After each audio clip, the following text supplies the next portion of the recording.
Hey guys, it's starting coming at you with another game of Total War Three Kingdoms. We are the Prince of Chen, Liu Chong. We are the Prime Minister of the Han right now through accident. Yuan Shao has just declared himself Emperor. This is outrageous. The Emperor Xian, Liu Xie, I'm definitely saying his name wrong, Shun, it doesn't matter. What matters is that we are his loyal steward. And now that word is getting around that Yuan Shao is calling himself Emperor, we have basically no choice but to make it very clear to the world that there can be only one. Now, last time, a bit of a hiccup in the game for me. I had a rematch rather than that. So what happened in the battle was we won again. You know, it basically went how it did the last time, guys. If you saw the rematch thing there. You know, at the end of the last video. But Sun Jian has joined up with us at the end of it. He is the Indomitable Lance, and in just one level, he'll get money knocked back.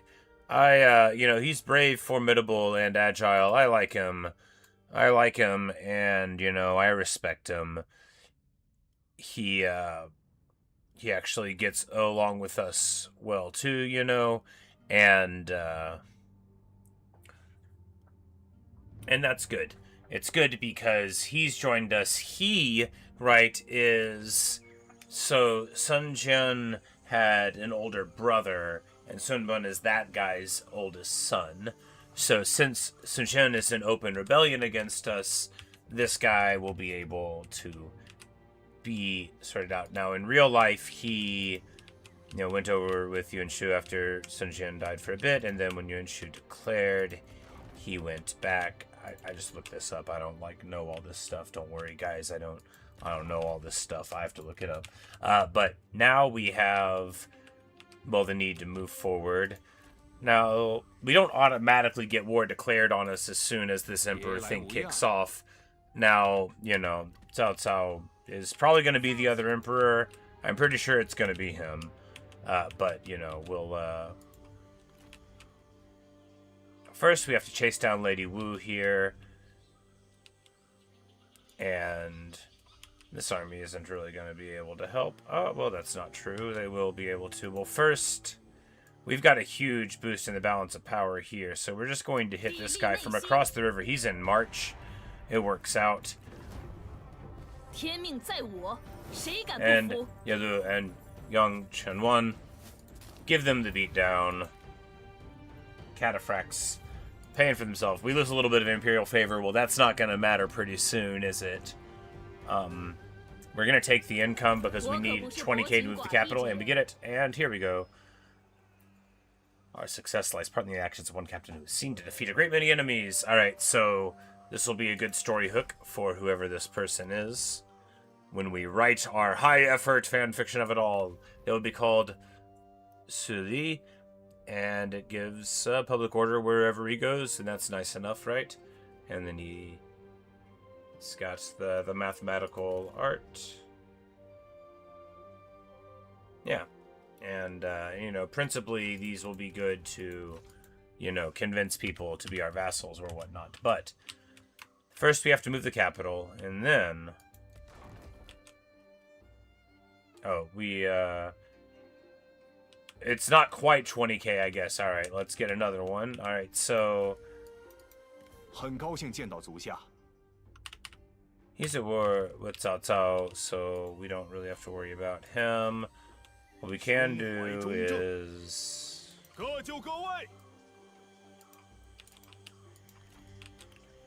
Well, yeah, this is... They're in March, and we're still roundly in our land. Not that rich or powerful. He's quite on the back foot now. And, you know, unfortunately, it looks like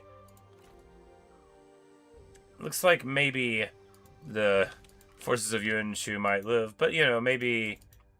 Well, no, Cao Cao is helpfully not fighting against him. Right. Well, no, it's time to move the capital. The Emperor is about to come into his own. He is about to stand up and say, by the way, I've been paying a lot of attention to how things have been going these last 10 years. And moreover, I paid attention to how things went before that. There's 5.5 million people in Luoyang now, and it is an appropriate place for the capital. We have been rebuilding the imperial tombs and working on everything, and, you know, building up to the palace is the most important thing now, and, you know, building the city also when we can. But we also now, pretty post-haste, need to get a proper garrison for Luoyang if he is going to remain the administrator of that place. Now, this guy's been with me all along, but he's solitary, populist, vain, impeccable, fraternal. You know, is that really great for the imperial city? But if we don't have a great choice for it, what will we do? Of course, it might be time for, like, Dengyi to get a hold of the imperial city. You know, maybe we'll move him out of it as we move into the Han. You know, there's a lot up in the air, but we don't have the prestige yet.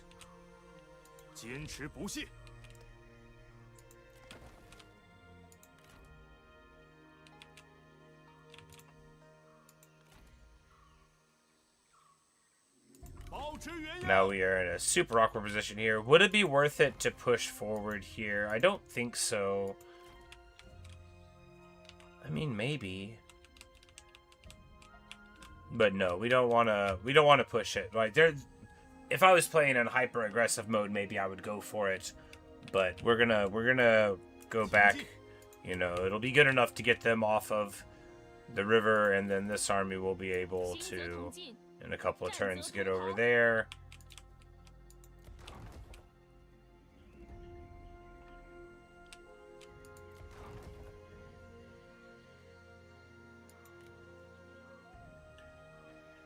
And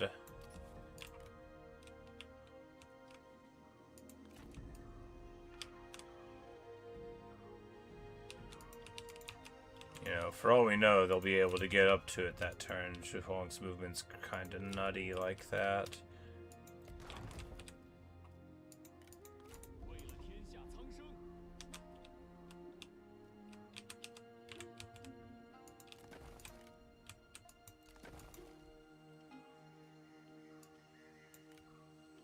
But yeah, you know, this is an ancient capital. We're going to build this office here, and then next turn we'll rush it for the prestige if nothing else happens. I don't know if it's like a good omen to, you know, declare the restoration in the autumn. Perhaps we should wait to spring.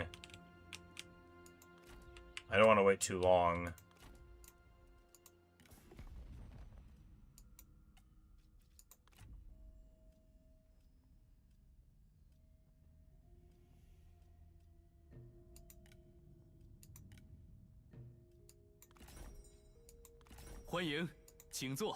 But, you know, we won't be able to do imperial decrees here in a bit, so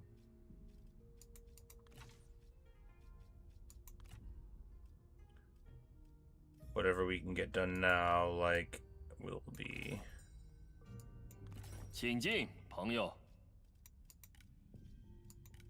Yeah, so this will be excellent, and we'll give him a bit of food, and that'll please him some.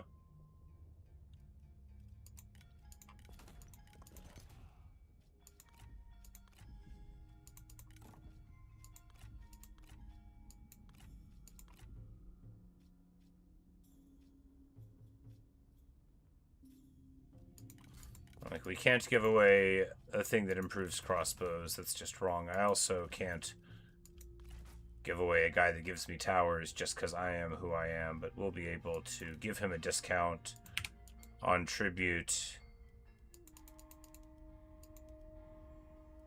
And boom, get him under the umbrella as well.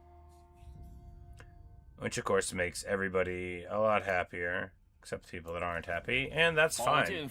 And, you know, he, as a loyal son of the Kong clan, would be overjoyed to see the proper emperor getting things together and things going in. You know, he didn't even really need that rebate on money, but he's going to spend it, you know, to distribute to the people to help out now that this long war that he's been engaged in can be over. But, you know, he's got looter problems, you know, he's got all sorts of things going on. And I think it gets him out of the war with a couple of these folks. Yeah. And of course, that gives us at least a faction that won't just roll over and totally die here on this side of Cao Cao. And, you know, we'll... You know, you hate to be like, I don't trust him, but we already don't trust him. And, yeah, we'll wait for spring, because I feel like that's more auspicious, right? I don't know if that's even true. Maybe winter is better, but I'm gonna say that I feel like it's more auspicious to wait till spring, and that gives us time to, like, you know, internally talk about it. You know, we've just moved the court this season, so they're actually moving the court right now. We're gonna arrive at Luoyang. Word will arrive, you know, not only that these tributes have been increasing, but of course that we've got serious problems with some other things going on.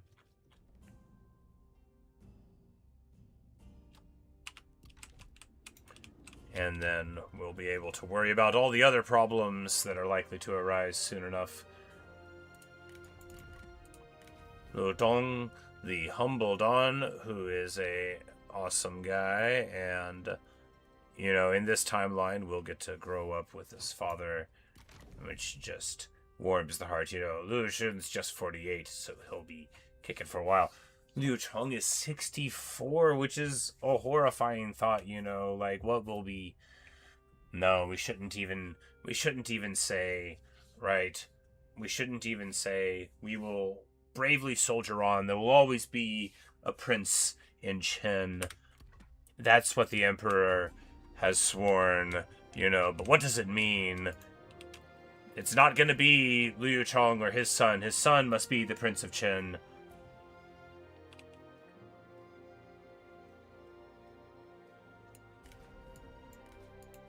The girl is not our daughter. That's a distant relative, a very, very distant one, so distant the game doesn't believe it's a relative. But it'll be our son, who will be a guard, 5% armor for the army, you know, so, I mean, with Tenacity of Steel and the Blade of Shangyu, you know, they'll be a great duelist, having, you know, quiet, honorable, and elusive, you know.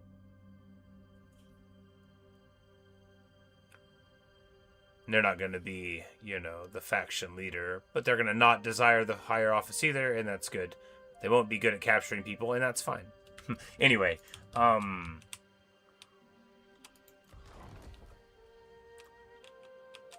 increase the taxes. Yeah.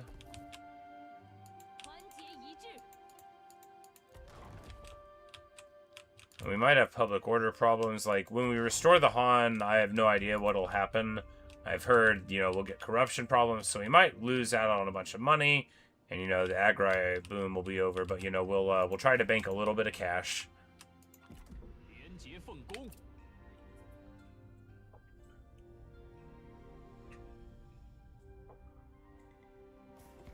You know,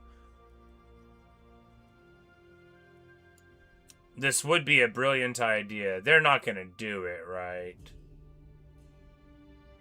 But we can't do it because internally that's crazy talk.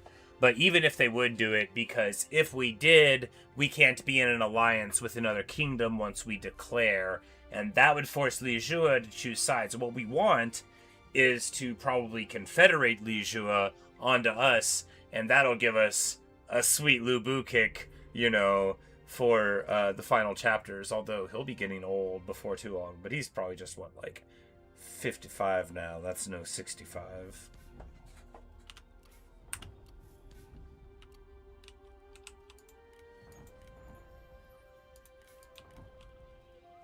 But, you know, making 11k a turn, we're making a lot of money from tributaries now. Oh, yeah. Hongrong was paying quite a lot to us. The Cao Cao tributary is just him paying us for the end of the war still, or maybe for the trade agreement, but I mean, I'd be very happy to continue having trade with them for a while. We don't want to, like, if we break the trade agreements that don't work, do they get mad about it? 很高兴与你见面。 Yeah, you know, we don't want to do that. But we also want to be able to trade with people. But he doesn't have, like, any land at all, I think, is the problem there.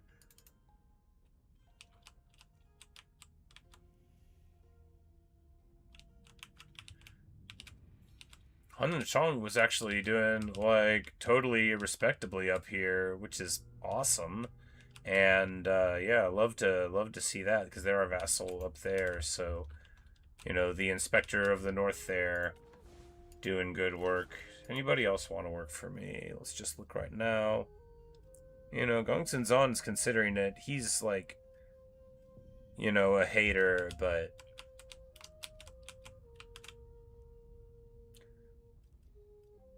Liu Xie, I don't want to get into vassalage. I want to absorb him into us, right? Because I want the Temple of Confucius for myself.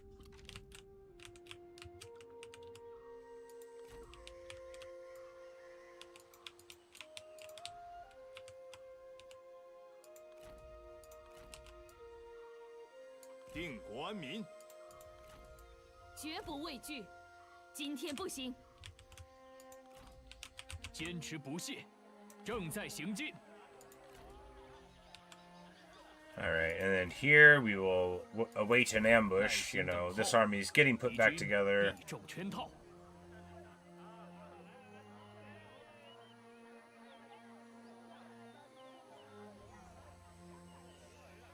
And Liu Xie has come across some units. They are called the Danyang Elite Spears. They are called that because they are elite.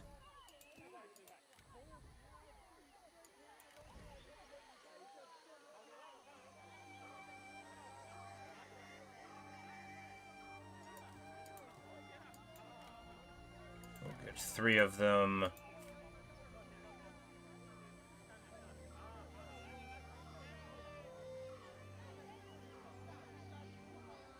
Because I like them better than heavy spear guards. And then we'll swap these guys to heavy G infantry. Just to maintain the theme.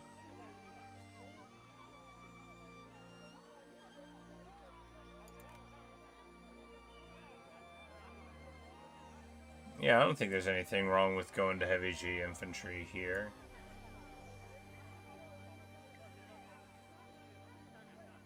But is there anything right with it? After all, we've got saber infantry over here that we can swap to something more aggressive if we just want to go, like, force shield here, but... Because these guys are going to be very, very good at holding the line anyway, right?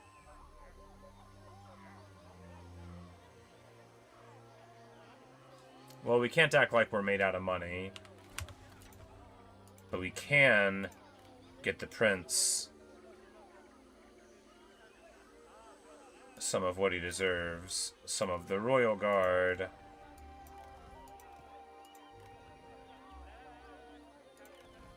And peacekeepers have come in. Reinforcements sent from the emperor himself. You know, he has said it is time for your humility to stop. You know, all of these units that were defending us there are no longer as necessary due to the strength and the internal power of what you've established. I demand that you equip your men as they deserve. We're not going to go to artillery here yet because it's just going to slow us down. But, soon I want to wait because, honestly... because we're not made out of money, and I want to go to Azure Dragons with him when we get him. It might be far away, though. We'll think about it. We want a little bit of money, right? I gotta quit just buying stuff, but I also need more food, right? So maybe what we need to do is make more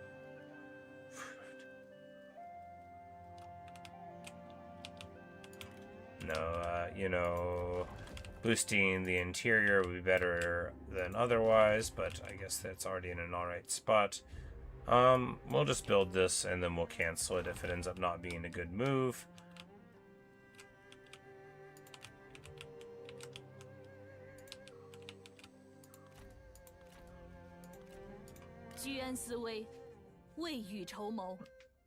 And, Sun Jian needs to get into this army, like, right away. He's got to prove his loyalty. Obviously, we're not in doubt of it, but...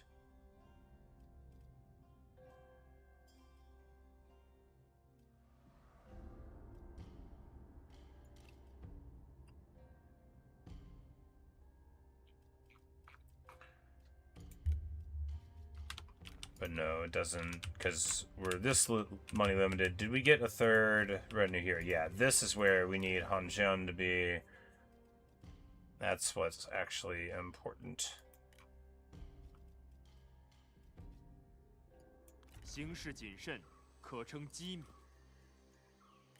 Alright, and now we need to swap his retinue to be something half decent, right?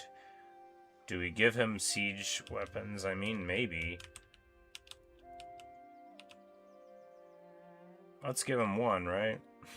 No, let's not. 'Tis a silly idea.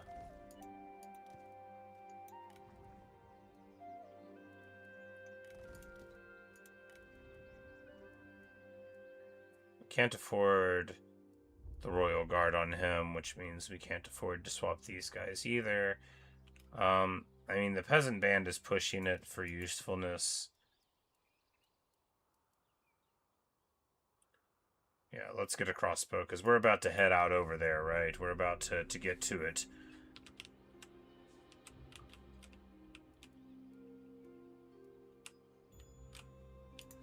It's time for the siege engines to take the field. This army is principally just here to threaten people, which isn't ideal, but... because it's quite expensive, right?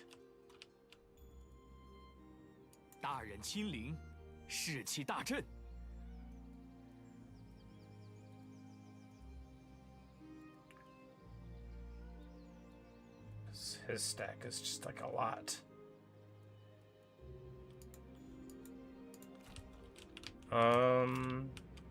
But we'll want it here because Liu Biao might, like, honestly be a problem pretty soon, right?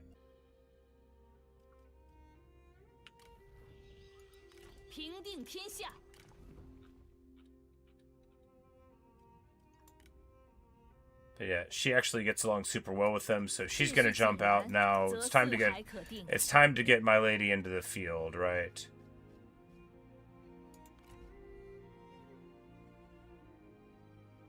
And this will give this army 10 melee evasion, which will make it pretty good at being awesome.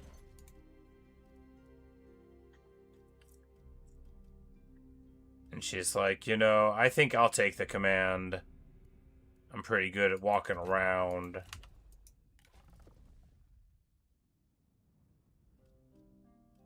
And Yalu is just like totally cowed by the presence of the sovereign's wife, who she's always respected very much. And now the lady who has taken the field. And, we'll get that army up to shape in no time.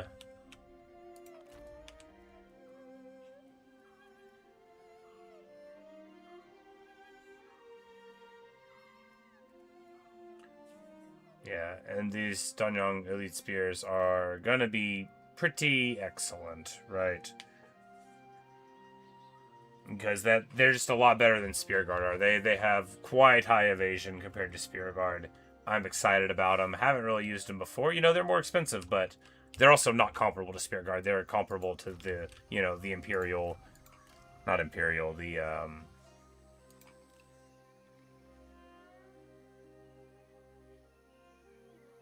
heavy Spear Guards. And they're just better than them. And cheaper, I think. I don't think they get Turtle out of the box, but that's okay. Anyway, what we're going to do is not talk so much. That's not true. We're going to talk so much.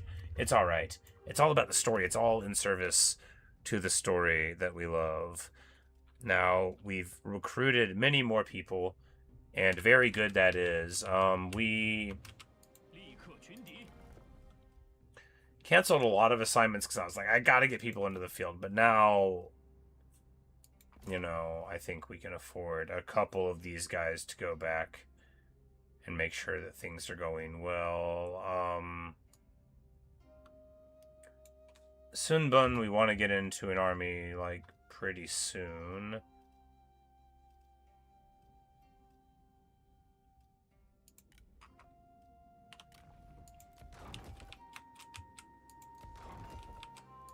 And somewhere, yes, there's a lot to do here, so we will get her on this one for the moment. And then next term, we're going to recruit a couple more people into armies, so I don't want to get too ahead of myself with the others, but... Well, this guy, I care less about that. Do we need to worry about satisfaction? I mean, I'm not sure. I don't think, you know, we'll,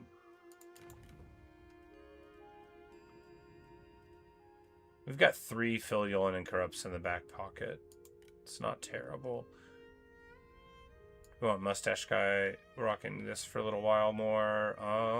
No, we want to get him into an army. All right. The Emperor has arrived at Luoyang. And all's well. Most as well. Okay, and then we can... Okay, so the surplus distribution thing...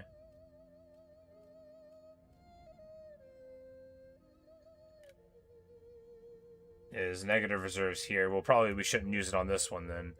But it gives food production faction-wide. So, you know, we'll choose a place that has a sound of reserves, like so much. And that's not going to get into a battle. Here we go. Yeah, this one gets plus 29. And it's quite safe, right? But yeah, in the end it makes sense too, you know. As the capital is moving away... You know, we're going to be able to give more of the surplus there. Or gate pass we don't care about, yeah. Because here, even though it's negative a bit, we're still at plus 285 and at an automatic 29 a turn. So, also, hi, Luke. You know, the Indomitable Lance. Because, you know, honestly, huge charge bonus in his Sun Jian's older brother effects. I'm excited about that, too. Because 58 armor, 42 melee evasion, with 20 evasion from shields, like, that's just pretty good. Pretty good. Alright. But none of that one... Whoa! So the ambush totally worked, because they're going up the river around me.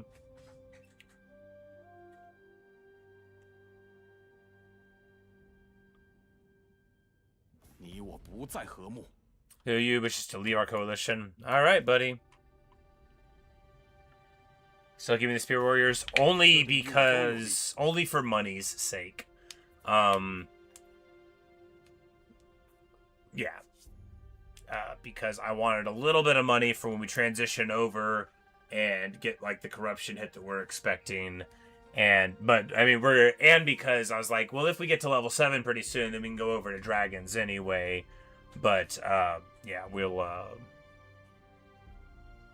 Han Sui is kicking off up there. Great.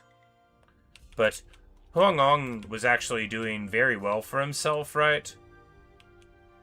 And Han Dan Chong as well, you know. So they're all, you know, the North is doing good. So, of course, Han Sui found this unacceptable. He's not doing so hot for himself, but... You know, fortunately, we already are thinking about stuff up there and have, you know, the prospects of we're gonna... But yeah, basically it's like I need to get Royal Guard up there. We were spinning up the army. We just added Royal Guard and stuff to the Prince's army. But yeah, so soon we're going to do it.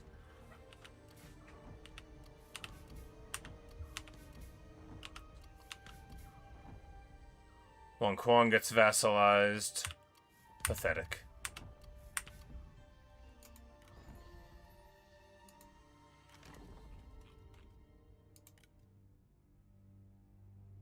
Organized guerrilla. This guy was from the Han Empire, so I guess they're just gone.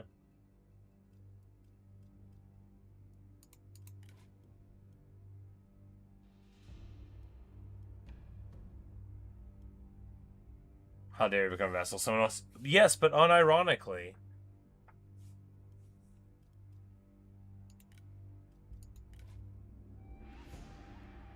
This guy's beautiful. His words. You're like, how would you describe yourself? He's beautiful? I'm like, oh, alright. Good deal.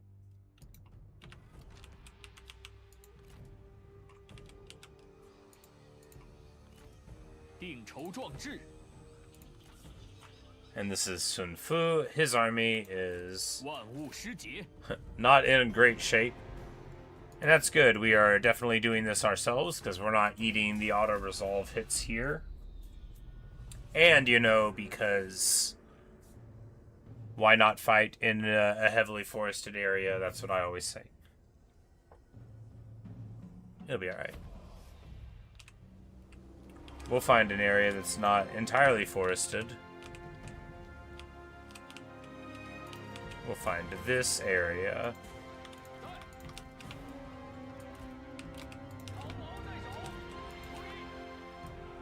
Because the Spear Warriors have Spear Wall now, which actually was, like, really good. You know, for being pretty early units, you know, they've done their part. These Elite Spears have low morale relatively. I guess we took off the bonus thing, but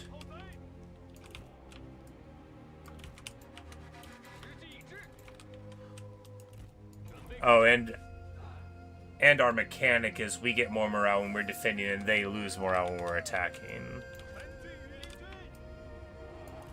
But the Royal Guard have plenty of morale.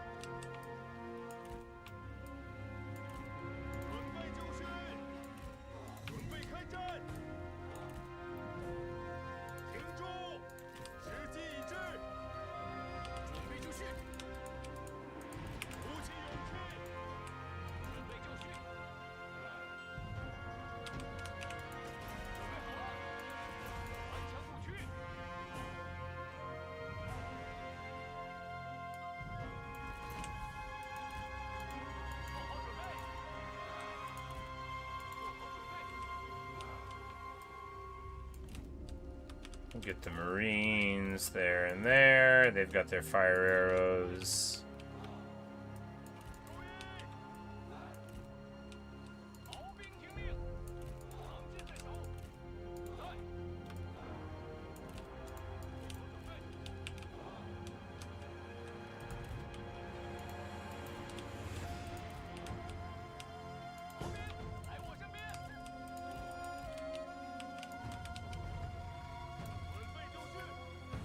Alright, you say watch out for me, might instantly build a siege, and that is something to be careful about, thank you.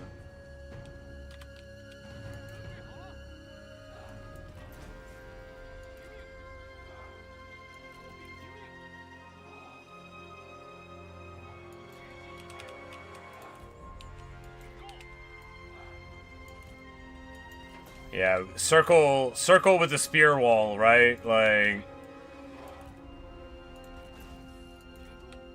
they might be able to shoot at some, but how happy are they going to be to see it? Because that's like they're not getting in there.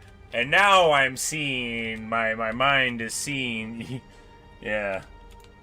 Os Tercio. Oh, flashbacks to me trying to play Empire, you know. One day, Luke. Is it okay if I lie? One day I'm going to learn how to play Empire and it's going to be fun.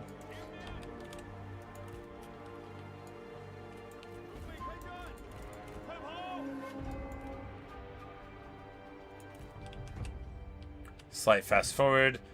Shu Huang has been recently wounded. So has the prince. But we're not too worried about them suffering wound here. They don't have what it takes. I don't think they have what it takes. Anyway, we can't really see them. Guo Zhi would be able to see him. Anyway, we're going to have him for the Nanman, right? And that's going to be exciting. Although he won't have the fire arrows for his retinue. But, you know, assuming we're still playing there, which... Oh!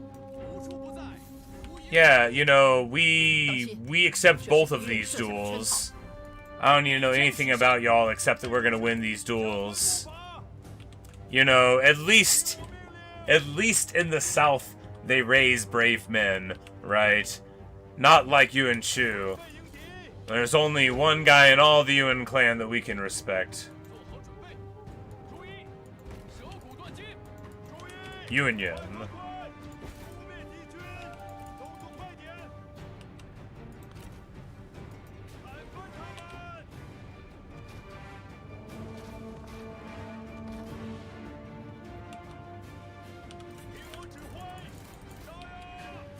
And we, boom, Liu Xie wins his duel way before Zhu Hong does. He says, well, watch this drive. And, of course, the Sentinel fight will get even more fun. I didn't even check if he had tenacity. He doesn't.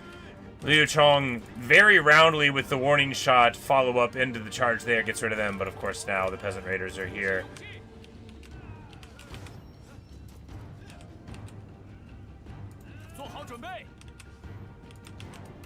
And we're just trying to get him onto his horse. Because they might be fighting for a while, right? We're not, like, worried about our guy, but please get on your horse. I'm begging you. Alright. We're just going to charge over this way.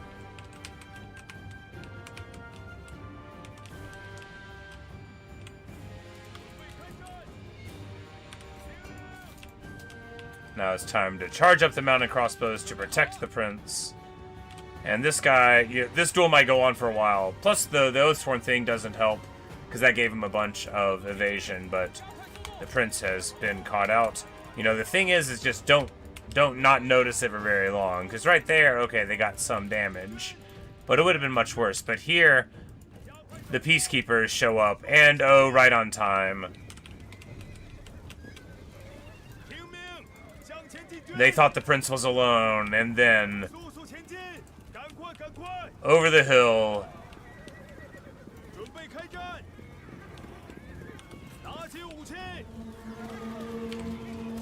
They fire a salvo of crossbows and then charge in.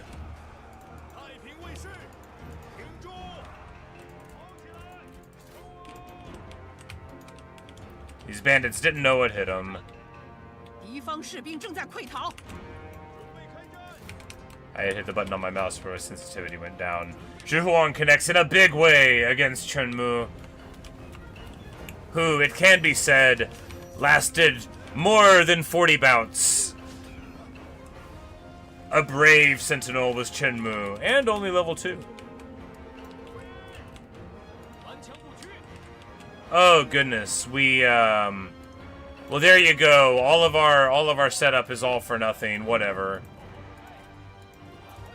I do that all the time, right? It's fine.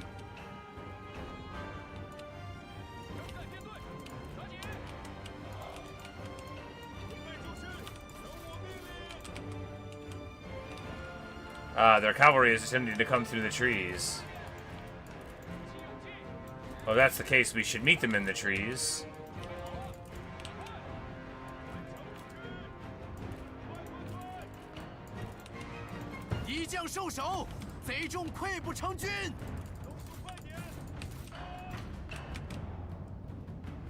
Come on, Spirit Warriors, it's your time to shine.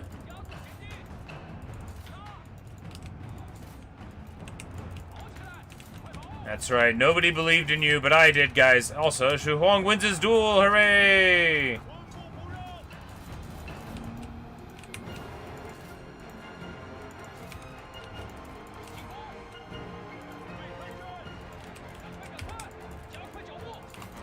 And you'll be pleased to know that the elite spears And the Marines absolutely demolished these cavalry. However, they'll be back in greater numbers. We just need to get all of these guys going this way. We'll just leave the Marines back here. Here we go. The prince got a bit distracted prosecuting the fight through the trees. That's okay. He saw some guys with crossbows. Oh, that's what it was. He saw some guys with crossbows. He's like, crossbows? I love those things. Just goes right out in the middle of the battle, and he is like, oh, who made that? Did you do it? Are you like an engineer of crossbows? Crossbows are my favorite, he said. And then he's like, oh, I'm sorry. Right. Y'all should fight for me. I really like crossbows, and I can get you better ones than these. If you're carrying... I'm not even sure if y'all like them, you know? And no sooner did he have that conversation, but he charged away to support his men and left the forces of Wu wondering if it really happened or if they just imagined it. Let's get these peacekeepers out, right? Don't want to lose the unit. We just recruited them.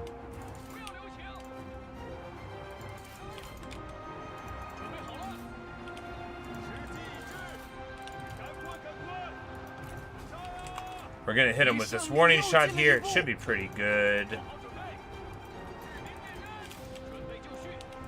We got this flank here. The warning shot is pretty good indeed, because it's like, you know, if we had our roar with us, but he was busy going and charging Wang Fu, who, it can be said, lasted not more than one bout before running away. And still, for a man clad in a silk jacket, he fought bravely. That can't be said for everyone.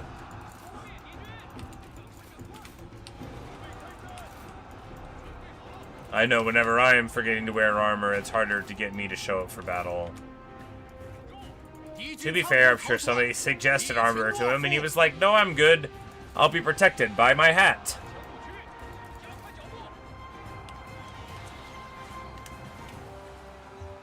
Okay, show of force, yeah, you know, and if we had done with roar too, because we did that actually in a previous battle with like a show of force plus roar, but you know, Zhu Huang had been challenged and very clearly had gone out seeking a challenge, and so was going to take it.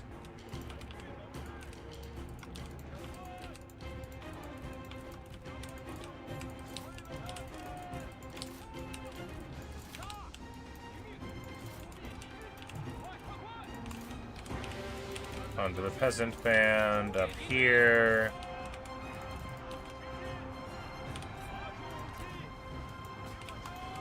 Show of force here.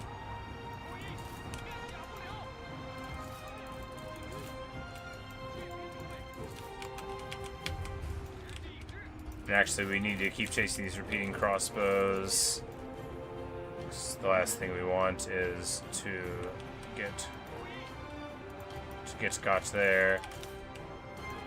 Yes, Zhu Hong will be able to convince them that they don't want to be where they're at. Plans never survive engagement with the enemy. Indeed. The first casualty of the war is, you know, planning. Whenever I'm in the war, I'll tell the truth about it. The planning fell apart in Wu. Ha!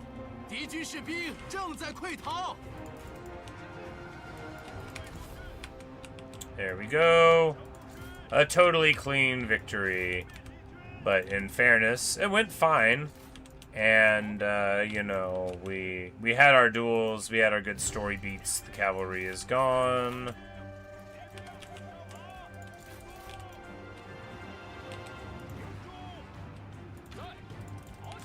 It's not that many quality units, and we should be able to roll up.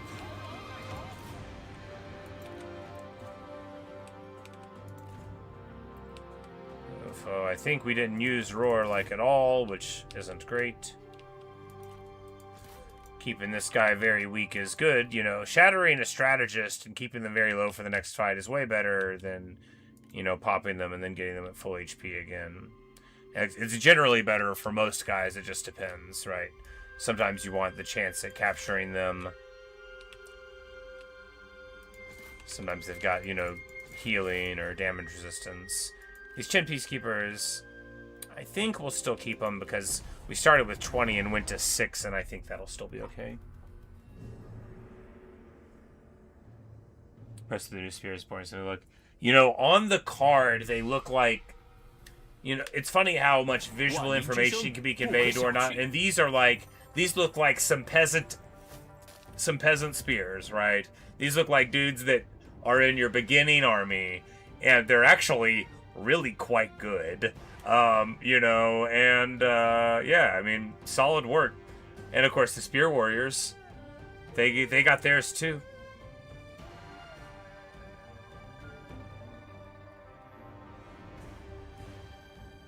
Look like bandagings, yeah. The Danyang elite spears, which are heavy spears, sort of comparable to heavy spear guards, but yeah. So he's got juiced armor on his, so they're even better. But they have a lot of evasion.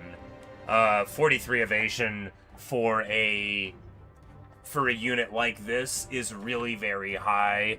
If only they were purple, and then because Shu Huang's purple infantry are totally juiced to the gills, and any other purple infantry in the army also get that. But Sun Fu, we will release you for now because you're brave. You're concerned, artful, gracious, and dutiful. You just seem like a good guy, and maybe you can think about what you've done wrong here, right? As we ransom them off.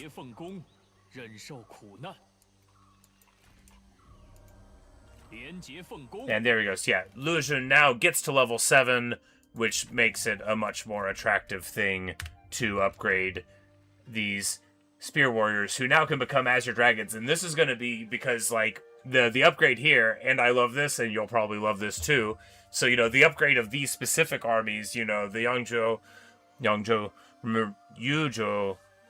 diehard warriors, and Yangzhou Marines represent, you know, the people there coming in, the most chosen of the people from those battles. And then the Emperor, you know, after he moves the capital, he's sending the heavily armed and armored troops that we had, you know, non-canonically there, but, you know, in the background. And yeah, says reuse efforts. Luke, you say this is the one. What? No, surely not. Oh, how delightful. Anyway, hi.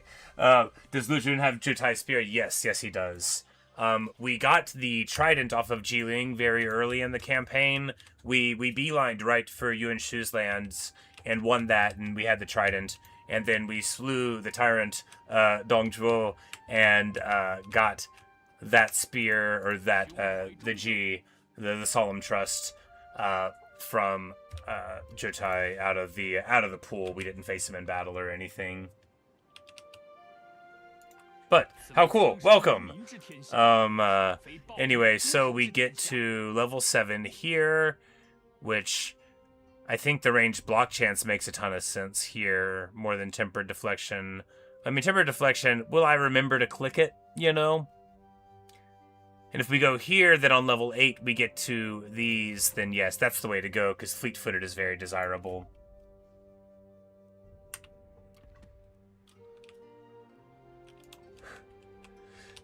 No, he's still... this dude is slippery. This guy Looney Tunes all the way over here. So it's 206 now, and we were trying to deal with him, but Sun Jian attacked us, right? So we have trying to deal with all of that. We haven't quite restored the Han yet. That's coming in the spring. It's more auspicious, I think. But yeah, no, he's down here. We very recently, within like the last year and a half, that was our war against him here, and then Sun Jian attacked us. Unironically, I was hoping that we could be friends. I had just been talking about how he was a bro, and I felt like he understood my good qualities just like I understood his. And then he's like, by the way, I declare war on you. How did he get there? Well, his confederation with Kongzhou, right? Yeah. I can't say any of the names right. I would if I could. I promise I would say the names right if I could. Anyway, Kongzhou, I think, that guy. I hope you can figure out from me saying it wrong who I mean. So he was over here, because we start out, we roll over here in Nanyang, knock him out. We fight him here with Taishitzi as our administrator, who came to us very early, who was crucial in the battle because we were in bad shape. We weren't in the strong stacks, but we beat him over here, and then he was down to just some land over in this area. And then we blinked a couple of times because we were dealing with some problems and, you know, like big ones. And then before you know it, he's like a duchy and has all this land again. But, you know, we were working on him, and I wanted to deal with him, and we were going to deal with him, but the Sun family, you know, they're just very, very audacious. Oh yeah, and he got the 9 bestowments, which we've represented canonically as Sun Jian, you know, being bribed to lend the imperial seal, which he stole. Which the war started with Sun Jian. He was like right here on the map here, and we had already taken Hefei. We had invited him to talk to us because we didn't know yet, you know, if he had the seal or whatever. And then he just like turned his back and ran away from the prince's army, and then declared war on us the season after, which, you know, is not great. But anyway, let's do a battle. We gotta keep on rolling. We have to get this done. Obviously, we cannot take the auto.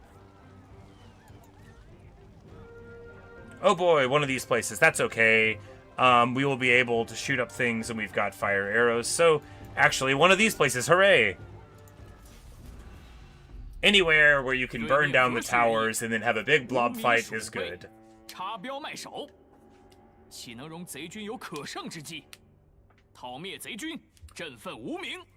But yeah, the Confederates. Exactly. And, which I would have very much preferred to have eliminated him super early and picked up, like, Yuan Unping, who's like... I just love her ability so much, even if I've never used it to great effect in any of my campaigns. I continuously dream that I might someday, and,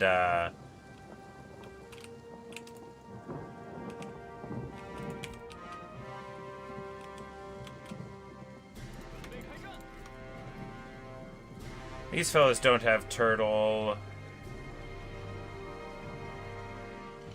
Well, these guys have shield wall, and that's better than turtle. It's turtley enough for the turtle club. We're just going to fast forward a bit here. Turtle, turtle, turtle.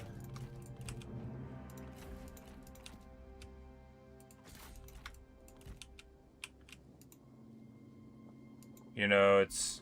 No, use the shield wall. Okay, so the shield wall broke somehow, and they took quite a lot of damage from the towers. You know, I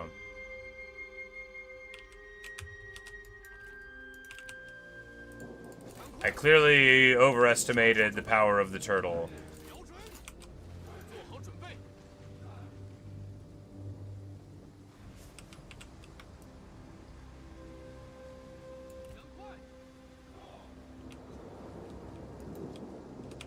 In my dreams, we weren't going to get hit at all there. Alright.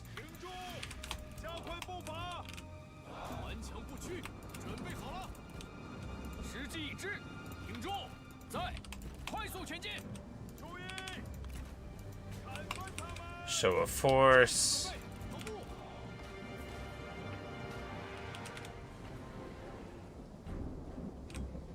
With bandits, they can take the Emperor with the...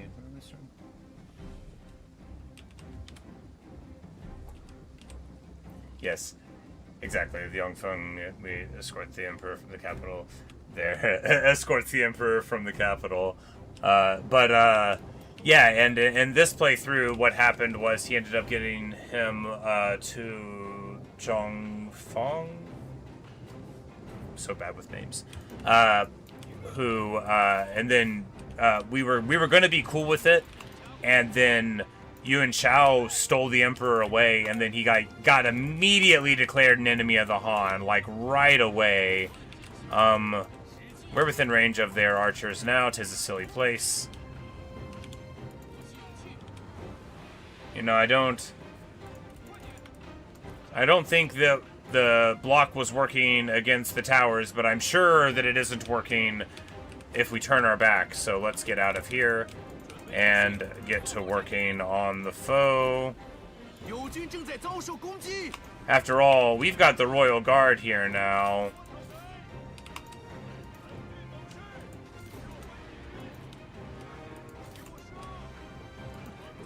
They've got a decent fire rate. They've got plenty of ammo. Liu Xian's gonna run into brace spears because that's just who he is this week. He's like, I'm so tired of you pretending to play like a smart person. You know it, and I know it. We're all just gonna charge in. That's all you ever do. Just let me run. And I'm like, all right, fine. Liu Xian bravely charged in. Liu Chong tried to and gets unhorsed. Well, you know, it looked a lot better when our buddy did it. But Shu Hong wouldn't have it, you know. With the mighty bellow, charges in, saves the prince. You know, the prince is arrogant in his old age and is just having too good of a time, right? The guy is the worst.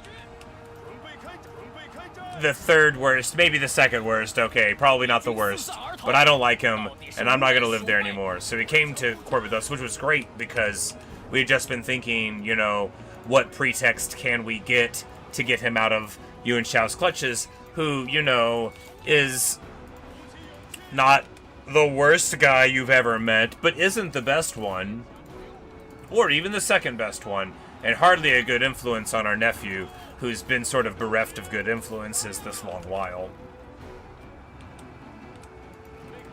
But we charge in here. Bum, bum, bum, bum, bum, bum, bum, bum, bum. Maybe I'll play a Yuan Shu campaign. I never have at all in vanilla even. Which, I'll never play vanilla again. I will never ever play If y'all figure out a cool way to put my brain into a jar, first of all, good job. Second of all, I'm never gonna play vanilla again. But I will play Yuan Shu. I'm not opposed to that.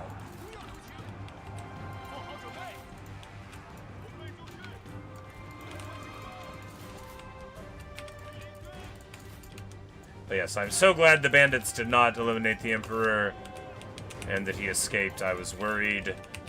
We lost eyes on him for a bit. We lost sight of him. And then Yuan Shao got him. He went to Yuan Shu like right away, actually. I was worried about that too. Because he escaped right after he escaped Yangfeng, he went to maybe looters or something weird, but then he went, which that one does make sense, you know, he fell into the grasp of looters, but he was at Yuan Shu for like a day and then ran away. He was like, wait, oh no, wrong guy. But here we take this place with what I can only describe as medium-ish casualties. Bum bum bum bum bum bum bum bum bum bum bum.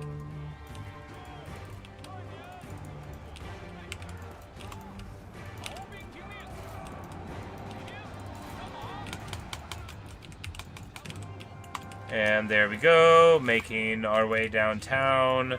And that will be that before long. Zhuang gets a little more beat up than I would have liked, but it's not the end of the world. It is the beginning of the world. Beginning of... No, it's the continuation of the last era, right? Because...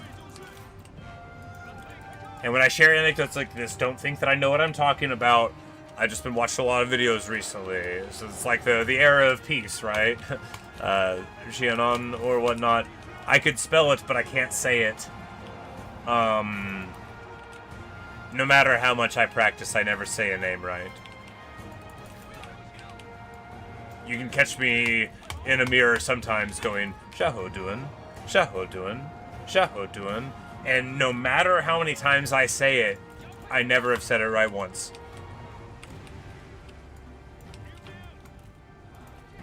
But I try. Look, I'm from the American South, so I would consider it somewhat of a towering achievement that my voice sounds the way that it does whenever I speak. You know, it's already heavily artificial compared to the way people try to get me to talk. No, I will say that I've been loving the translation on Wikisource of Romance of the Three Kingdoms that I was reading, because it did stuff like Say Holler, and I'm like, hey, that's fun.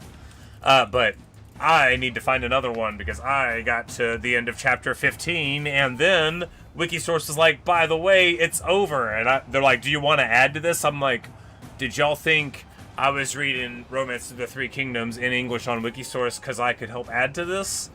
I wish. But unfortunately, it's not the case. But I'm just gonna find another thing. I guess I could go to the library if they have it. I could get whenever I was like a kid, right? Like, oh, don't let me lie to you about when not old, 9 in there, and I got romance. We had to get the interlibrary loan, which I'm an old person, which is done on paper back then. So they had to get me this translation that was old even then. It would have been from like the 50s. Extreme Vietnamese and Namen units. How delightful. Literally cannot wait for that. For all that I'm terrible at using elephants, I love them, and great fun stuff. I think it's so cool. I had a Lady Zhurong campaign in vanilla. It was one of my first ones I played, but I just took over the whole map because I delighted in the units so much. But I found the Nanman mechanics a little, like, limiting for me, just because, my Lady Zhurong, who I adored and don't want to play anybody else, because she's in the corner, which is great, but, you spend so much of the time, like, uniting the tribes, and then it felt like the game was kind of over. But I haven't tried it and expanded at all, so it may be that there's a lot to do there, because this is my fourth campaign in 190 expanded here. I started out with Liu Biao, who I never played in vanilla, and then we did Lu Bu, who I played and adore. Lu Ji is like my girl. She's my favorite. And our power increases, and of course we're going to wait to rank up for spring, because I think it's more auspicious. Don't ask me why, I just feel like it is. And he hits level 7, which means we can finally... But, that it is what it is, I could have been less awesome and got lessing. I got,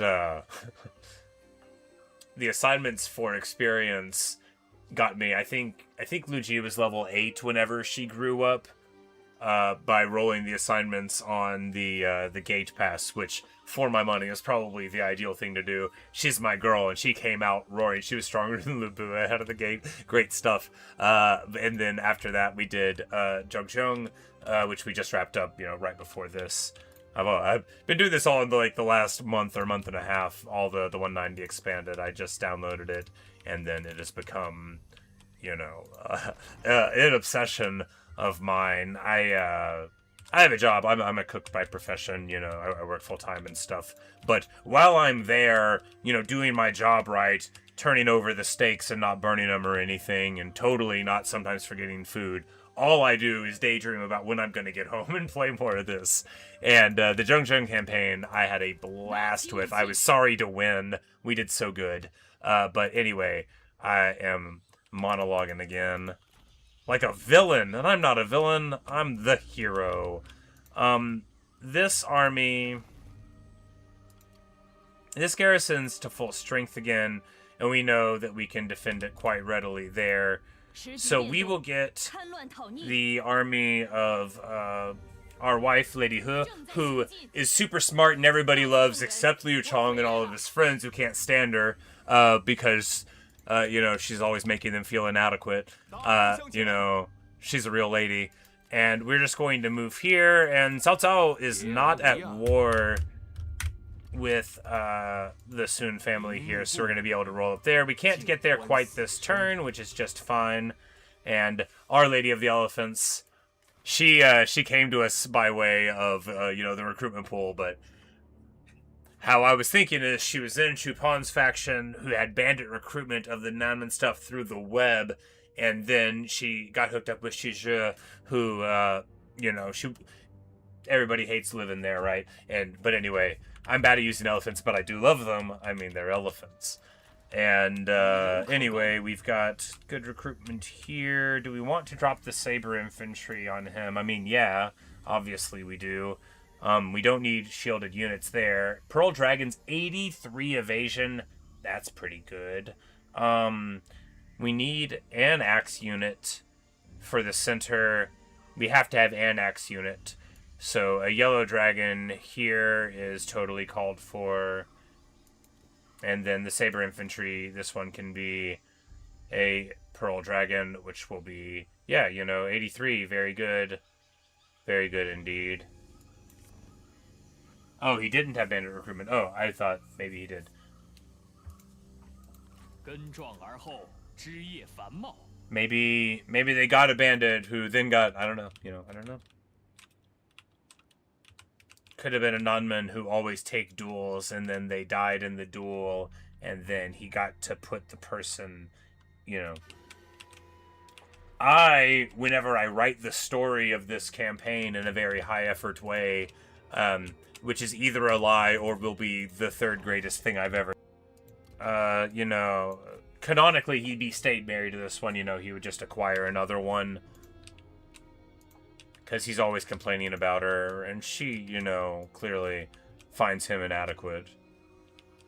Speaking of, we need to get some trebuchets for the lady.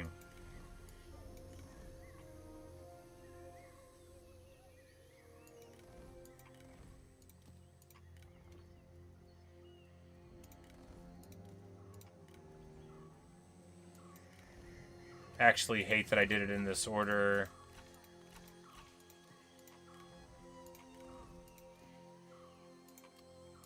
Yeah, we're gonna swap it around this way. This is much better.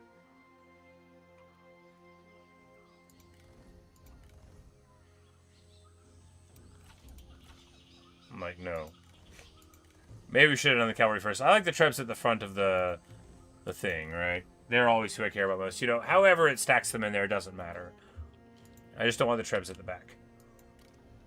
And then here, the Marines would be a good pickup, but we will have to wait for them because we are broke. But she will, they would have been able to win this fight without this anyway. But now, they'll be ready to go. Bum bum bum.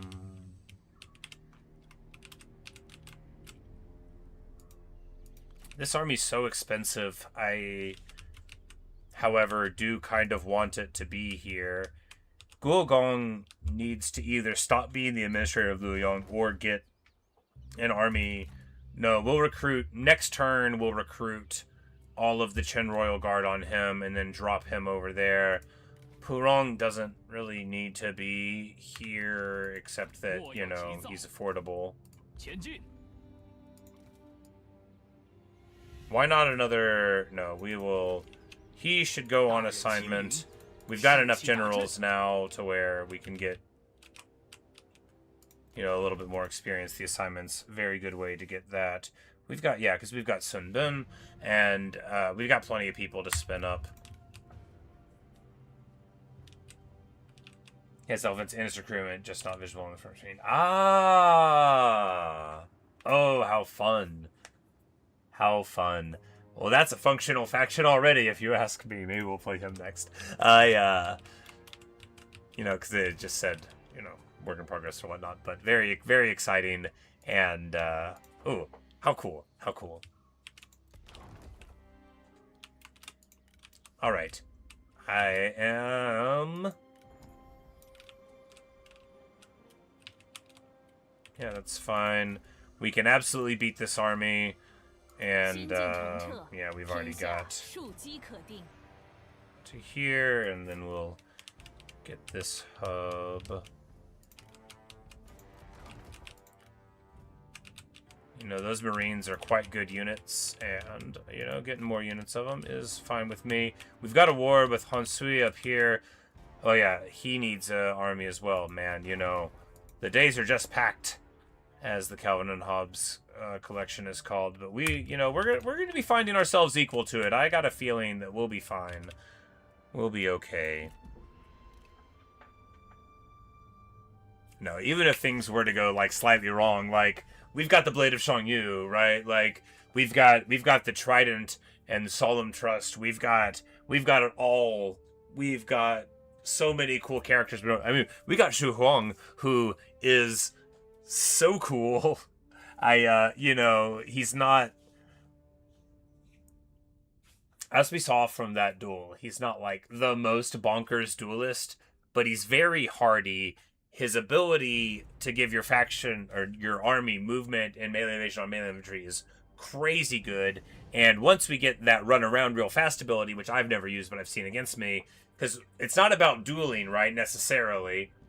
He's an amazing duelist, but he's not like the toppest of tier just because he doesn't scale in the duel at all, right, and none of his abilities work in the duel. So anyone who has that sort of thing, would get better.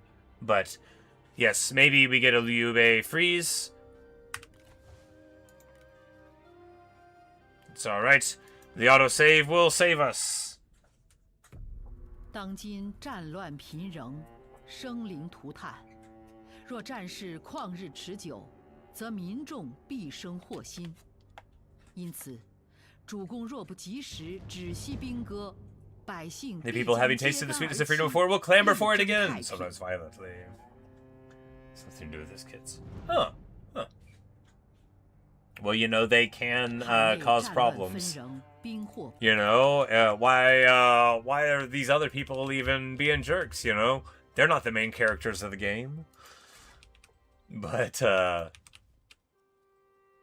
forgive him whatever happens for that reason. Anyway, I forgot that was the end of the turn. I've never had it happen 2 times in a row, and hopefully it won't happen now. Cao Cao, where are you going? Is he fighting, like, Hua Zhen? Maybe. Which, I mean, that's fine. Yan Bai Hu, of course. 你我所见略同。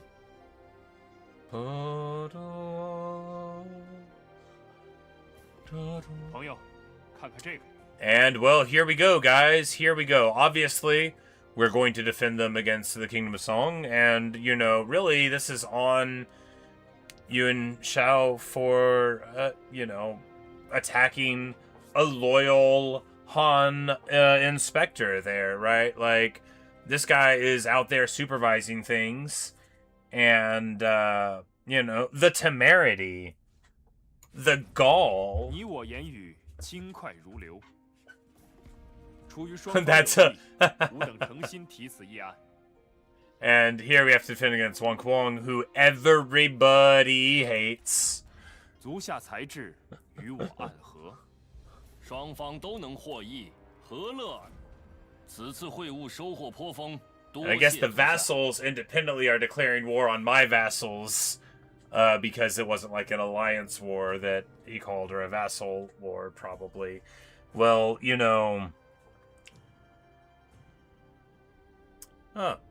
Sunrun.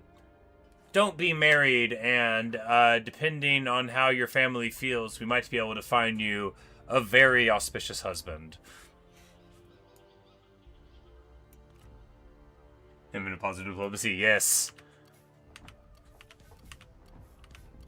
And, in the winter of 206, a land war in Asia began. Zhang declared war on Cao Cao. Well, I can't imagine why. But in the story of this run, Qin Gong showed up quite early, like 191, and I think right around there, and told us about what Cao Cao had done with Lu Boshi and stuff. And so, we were aware internally in the game, which was kicking off Liu Chong stuff, but Dong Zhuo came out of the mountains at us, and we were able to slay him. And the rest, as they say, is alternative history. The best kind. Can we catch him here? Yes. That is very good. It would have been pretty annoying if we couldn't. 你能接受，我心甚慰。 Okay, so because it's an alliance war, and these guys want him to suffer, like, he wants the war to be over, but, if we call our vassals to arms, then I think a lot of them are already fighting him, but it might make their alliance more nervous. Well, we'll just have to see what happens. That was Yuan Ping there, so we need to do this ourselves. You know, like a responsible person. They don't have spears, so we can do what we need to do. 信封已至，胜券可期。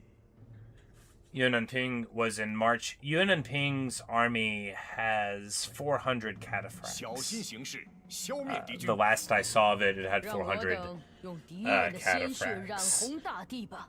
That is slightly a tough nut to crack. You might need, like, one of the long-handled nutcrackers for that kind of thing. But if anybody can do it, you know...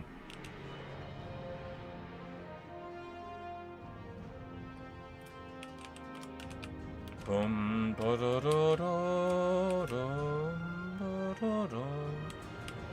and this is the way that I like to go in, yes.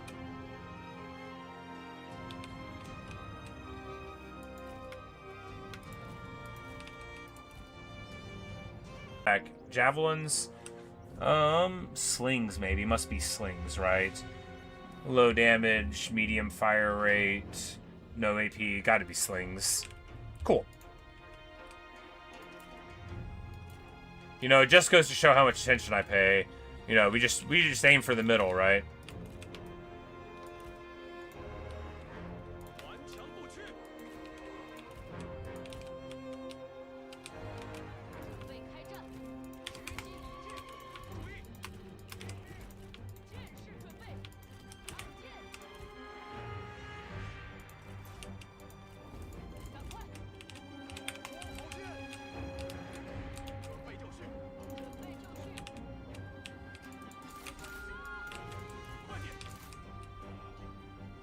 Now, there's more cavalry here than there is there, which means we're gonna go to the place where it isn't. I know, novel as an idea.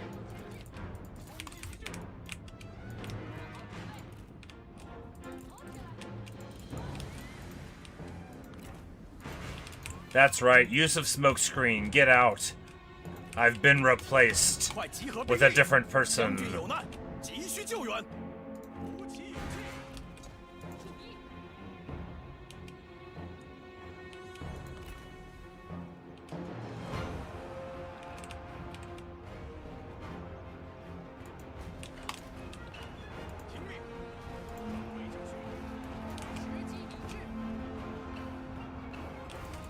And here we're about to eat a charge from their calves, so we just bounce out. Wait, what?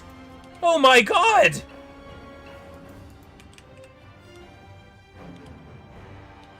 Did she kill him? Oh, she shot his head off. Oh my god. She just ballistic ranged my man to death. Oh no. Oh, the humanity. I'm sorry, I shouldn't laugh. That man had a family.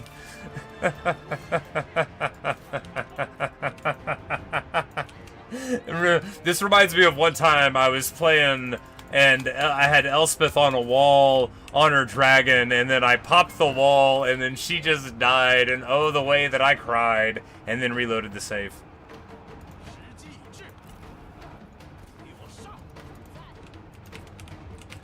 Yeah, unworthy indeed. Yikes.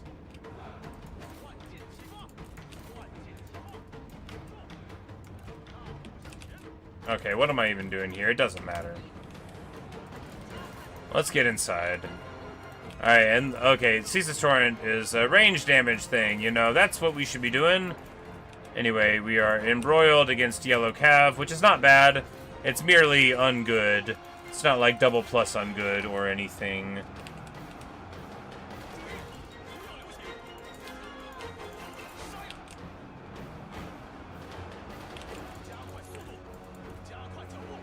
You know, the thing about Newspeak is that obviously I only do it to be funny and I don't really use it. But isn't double plus ungood just tremendously more fun than very bad is? I mean, isn't it? Isn't double plus ungood more fun than tremendously bad? Or even more fun than atrocious? I mean, maybe after a while it wouldn't be.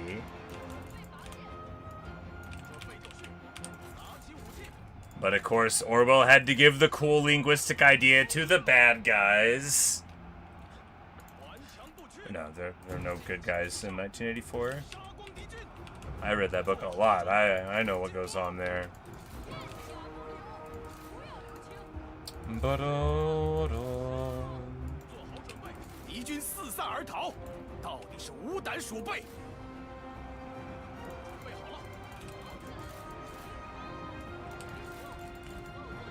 There's this dude at work. I really like him. I think he's a cool dude. If you're watching this, I don't mean you, somebody else. But he was like, what book should I read? And I'm like, how about Plutarch? But I meant it. Because, like, I feel like because he likes, you know, identifying information kinds of books. You know, awesome ones.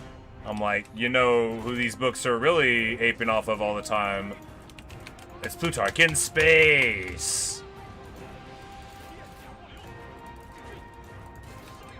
This reminds me of the time that the elephants got to be on parade.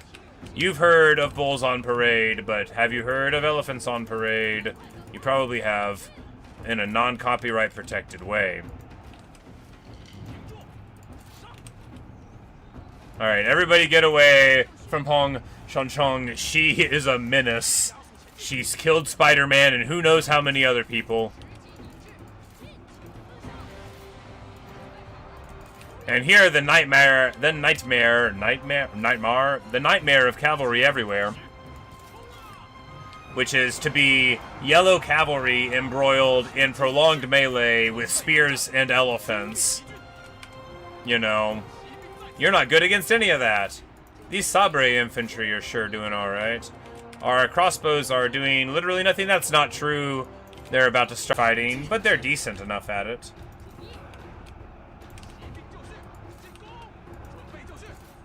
But, you know, they don't have armor or evasion. Not really. And we just want to get them out of this so they can go over here and fight some other things where their armor and evasion will be useful. No, I'm being unfair. These guys just really want to brawl, right? You know, they're, Y'all, are you shooting at all? Alright, please. Just begging you guys. You know, this is why I don't believe in ranged units, because I'm an idiot.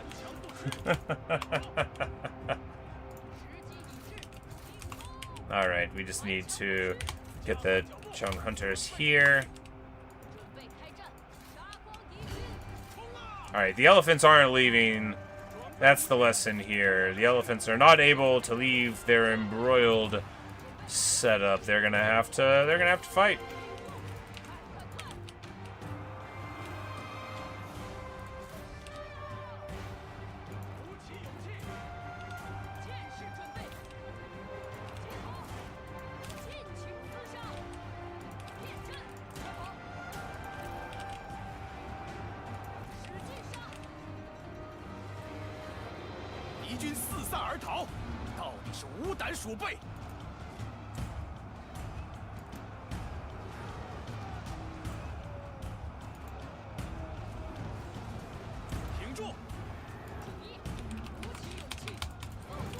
You roll up this way.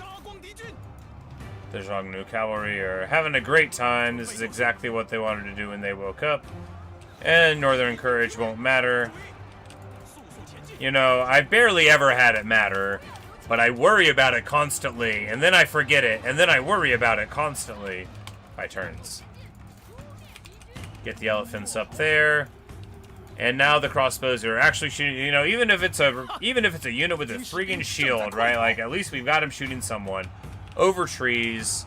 But, you know, this arc is working just fine. And now when they turn their back, hey, you know, a beautiful thing. Look at our crossbows earning their keep. Just what you want to see. Our Zhongnu cavalry are running away, not from Northern Courage, but because they're just getting beat up here.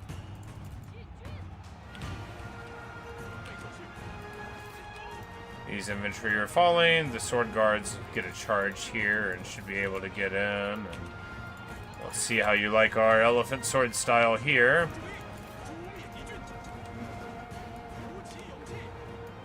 And now with our crossbows actually being productive, you know, it's amazing how even with big shields, you know, 军士兵正在溃逃。 1,000 crossbows can get it done. It feels so bad when I'm in a siege like this, and I look down and I realize I haven't used, like, a huge part of my army. But, you know, that's a tactical reserve, right? Just taking a nap earlier, / watching this Total Warhammer tournament. Laughing at the dreaded tactical reserve.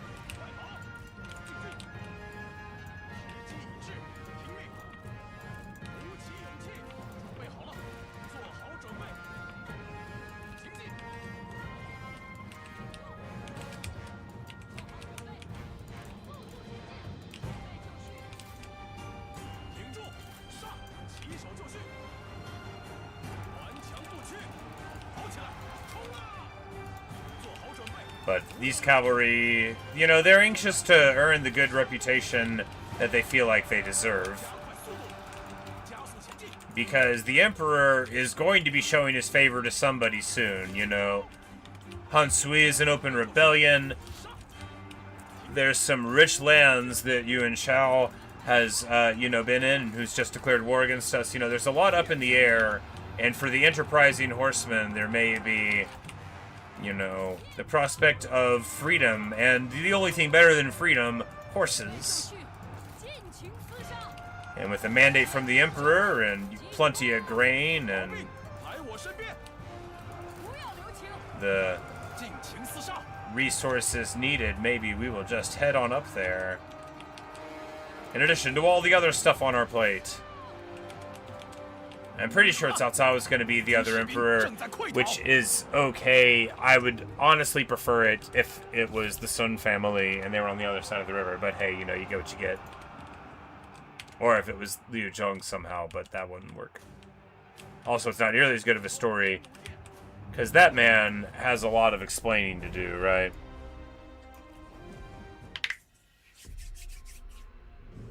Declaring war on the Emperor. On the Emperor.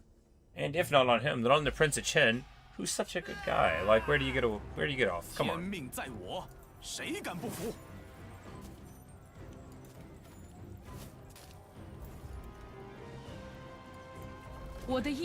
But our excellent reserves, keeping the favor high, which of course won't matter in a season. And right before we declare, you know, we'll use our last thing to use an edict to get somebody else under our umbrella of diplomacy. Of course, we're paying out plenty of money to get the tribute, but that'll end in a few turns anyway, and so there'll be more money to come there.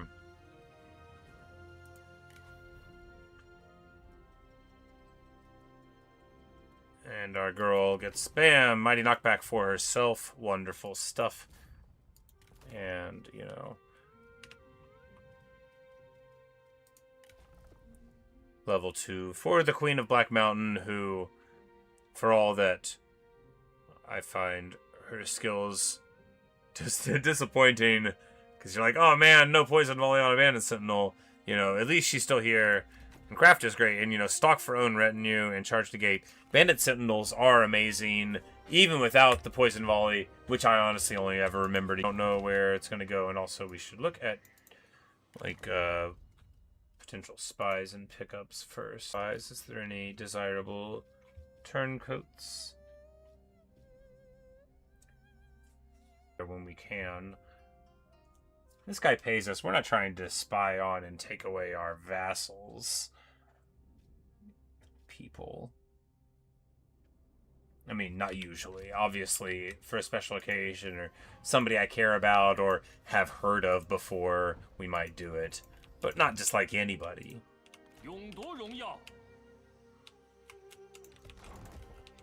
Alright. Who's honoring me now? Alright, so Liu Xie, who, you know, I think he probably will just lose on his own accord. I want that land rather badly. I say we wait to see if we can confederate him. That's probably what I said the last time when we didn't get him. Here, we will get him under our umbrella. And this makes sense, you know, that he, you know, because he knows that we're a good guy. We know he's a good guy. We'll just do this with the rebate.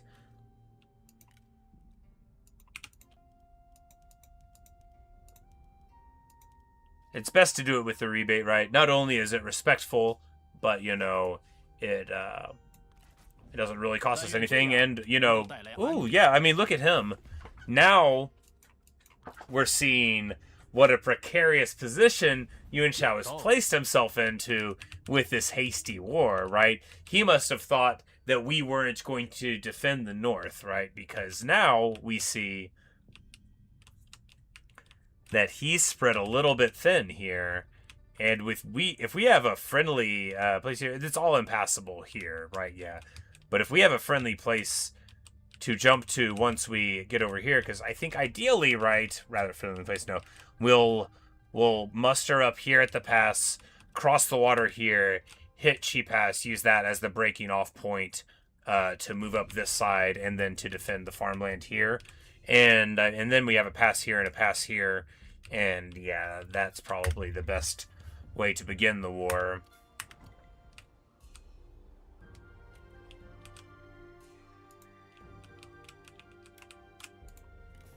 Well, who's honoring me now?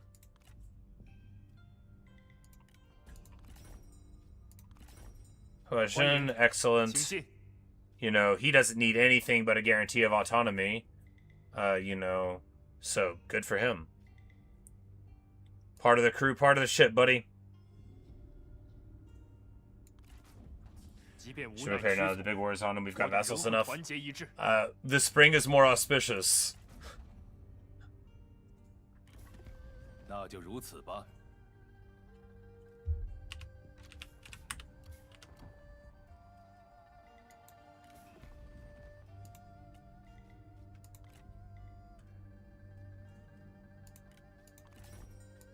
请进，朋友。 Beautiful. And now that we're getting all of this going on, 为了百姓。 because we really are. And this is a beautiful thing, too, with how we've managed to get the vassals in the short amount of time that we've got it going on, because we had none at all. Prime Minister got a hold of him, now we're highly respected. Who wouldn't love us? And we are putting together what you could credibly call a restoration of the Han Dynasty, right? Like, because look at me saving real quick.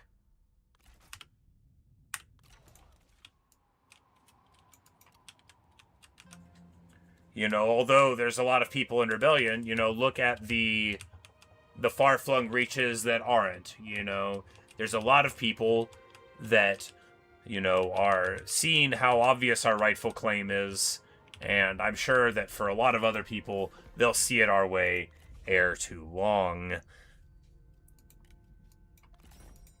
Now, obviously, this Han Empire guy, should join us, but that's like the old, we are like the honest rebellion guys.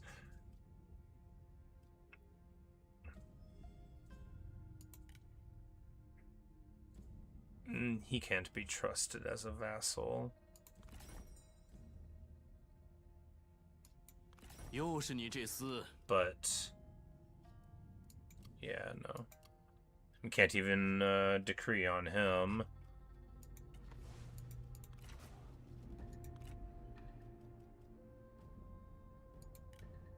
And you're also a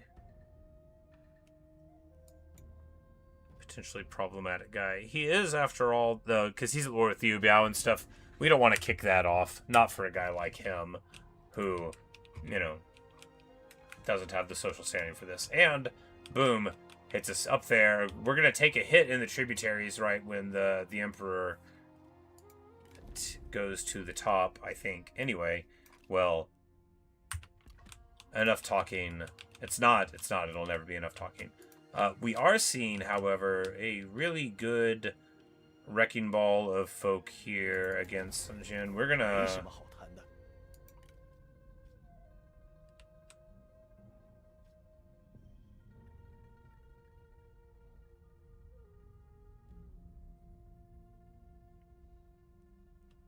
Like, are all y'all... Yeah, all of y'all are... Ooh, that just happened, right? Yeah, everybody's already at war with them that's down there, I think.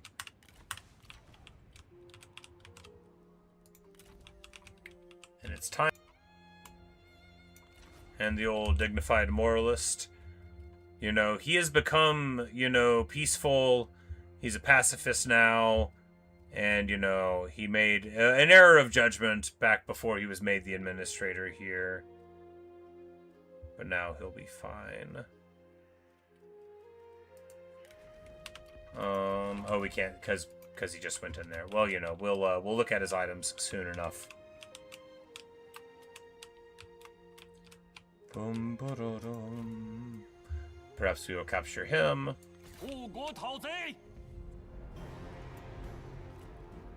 Actually, an incredibly good capture chance. Huh. If he lives.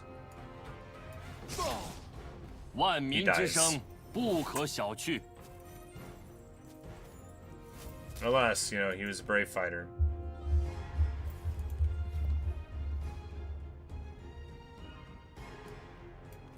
Ransom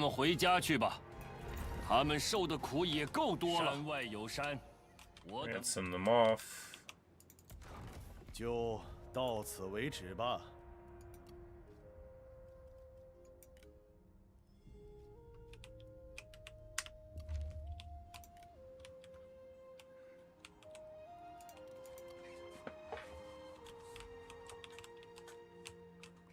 You know, things are good. We'll have to see how good, though. Yes, we will. Ah! It's our boy! You know, it doesn't take... It takes exactly one campaign for me to become entirely enamored with one of these figures. To be like, alright, that guy, he's one of ours now, you know. We're gonna be happy when we see him.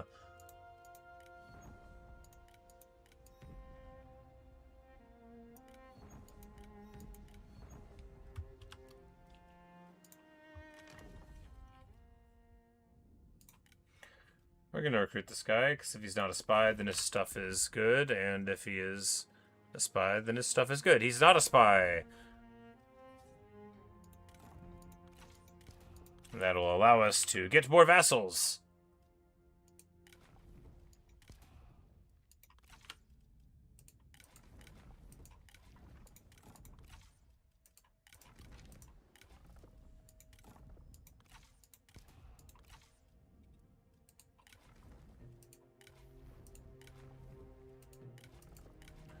And old Karen, she is, you know, one of the best pickups we've made.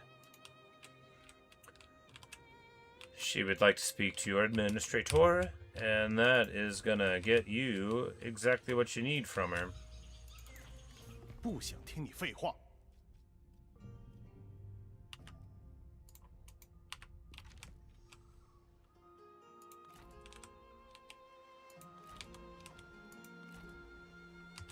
I think I kept calling her Yuan Ping, but Yuan Yang. Yuan Yin is the guy we like because he dueled the big guy.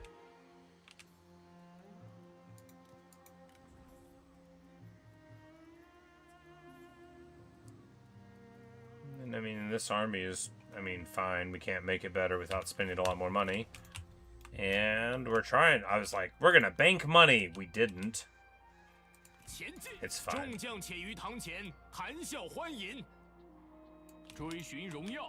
Anyway, it is time for the restoration of the Han. And by that, I mean it is time to do that next turn. We might have satisfaction problems or something. We're gonna wait in case we need to do filial and then corrupt.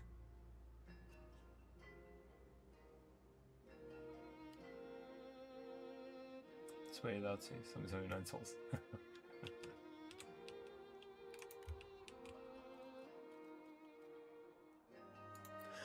Yeah, that game. Wonderful time. Really liked it. Yuan Shao is just level 6. So that is very good, right? Because, you know, if he's not level 8, then we got a little bit of a window. This has got me thinking. I wonder if there is a mod to increase the amount of prestige you need in order to declare Emperor. Because, as I'm saying it, I'm sure there is. I think I'd be interested in playing with that. because a little longer of a campaign would suit my style of monologuing just fine, and, you know, elongate the times when you could be at peace. And even though I will say that one of the many things I adore about this mod is that it makes the mid-game a much more fulfilling experience in general. Do we drop the Prince's army?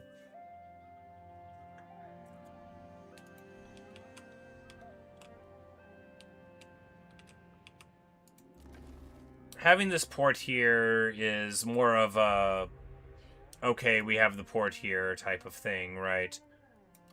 It's important strategically so that they don't, because it's annoying to get across the water. But as long as they have this one, you know, it's really like a sort of whack-a-mole thing. Well, we could have a garrison here, not like them. And with that in mind, I think we do drop the army. It'll make us a lot of money, and, you know, they need to attend, you know, the restoration ceremony and, you know, talk about what's going to happen next, right? And basically everybody that I think's going to declare on me right away has just done it. So let's save that 4 grand, right? Here we need to get outside of the... Yeah. Well, good news. It's just 300 cataphracts now.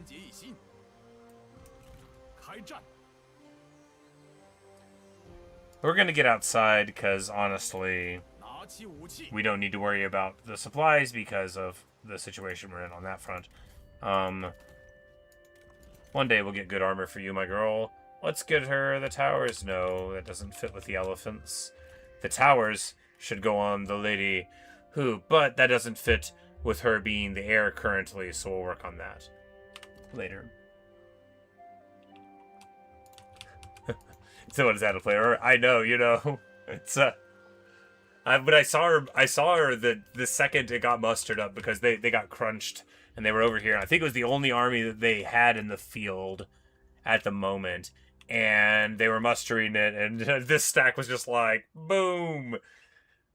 Because we had eyes on most of what they had. They got that. I'm like, well, it looks like they're gonna win for a little while longer. She's level 5. Please join me. My goodness, would I love to get a hold of a level 5 lady with her abilities already.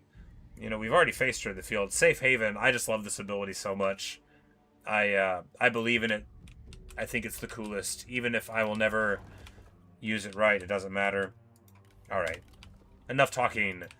The winter of 206 has ended. The spring of 207 is upon us, and with it, the restoration of the Han. Ooh, look at that! There's rebellions going on in Yuan Shao's lands. It looks like they've already died against the wall, but... Alright, so it's on. Liu Biao. Liu Biao. You, sir.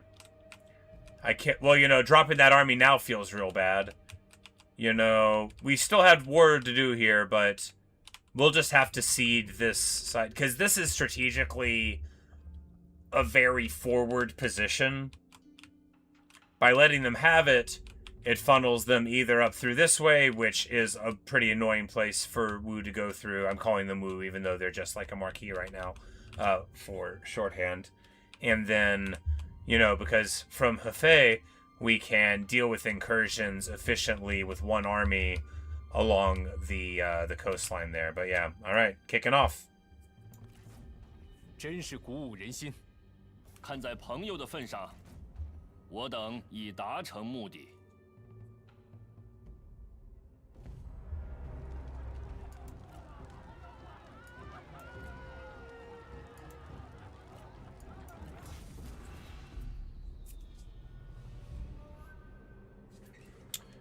Well, let's see what we can do against him here. Despicable behavior. From one of the Emperor's own family members, you know, like, it's getting to where you can't trust anybody in the crew. Well, that's not true.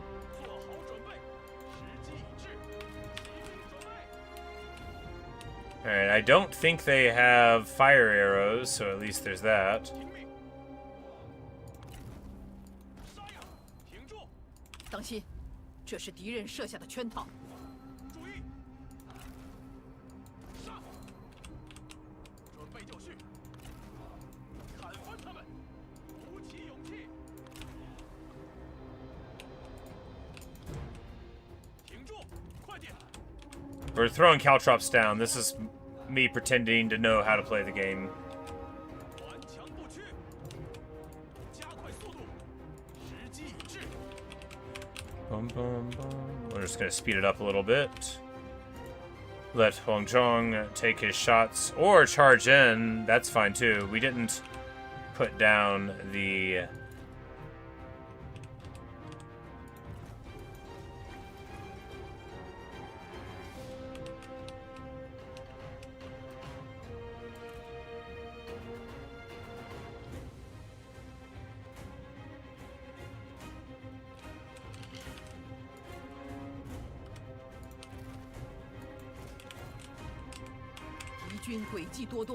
He's inside. However, you know, we've got he's got problems right now. Not least that we're charging everybody at him. Saber militia, which, you know, don't have great morale. That's cheese. But, you know, with it sped up, we hardly have time to pay attention to the micro as much as maybe we should. We're gonna back it here. You know, we really might be able to, though, because I mean, they don't have too much that's great at getting inside here. They don't have anything for the towers. 护国讨贼，做好准备。骑兵在此，做好准备。注意，鼓起勇气，挺住，给我杀！赶快，为了大业。 But we just need to get some pressure there, because if this infantry blob fight happens in a big way, then they might be able to get inside. 快速前进，防箭准备，攻击敌军，使劲杀！ Maybe it'll hurt their little feats when they go over the caltrops. Maybe now I'm gonna like run over my own caltrops. That would be normal. But we're gonna charge in here on the Yu Biao, then we're gonna be able to cut over this way. Well, no, we're gonna be able to gun back inside so we don't run afoul of the Raider cavalry. Liu Biao, you scoundrel, you rogue. He is defeated by the garrison, who can scarcely believe such behavior from one of the imperial clan. You know, they all have like a way higher opinion of those guys.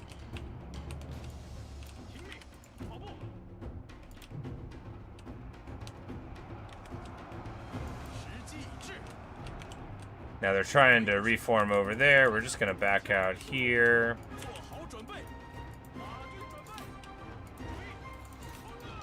Finish up the archers there, and then we're gonna roll all of these guys in, because if they want to move over to this side, that's fine. This blob fight can't go on forever, because eventually some of these guys are gonna run, and then it's gonna be a big problem for us, so we need to get fresh people into it, but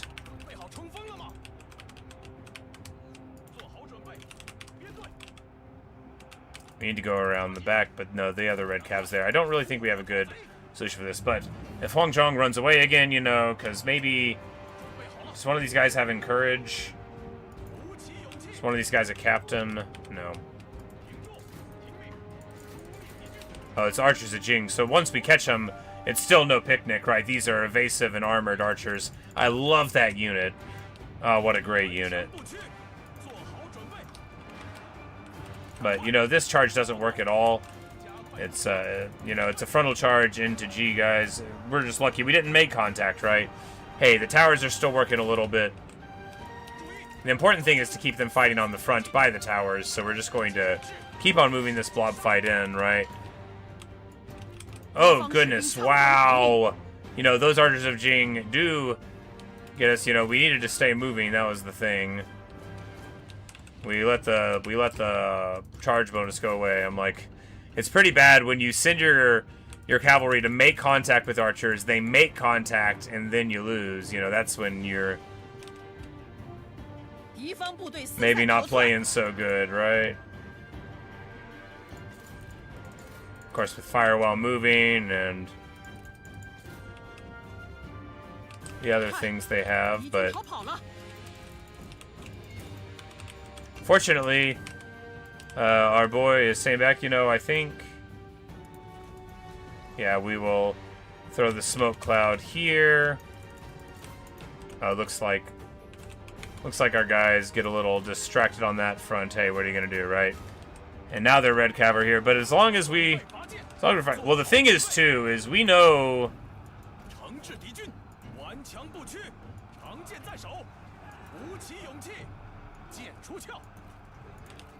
We know that Liu Biao doesn't have like so many armies that he wants to be doing this. Like not in the neighborhood and not in general. He doesn't have a whole lot of lands.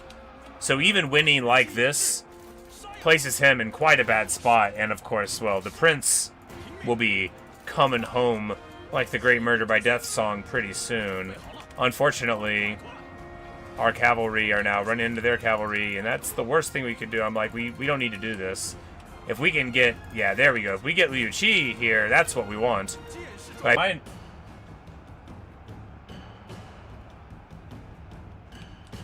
is this thing on?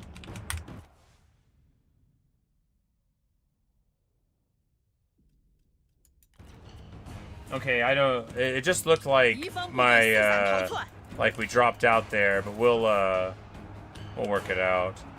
Of course, with Flames of the Phoenix, Liu Xie is uniquely situated by virtue of his subclass to do some good work here.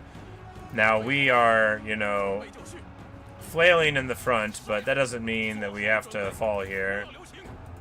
After all, it's a bunch of cav fighting in front of towers, and if we keep them off of it, then they won't be able to take it away. But I fear that we made a mistake getting it. Yeah, we definitely made a mistake fighting him here. You know, it'd be better to get out of this. I fear we realized too late. But hey, you know, what are you gonna do? Run out over our own caltrops? That would be great. No, we'll try to run around this way and not get hit by Flames of the Phoenix. 'Tis a silly thing to do. Because, I mean, these Raider Cav, once they lose their charge bonus, will just go down. These aren't amazing Cav that we're dealing with. They are, however, you know, what we... But if just Liu Xie goes in there, then we'll be in bad shape. But, of course, the opposite could be true. Maybe they'll start to run, right? And maybe we'll turn the tide here. It could happen. Unfortunately, our cavalry run, and it looks like some of ours are running in the front, and he's about to run in, and that's gonna, it's gonna make such a big difference when he does. He's being very ginger about the caltrops, right? But right as he comes in, right as it would have made it, we were unable to hold it.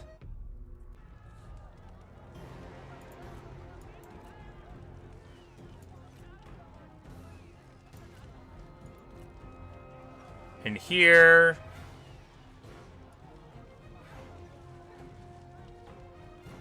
you know, of course, we're going to have to get inside, and they've got a ton of cavalry, but, you know, probably it'll be fine. We'll just deploy on the other side and hopefully remember to walk in.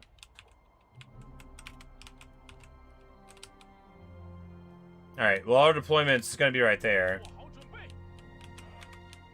Never seen it matter except for there.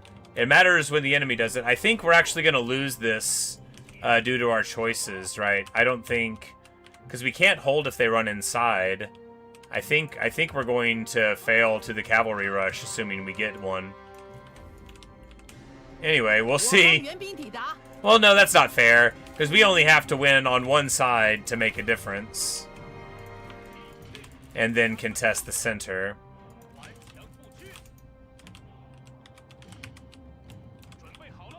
With that in mind, this is the place we need to be.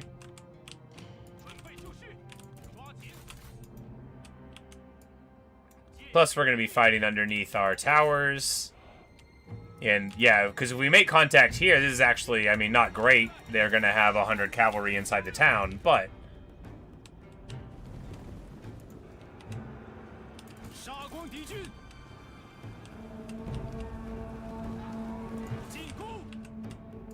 But the Lord of the Zhongnu, the last Chanyu, he won't be the last if he has anything to say about it. Just charges in to help with the defense of the town.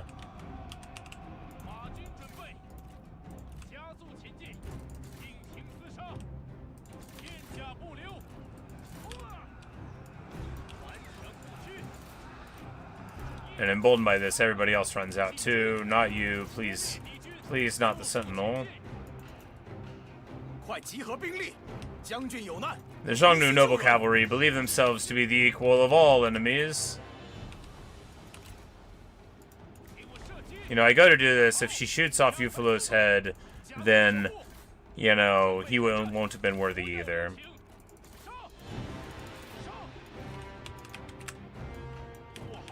We walked outside, right? Sometimes that's all it takes. Cheese. Cheese. Well, doesn't mean we have to lose. To lose. Do you, I don't think you lose minor settlements to the inside going if your morale stays up, right? So maybe we can still win. After all, our crossbows do match up incredibly well against their cavalry.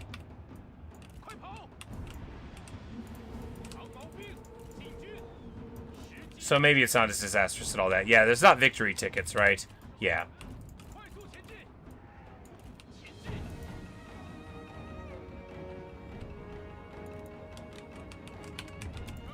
Not a victory point. Alright. Well, then we've got it, and reports of my demise were slightly exaggerated by me. Never seen that happen before.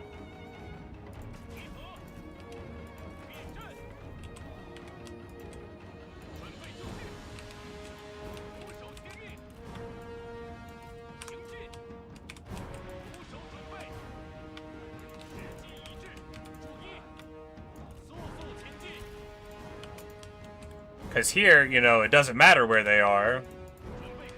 We do need to keep him alive. Let's keep him back here in the trees, you know, to inspire the folk.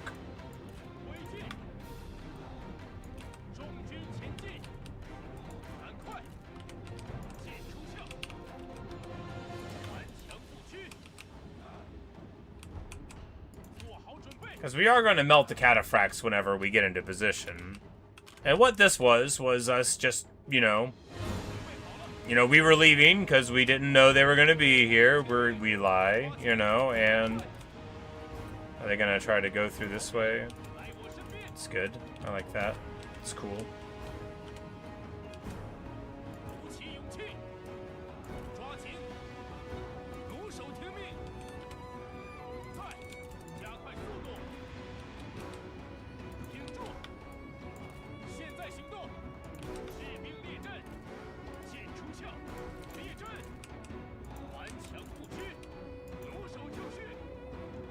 Like, are these guys shooting? Are they thinking about shooting?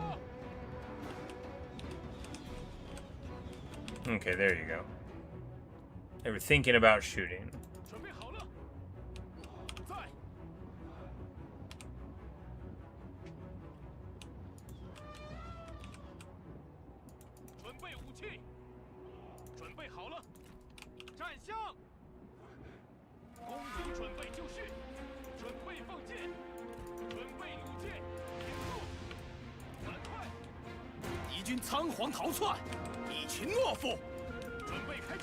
But then we'll move up here, take the tower back again. Oh no, now they're all running in. They got me, they fooled me. They're so much smarter than I am.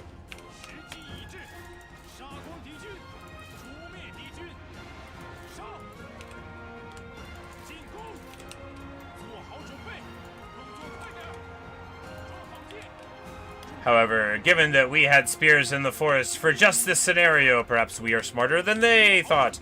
Anyway, we're going to run out of here. It is a silly place. Even though we're exposing our back to the fire from these crossbows, it's better than just getting shot by them. And if it isn't, then I hope it will be someday. Rotate the crossbows again.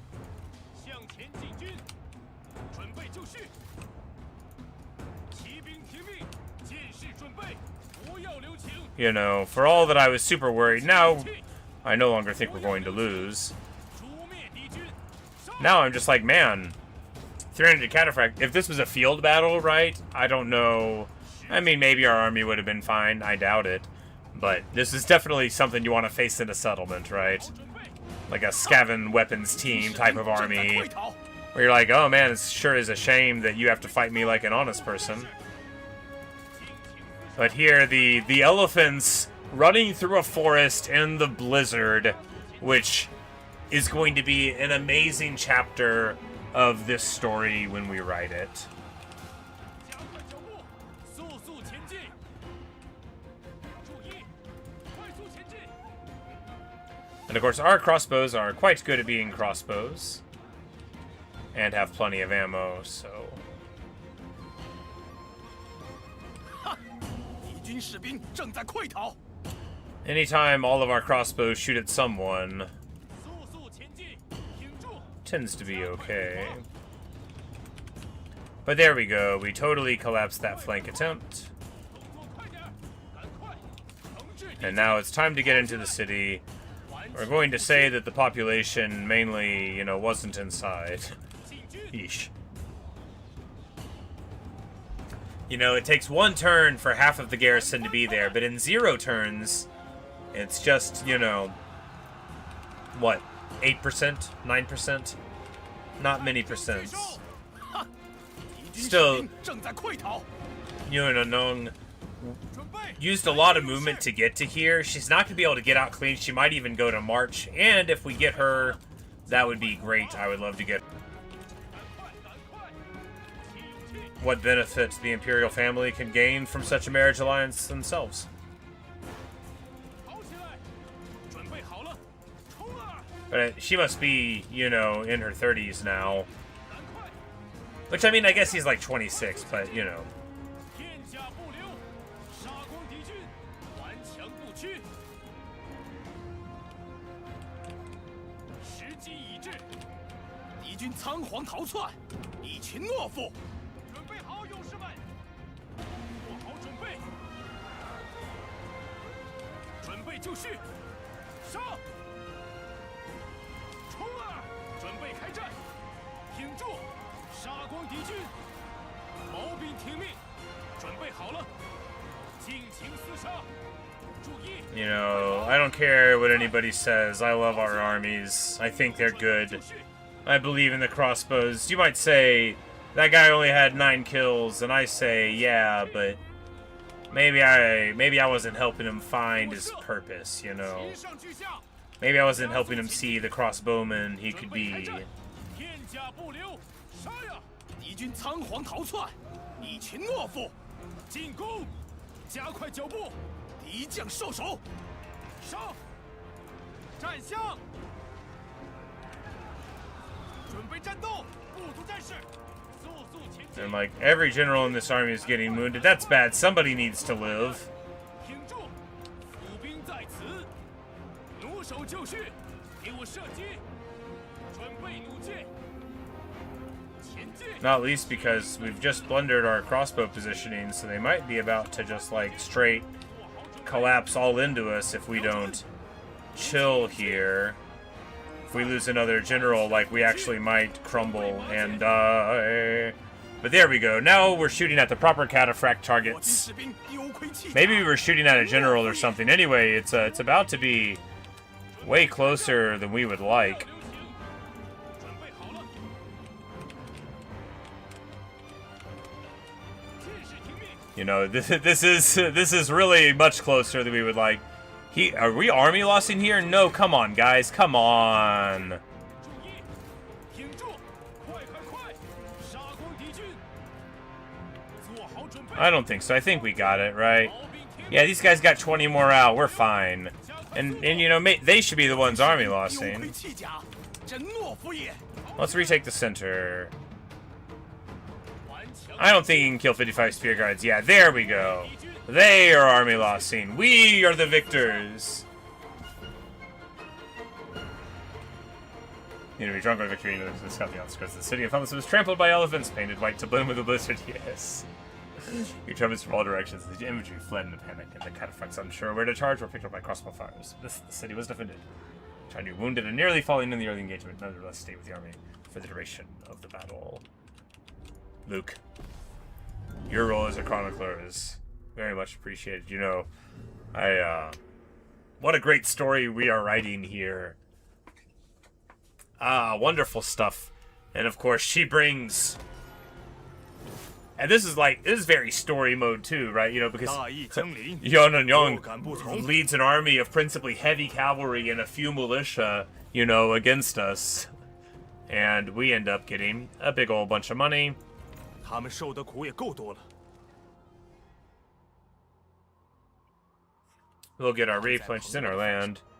Chogo is attacking Ying. Well, you know, obviously we 我等已达 will 成目的。我等诚心 kill 祈 Ying, 求 and then 此 this 意。 guy is fighting. 我等已达 That's 成 all, 目 you 的。 know, we're 看在朋友的份上， Wutugu, you know, it's all kicking 很 off, 高 right? 兴父亲能够满意。 The people truly know that it's 在我 all 们 kicking 反悔 off. 前，赶紧接 Let's 受 see, 吧。 will sign peace with us. Well, I think.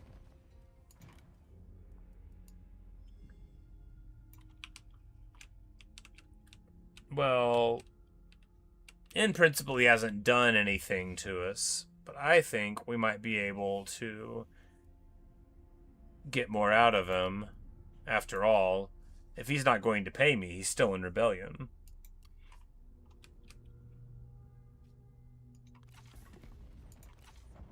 是我们太过大度了。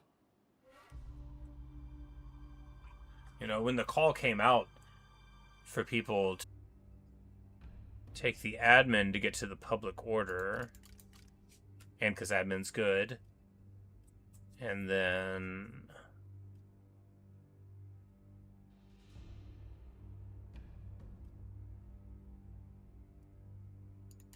spies because we're just going to want a bunch of people joining us. I mean, trade agreements... no, I mean, spies... We don't really need the maximum cover. I mean, honestly, 2's enough, right? 2's enough. Who am I kidding? 汉室走向末路， The Han 此 is 乃 restored. 顺应天意。泱泱大国陷入纷争乱世，曾经的诸侯，如今 You know, 各 3 怀 cranes 鬼 flew into the 胎 sky over the river, but 旧 one 事已亡，天 landed on 道 the steps of the 轮回 palace. 其时已终。天下之事瞬息 The time of the 万 Han 变 has ended, says the narration, yeah. I was like, I thought I heard Han in there somewhere. China is better for your efforts. Indeed. Mandate of Heaven, we get 5 grand. Oh my god, it is Ma Tong! That is perfect! I mean, not for him, but for me. I thought it was going to be Cao Cao, and that was going to be very annoying. Alright, well, there you go.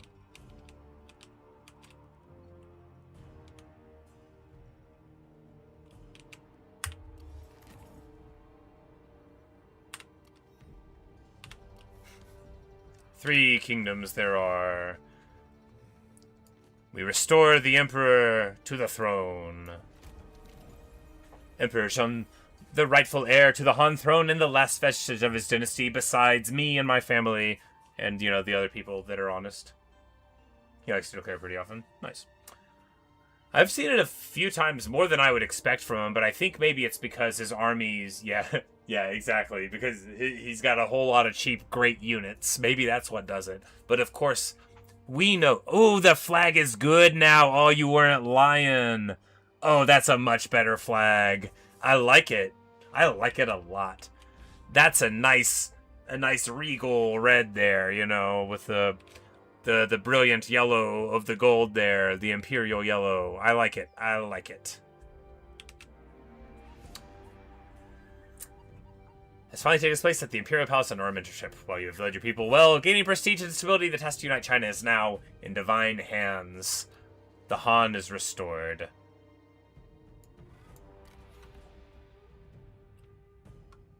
Playstyle focus, majesty.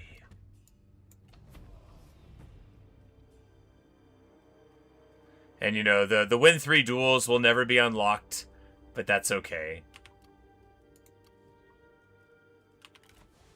First things first, we save it. We've got 20 grand.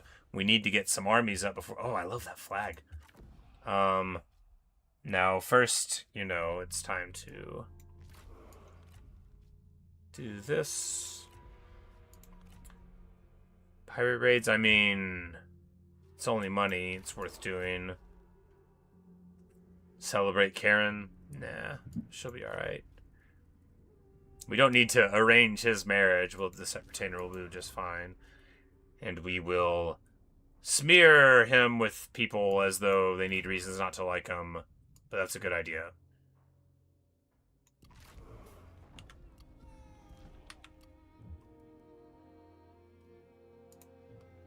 Makes it work. The desire for higher office is pretty annoying, but they have to go to appropriate people, and so on. Any Confederables? Come on, Liu Xie.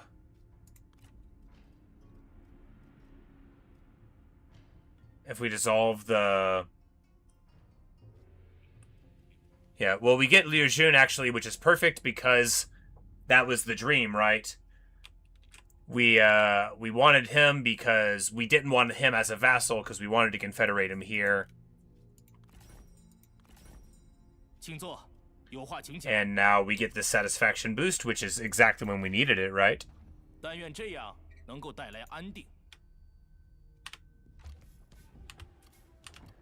Xun wants to get folded onto the umbrella.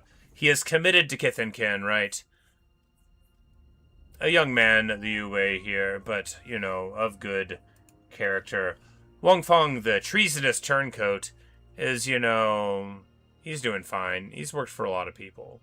Oh, this is this guy. Wang Song, ever faithful. If she's married to somebody, we can get replenishment out of that. So that's a really good pull, too. We can divorce Liu Xun or give him a job, depending. They have the temple site not there. That makes sense, right?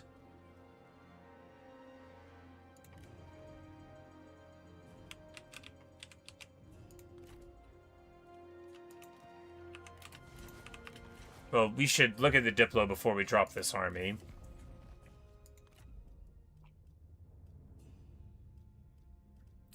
Cao Cao is only at a -20, which is pretty close to being done, right? And he is actually willing to become our vassal. We need to do that right away.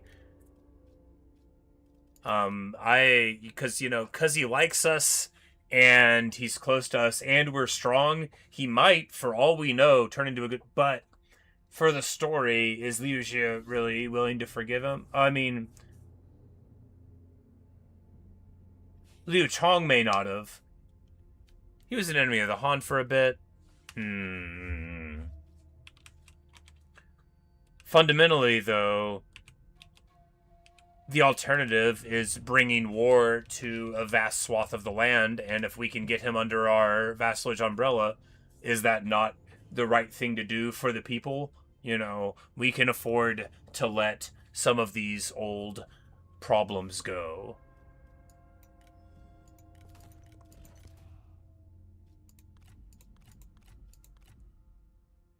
Yes.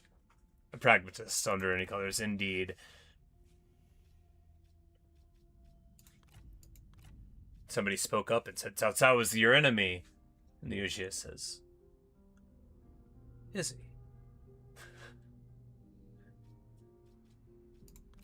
Send him a wooden ox.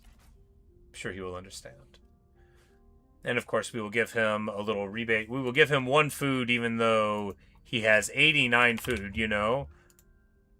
For all that he may have been an enemy of the Han and our enemy, his people are well fed, you know? I doubt he has anything like our population, but he has plenty of food, you know? And I'm sure that things will be fine. We can't marry in, because I'm sure, you know, we're related to everybody at this point, but...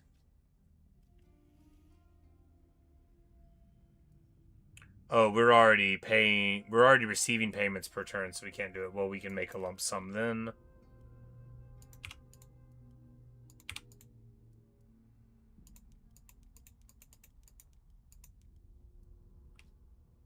I'm sure it'll pay off real soon, and... yeah. 算是新的开始吧。 Perfection. He was punished. Stop being on by the time the war done. It's true, you know, without our intervention, and even with Liu Chong whispering in the Emperor's ear a lot, which probably had something to do with this calculus too. He's like, you know, for all that Liu Chong was and is an honorable man, it's clear that he had personal feelings about Cao Cao that did color his judgment. Not cloud, but color his judgment. And we cannot afford to hold on to these old grudges if we are going to be able to stand against our foes. Right? Right. And with that, Cao Cao, who is, you know, both our vassal and a guy who likes us a bunch, and surrounded by our other vassals, it may be that he will turn into, you know, a wise steward of these lands and go down in history as a very fine poet who defined a form, you know, with artistic and genteel sons, with happiness all around.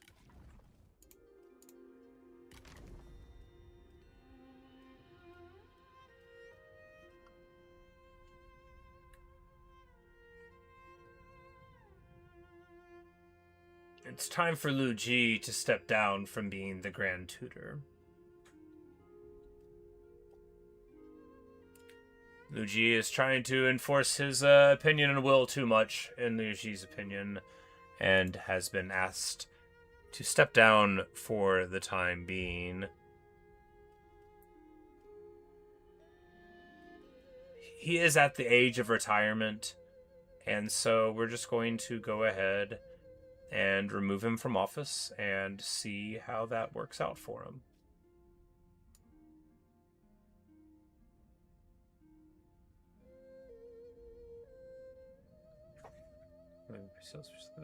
Based on the historical records, I have a very good chance Cao Cao would have been happier as a poet under a better system. You know, that's the impression that I get too, because, you know, reading romance, and then I've been reading his poetry and Cao Ji's poetry recently, and then, you know, like, watching videos on history. I've been really binging on historical China stuff recently, and as a bad poet myself, I mean, Cao Cao was not a bad poet, and, you know, and Cao Ji especially not a bad poet at all. Cao Pi, what a stinker.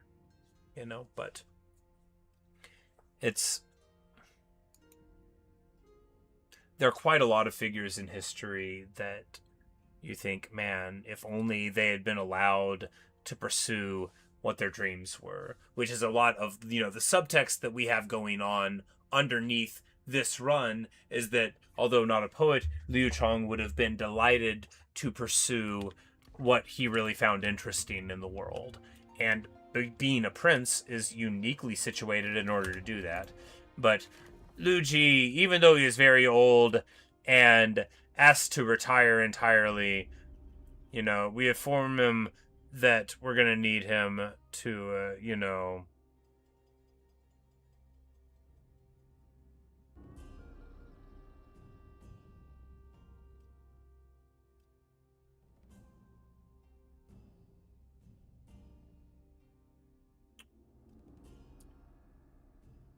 he doesn't give me any satisfaction.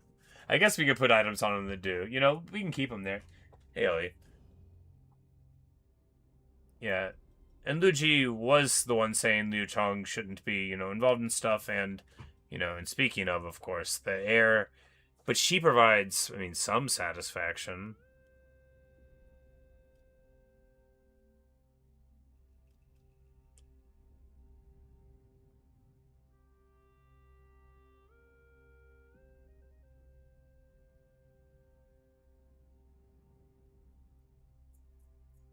All right.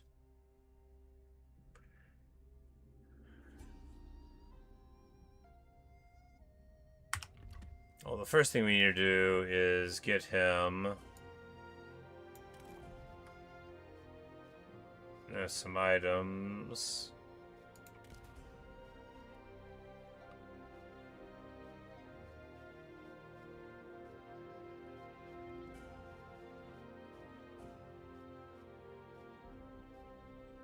Because we have Scholar of the Future on her, and that's fine. And we have this guy already being used. You know, we don't really have anything else that's great for the faction leader here.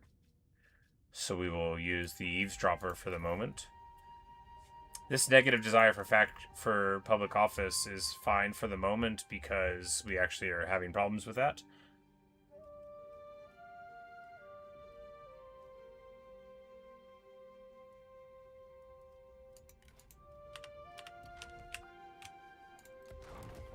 And we will put the Emperor on assignment here in the capital, you know, to persuade the gentry, even though we don't need to, because it's classy.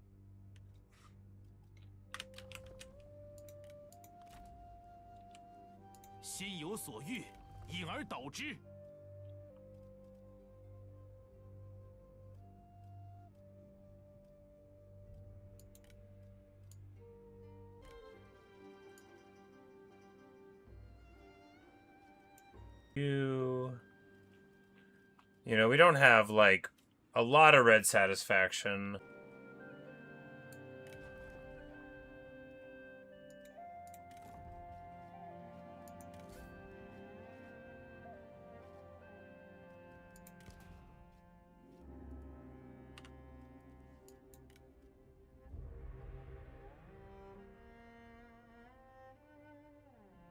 For what she wants. Alright. The Han Empire is restored. Anyone in the pool? Huang Gai, you know, he very well may not be a spy. We're gonna try to get him, you know, because we did release him.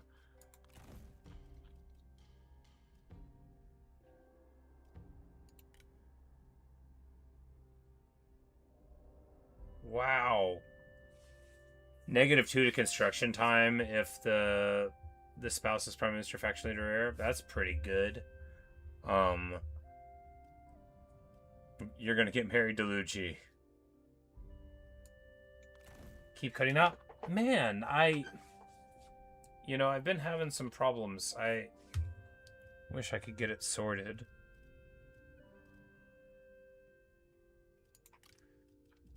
The Minister of Coach, of course, Yufalo for right now.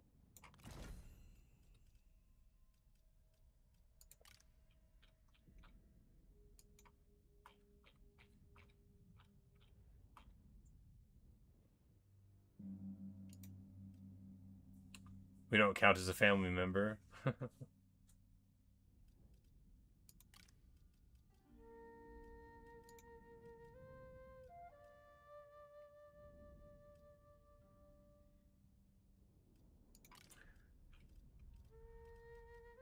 I'm like, right, yeah, they're all over there.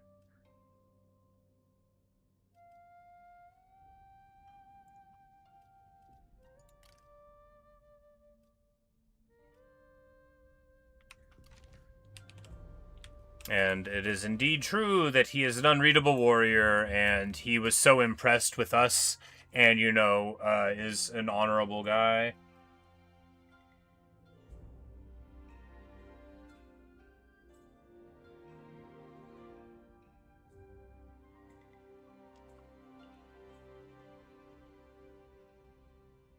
Paying from retiring outright, yeah. She very much wants to do, but yeah, we get one guy who is, you know, he's got money knockback for his retinue. He's an unreadable warrior. 50 charge bonus for spear infantry, you know. Sure, love that. You know, they'll have mighty knockback, and you know, I'm gonna lean into it. We're gonna give him some spear infantry. I'll find him somewhere. Liu Xie has been confederated. He has brought us the provincial advisor and a tribal recurve. Alright, he has a good retinue. We must make him an administrator. Here, take up your glaive again, old boy. Liu Xie, of course, is going to be the administrator of something. I mean, we've got plenty, so... Chong, sure. Somebody on the front, you know, he's already got an army.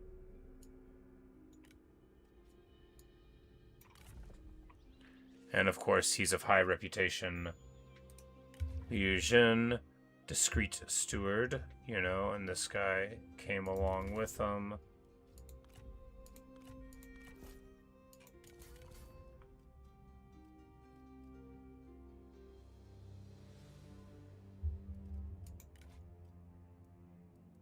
He has a retinue that can be described as a retinue.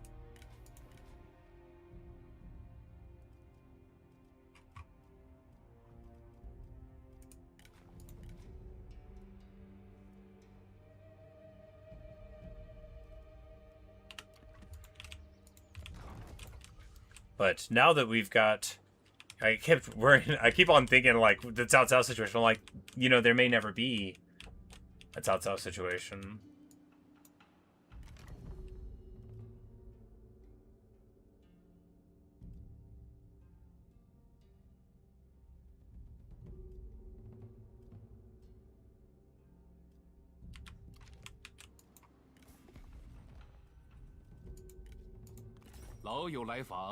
All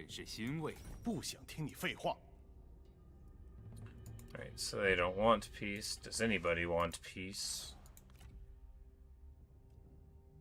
I mean, not the Duchy of Chong.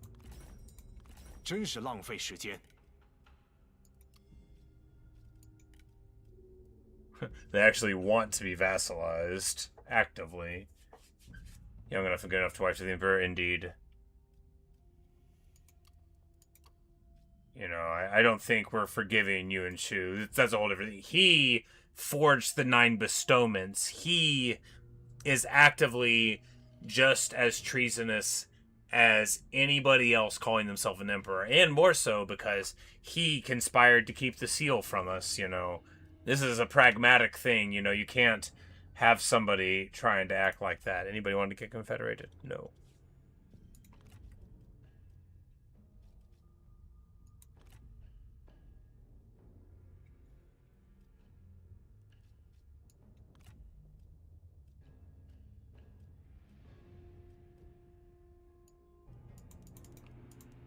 And here with the big rebate.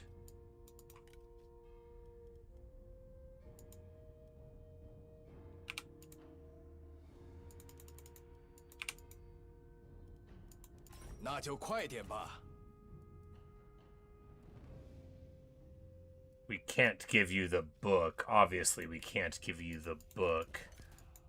The book of crossbow knowledge, obviously, cannot be given to you. Dignified raiment is like not very good armor, so we're gonna get rid of it.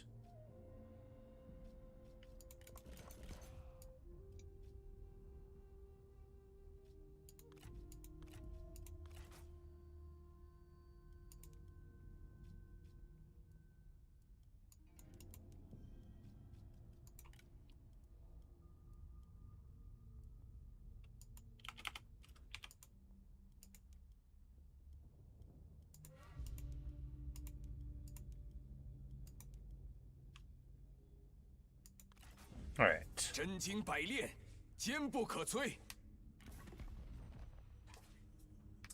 main antagonists of this campaign are clearly both Yuan brothers. Research every event not immediately tied to the Castle Chong under those. Exactly, you know? And maybe even the stuff there. After all, is it a coincidence that the bandit showed up right before we were there to rescue the Emperor? Is it any coincidence that he was shunted off to Yuan Shu and then to Yuan Shao eventually? Who, you know, stole him away? Is it? Are there coincidences? There aren't. Alright, we are 100% out of money now. But that is okay. Being broke never bothered me anyway. Now, over here, you know, if only we could get peace with him, but, you know, the Alliance doesn't want it.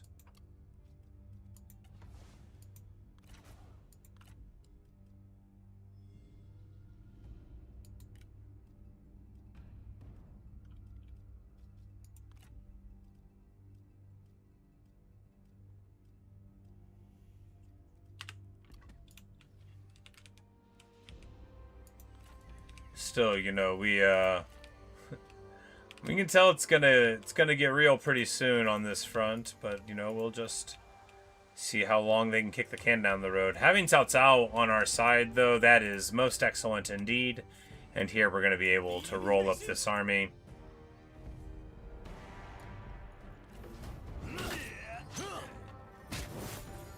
Give him the old kick. 作乱为祸之徒，不得其死。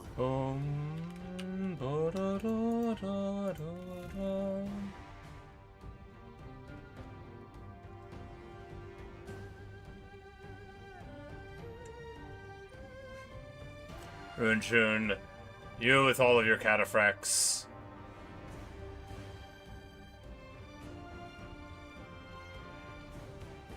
We'll release you one time.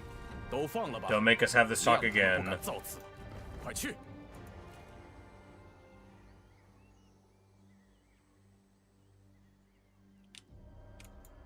We done the marriages for replenishment yet? We got the one, but we haven't done this one yet. But yeah, focus all the money on the vassalization, indeed. He gets to level 4 to boost experience in the army. 心境澄澈，天下庶几可定。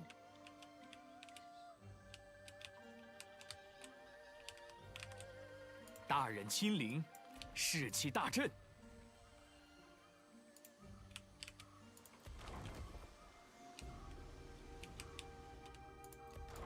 Man, I remember when we could build a bunch of buildings with our money, but that day may not be too far away, right?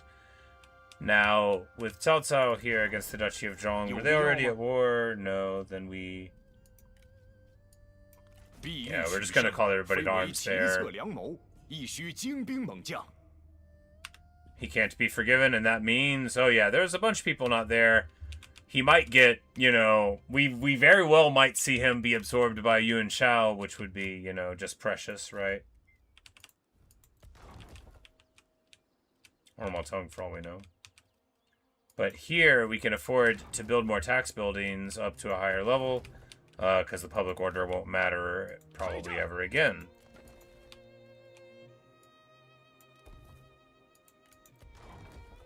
It just depends on the place, but even with our very high population, we'll probably be fine on the public order, even without the tie-ins, but...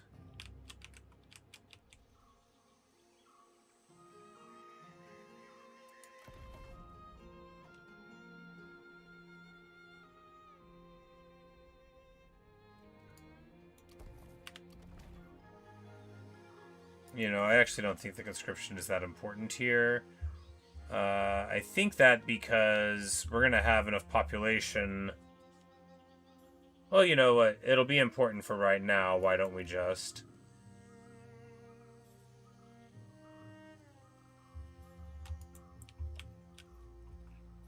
I think before we go a little... Yeah, I bet we could, because the Han Dynasty Restored gives us 25 faction support.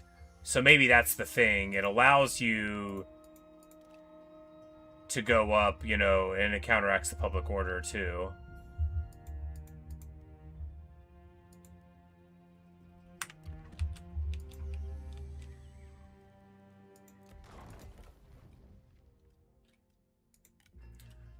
Sun Bin can go around and, you know, be telling everybody, you know, hey... He gave me a job, but he didn't hold it against me that my brother was a stinker. No, sorry. Uncle.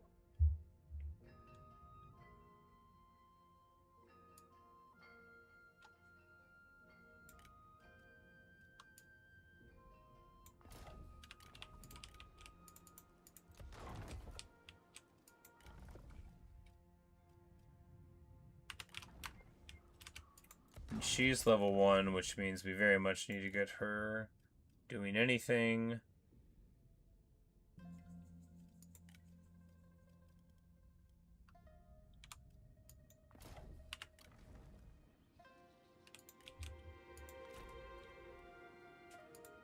Where do you see faction support?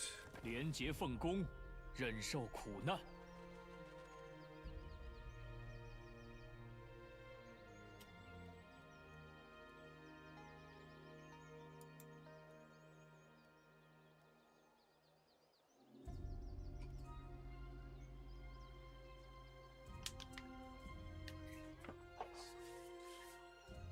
Only pops up when it's partial. I see.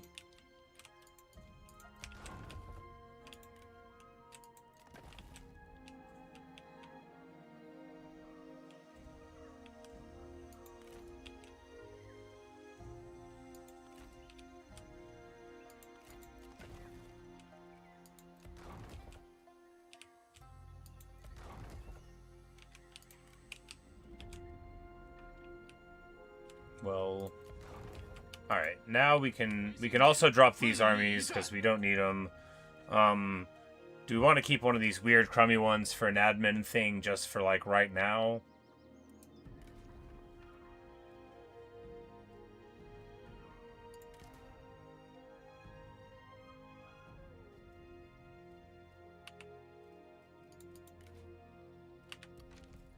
I mean, it 大 won't 人有 hurt. 何打算？一统天下， But you're a treasonous 有何吩咐？ turncoat.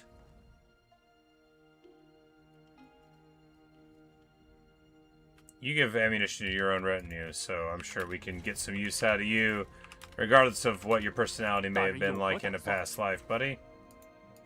平息战乱， And she, you know, although I will occasionally put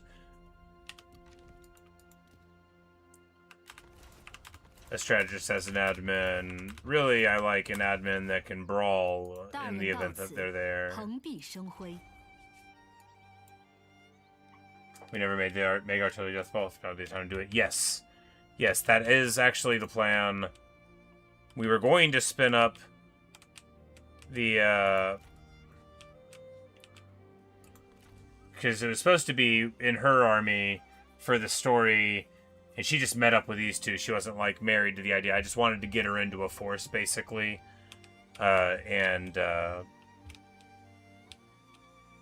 Yeah, we can get him into that army. And then we need like a bodyguard type character for it, of course. Speaking of course, one turn until we can get the guys back up. Yellow turbans in Taiwan. Yeah, get wrecked. It's only level 3, I guess.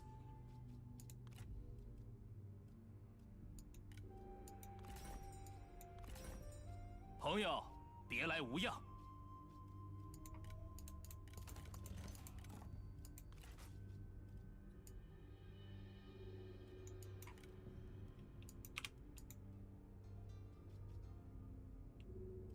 And our cowardly supporter, are we going to shake him down for everything? I mean, yeah, he's fine right now. Whatever, you can afford it.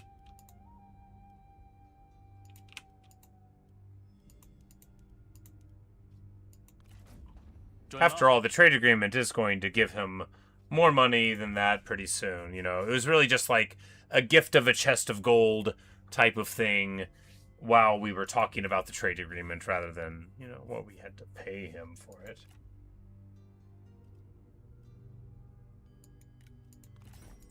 好的，请讲。 And Pan Lin will join up, and we will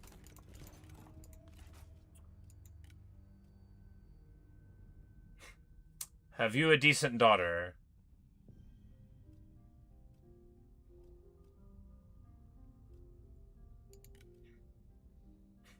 This manipulative seductress. The 90, Yuan Shu, yeah. I mean, she is 32, but, I mean, I guess we should just look around more, right? We don't even know if he'd be willing to do it. He hates us. He probably wouldn't, right? Yeah, that's right. Yeah, he wouldn't even do it. Heh.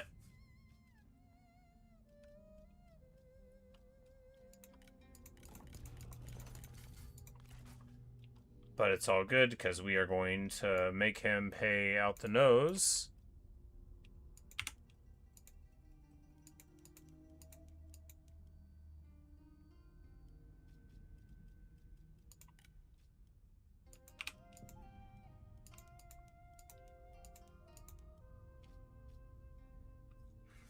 He has a great idea of this, and everybody else likes it too. And of course that continues isolating the South under our wise umbrella.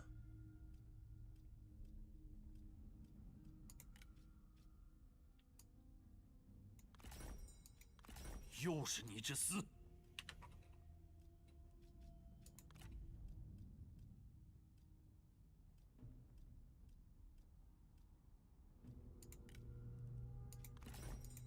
那就快点吧。 All right. Make a little bit more money there, and now we're up to positive 15k off of these tributaries and the raised taxes and stuff. It's very nice indeed, and that calls our attention to, of course, Liu Biao.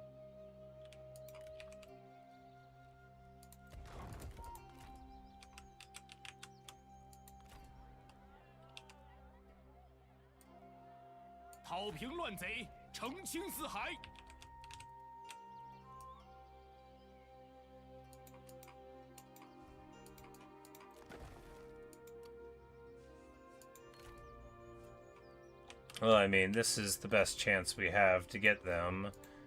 Do we recruit some guys briefly here before running in? Oh yeah, they're more expensive because we're running the peasantry thing all the time. Yeah. 715%.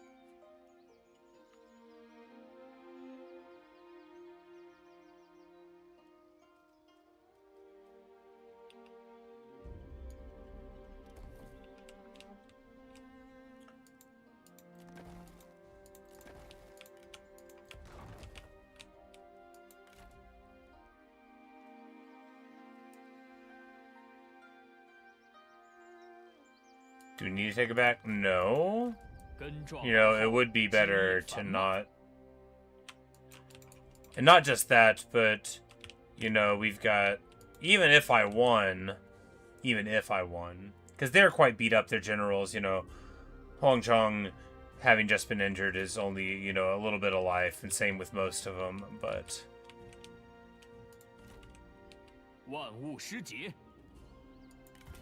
Perhaps we wait an ambush here.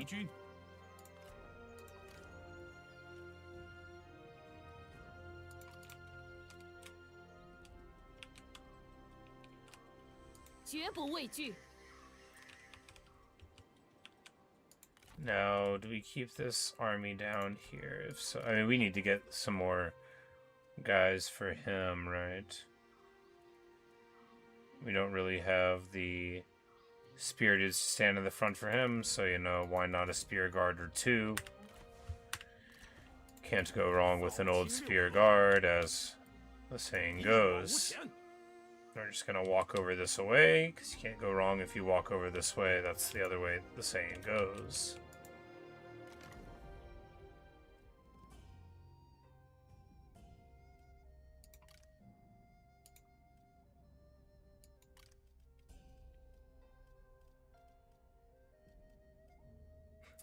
Do we make the yellow turban the minister of ceremonies? That would sure offend Liu Xie, wouldn't it?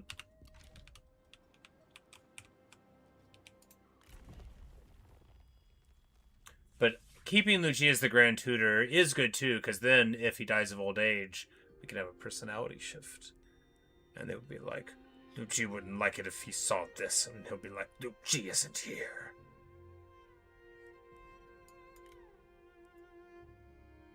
But Liu Xie, who is, you know, the other girl, who's his friend, he's just a normal Taoist promise. Right, you know, he's not like those other ones. I mean, like, hey, some of my best friends have a copy of the Tao Te Ching within reaching distance that they can just tap on, you know.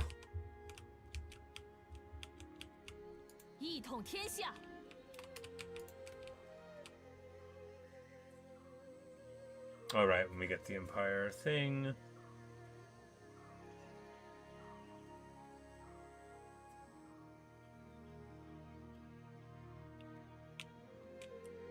Yeah, the satisfaction plus the desire for higher office plus the corruption. It's pretty rough, but not like so bad, right? We'll feel better in no time. We still need to find him a wife.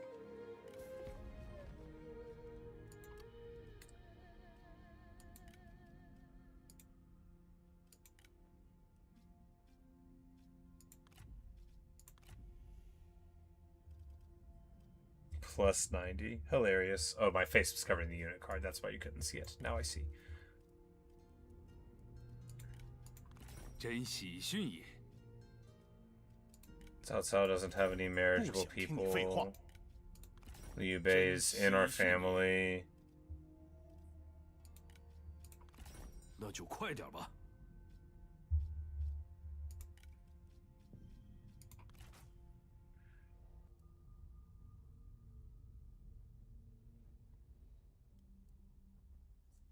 You know, he'd actually do it for not too much, but too bad the Guan and Zhong kids aren't related to Liu Bei. I know, right? That would be perfect. They would be of an appropriate age. 朋友，别来无恙。很高兴与你见面。欢迎，朋友。很高兴与你见面。 I know you've got daughters, but you hate me for whatever reason. And all of your relatives are too old. Yu Yao related. 很高兴与你见面。 Luoyang there doesn't have a relative. 你是来浪费我时间的吗？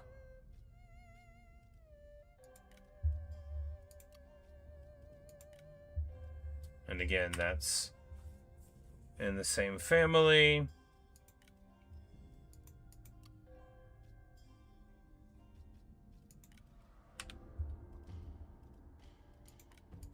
别来无恙啊！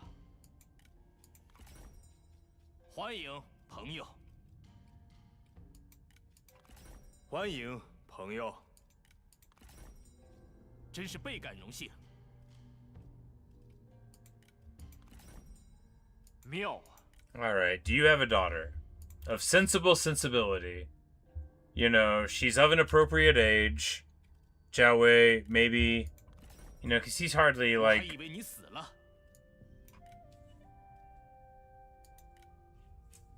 But she is a sentinel, maiden of Fuchun, 22-years-old Zhu Zhu.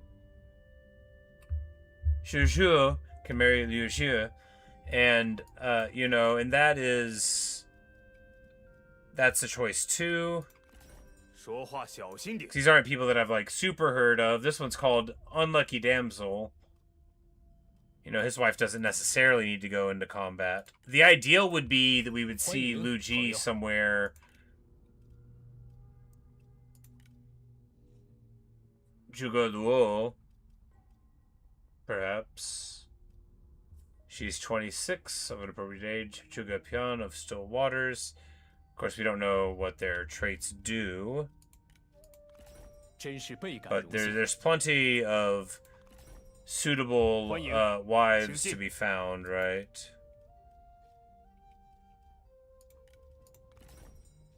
吾 He 等耐性 hates 有限。 us. 妙啊！ She's too old.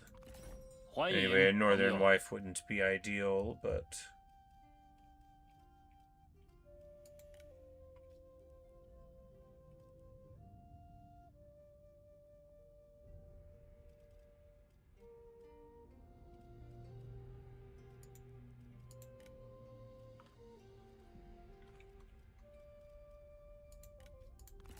欢迎，朋友。 Just to the north, yeah.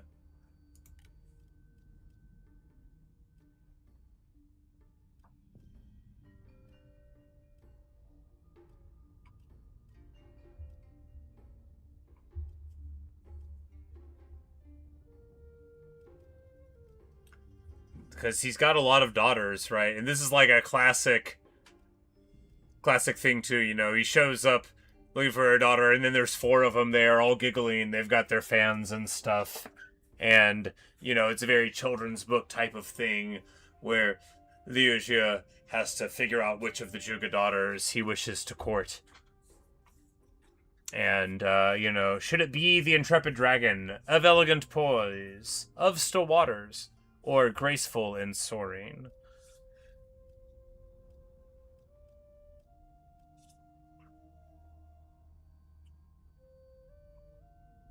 Any opinions? What does the council say? Well, actually, we could Because we can see if they like each other. Well, we'll let him, you know, he has the conversation. All right, so it's up to graceful and soaring, or of still waters, you know. Those are the ones he gets along with. And it's important that, you know, of still waters, I think, is better than the graceful one. You know, he'll want a wife who, you know,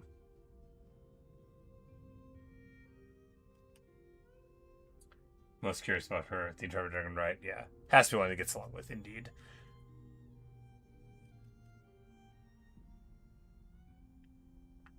If we make it a commander, then she can get a big artillery train and hang out with Lady Hu if they get along. Eventually.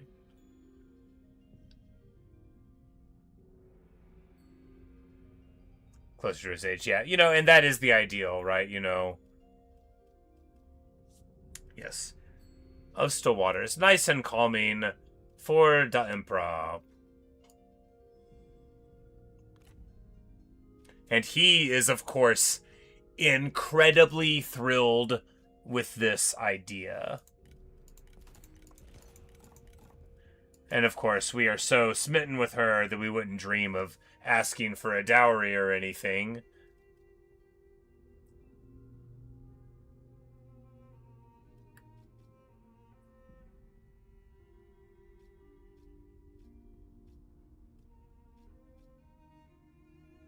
And a glorious day, the marriage of the Emperor to one of the important scions of the South. One of the representatives of the important scions of the South. Zhuge Piang. 好，准了。 He never thought that Castle would be enthused about becoming the Emperor's father. I know, it's crazy. Like, I can't believe he would want that. Huzzah! One must strengthen the bond between factions for the greater good of the land. I've never been so happy for an arranged marriage, right? I'm like, hooray, let's see what she's like, right? They get along, so she's got to be okay.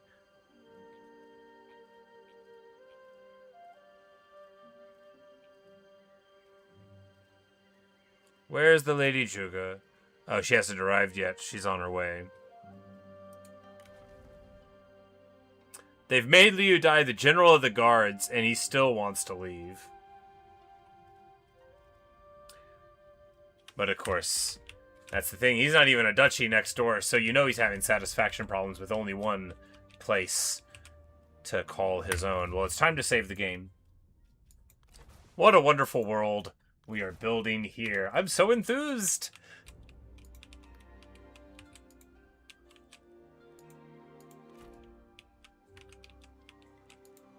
I would have married Cao Cao's daughter if she had been marriageable, but...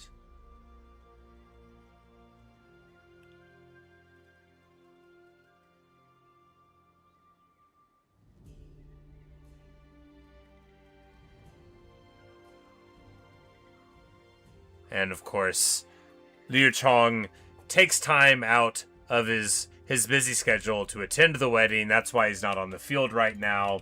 He's just so proud of his nephew and tells him as much.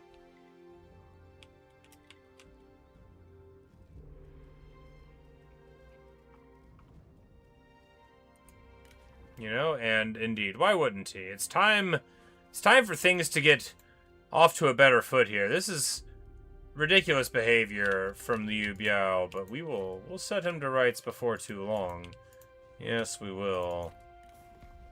朋友，别来无恙。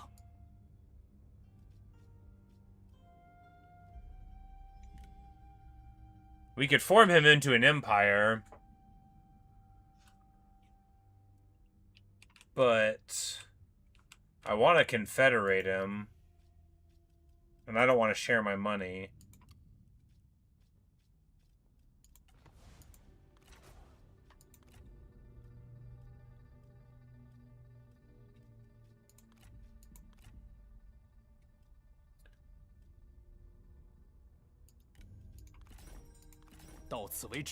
I guess we can trade with them. I don't... Oh, because maybe from the river we have an unbroken line or something. I mean, we might as well. You know, he is the king of the lands far away, right? And now we've got a little trade agreement with him. The Trophy Covenant is trophy and exactly what we want at the moment. The old ward sandals. You know, the Jade Halberd Blade might be a little bit unnecessary at the moment, actually, right?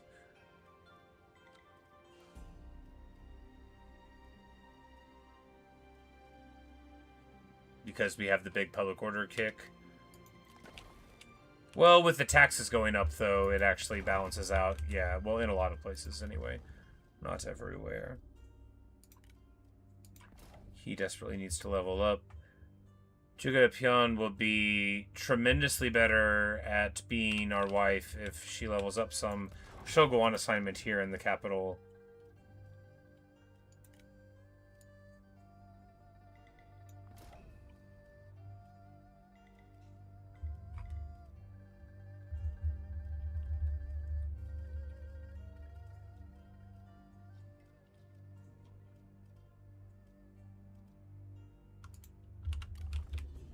Alright, and then we will rebuild the Temple of Confucius. We're gonna do all...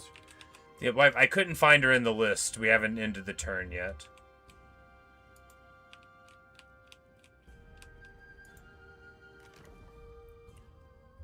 She might have been wounded or something, for all we know. Oh, there she is. But we're gonna make her the heir, I imagine, so...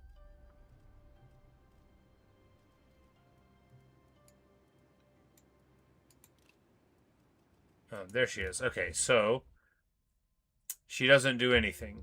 She gives morale to the own retinue. Carries a calm dignity even in times of danger and pressure, which soothes the hearts of those near her.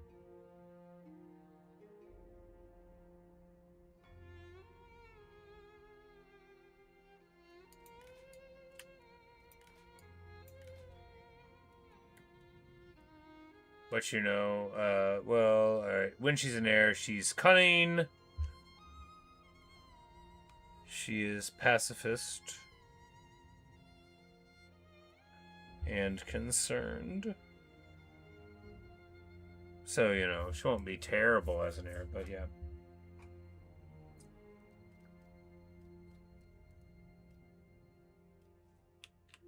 She'll make a good minister, right? Yeah, it's just we need to find somebody to make the heir, to be in the heir spot. Can't stay her. I mean, we can do it for like a bit, but not like for a long time. As cool as she is, you know, mainly her stuff is coming from the items, which isn't really her either, right?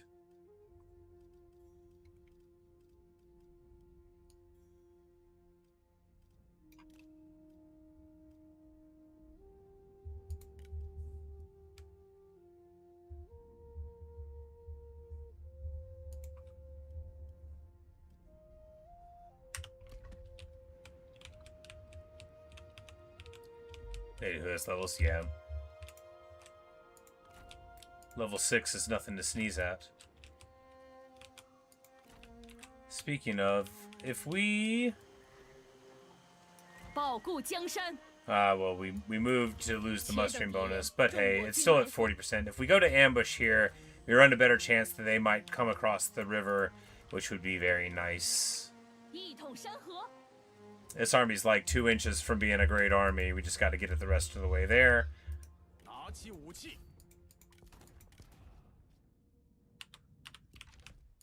And here in a bit, we're going to build the Fires of Industry, right? And we're going to start getting some items. We're going to see what happens. It's the spring of 207, and all's well. Cao Cao is offering to assist us in our war. I love you, Cao Cao! You're a great guy. You know, he is strength rank 2 in the world, but maybe it's the... Is it the highest priest? You know, actually, we would totally win this. We would totally win this. Chengpu, join me.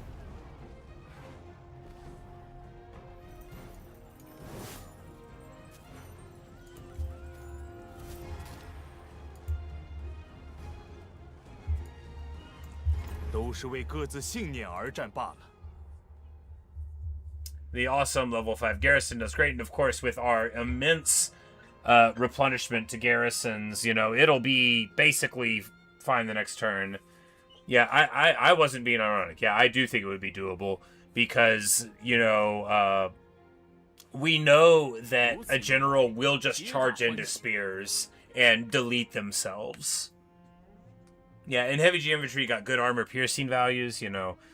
Sun Jian has declared war on us. You fool! Well, I guess he's probably thinking, if I want to take the north, this is my last chance. The Emperor is obviously getting his act together, and the other guys are boxing me in, you know. I don't want to pay tribute. I want to be the guy.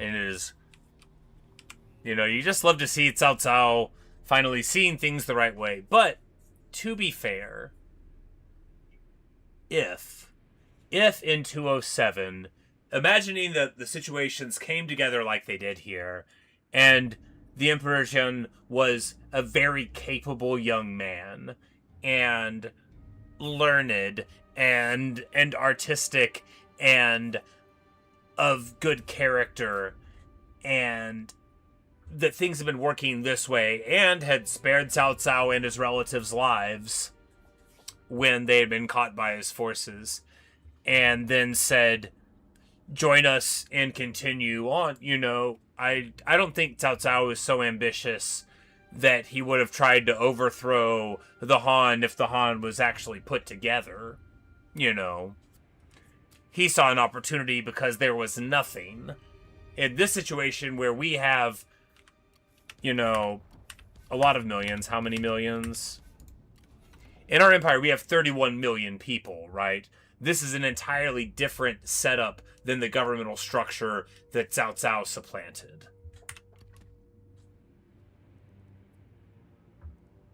Is the original young rebel?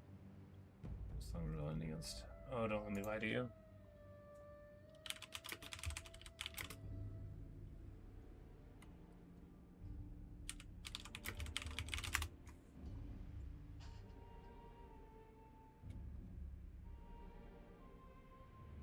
Oh, that was the one that was before the Yellow Turban Rebellion or around it. Okay, yeah.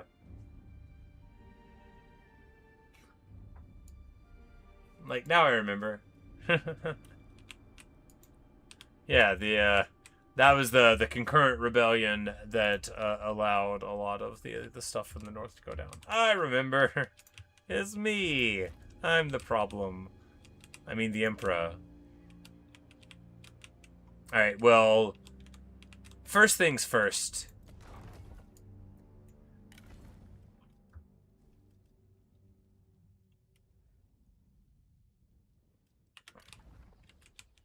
To recruit Liu Chong over there.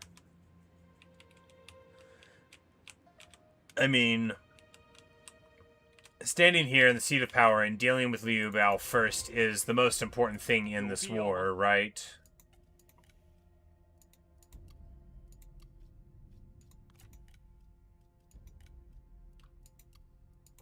Yeah, because once he falls, then his web of vassals, small web, but web, can fall to us as well.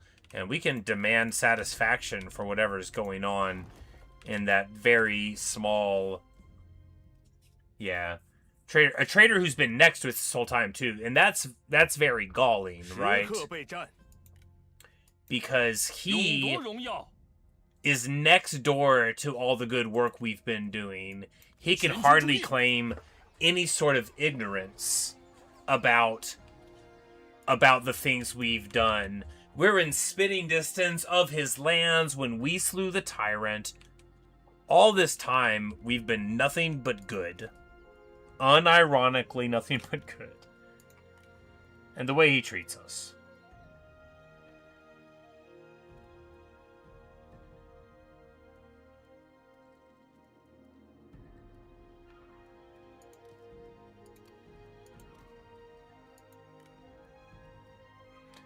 And we will get him some Chu Blade Masters to continue his collection of all the coolest things. You know, he's got some Yuzhou Diehard Warriors, some Yangzhou Marines. We'll have the Chu Blade Masters. We'll have the Yellow Dragons and the Pearl Dragons. Just a little grab bag. Now for Liu Chong, I do like...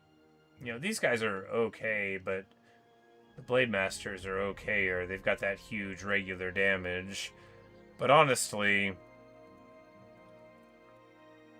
just going to... Well, Guard might be fine, or an Onyx Dragon. Why not an Onyx Dragon? Artillery or Onyx Dragon? Well, artillery for this stage do make sense, though, right? Yeah.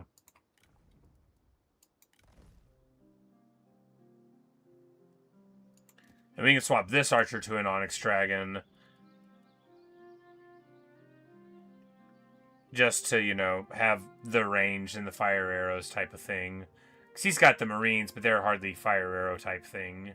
And a fire arrow will work a treat.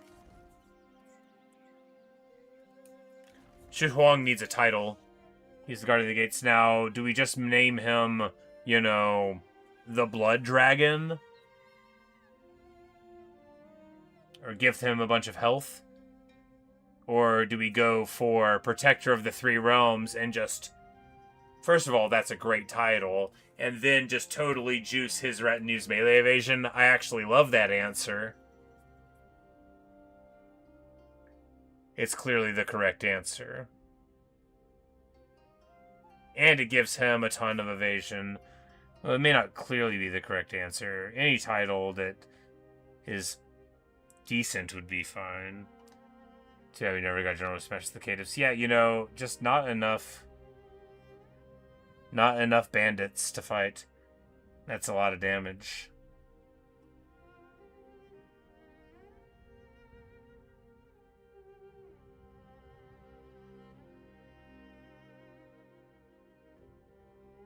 Oh. Well, melee adventure for own army, I mean, the General of the Guards, that's the same thing as that other one. Only, you know, it would apply to anybody else here. Do we go for...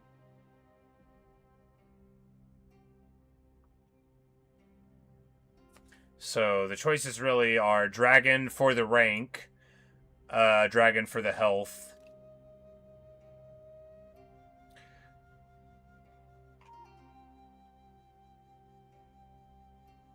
Protector of the Three Realms gives you more personal stuff. I guess we take that then, right? Just juice up his expertise. Get it as high as it can be. Yeah. And he is the Protector of the Three Realms. He has been named that.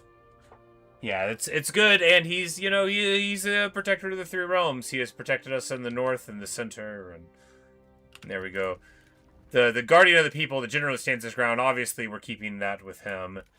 And Liu Chong, for all that he says he wants no title, we might give him one anyway. It'll be an honorary one, you know. The Prince of Qin is the only title he needs, but an honorary symbolic title, you know, might be good.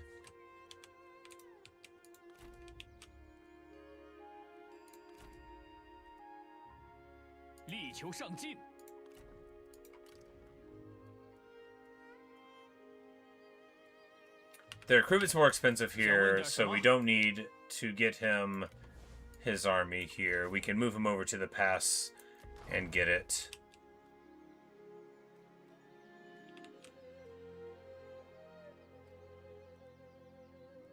Flame Shopper Traps? Oh, yeah. I want to go to the wife. That's what I was actually thinking, because... You know, because she is who she is. And we need to rearrange the people in her army before too long, but, you know... These wars caught us a little off guard. Ooh, Yuan Yao. Well, he's out of position, which means we probably wouldn't be able to catch him.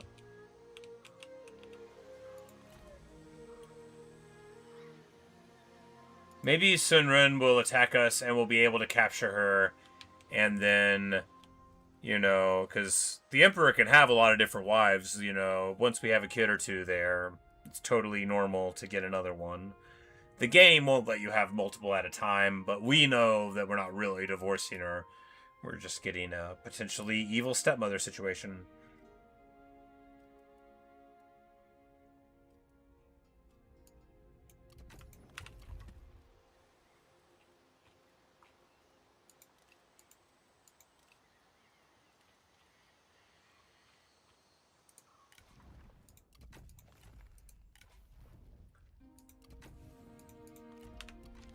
It's level 6 there, you know, just going on assignments. That's what it's all about. That's the name of the game. Don't neglect your assignments. That's the only advice I have for you. And of course, now the fact that the South is this grab bag is fine, because, like, if Sun Jian had somehow declared, well, then we would have to worry about one of our vassals getting it or whatever. But here, you know, it's just a nice little thing.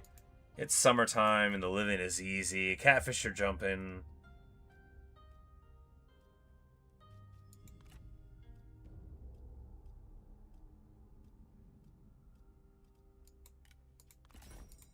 And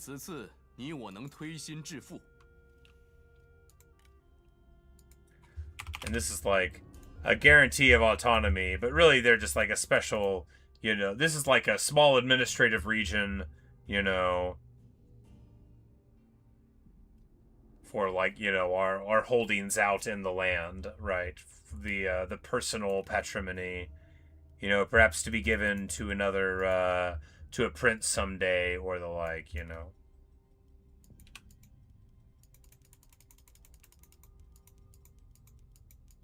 They, of course, can barely defend themselves, but that's okay.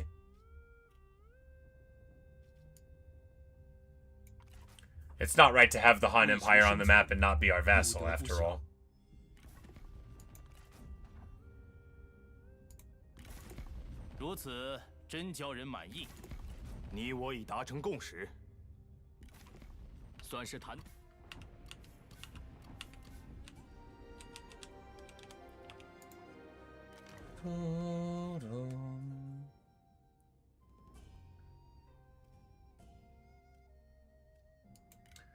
Well, Kuto, I actually think this is the real guy because I'm pretty sure his faction just got popped. And anyway, he's a faction leader, so the first time you see him in the pool, he's got to be the real one. It looks like he is throwing himself at the feet of the court as well. See, inevitably feels like the good Indian. You know, it is the good Indian. I'm glad it feels like one, too.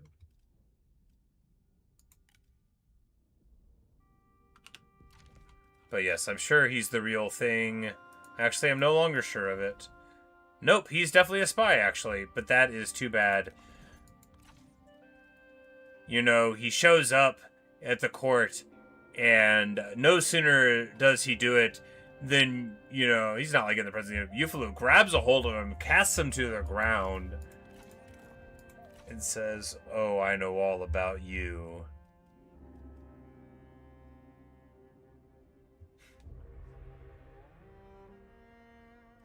You're so out of here.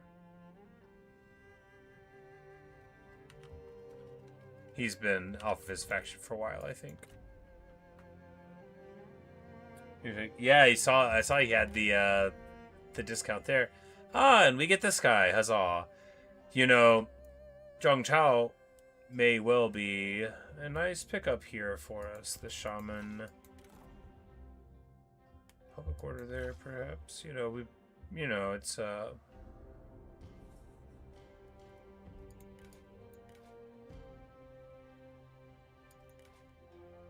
I guess we don't need to. It's not really a satisfaction problem anymore. Now with filial and incorrupt rolling, we're all in the green. It won't take too long. Notice everything else. Speaking of the green, it's time to build the Grand Temple City of Confucius. You guessed it.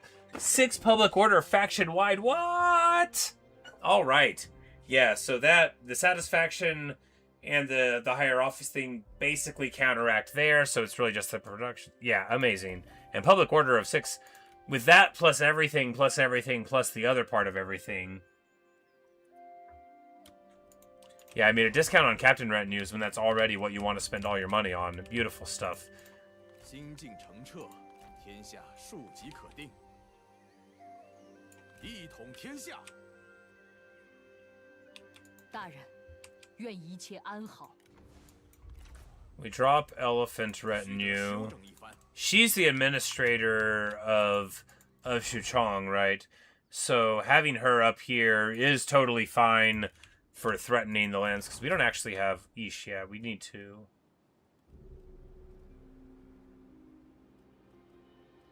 Like, we don't even have like a proper wall garrison there. I mean, I guess it's not that important. If they come across, you know, we'll be able to fight them from the pass or whatever. But, I mean, we still need it. That's the next priority, is getting this border there. We need to get the passes leveled up and stuff. Do we want to get peace with Honshui now? Song Jian is... Oh, he's on this side of things. Well, maybe he's just incidentally there. 快点！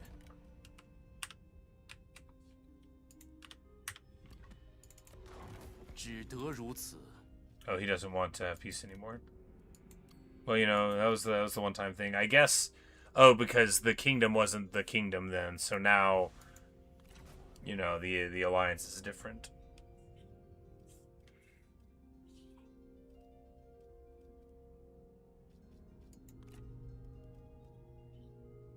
Dosi is willing to be our vassal.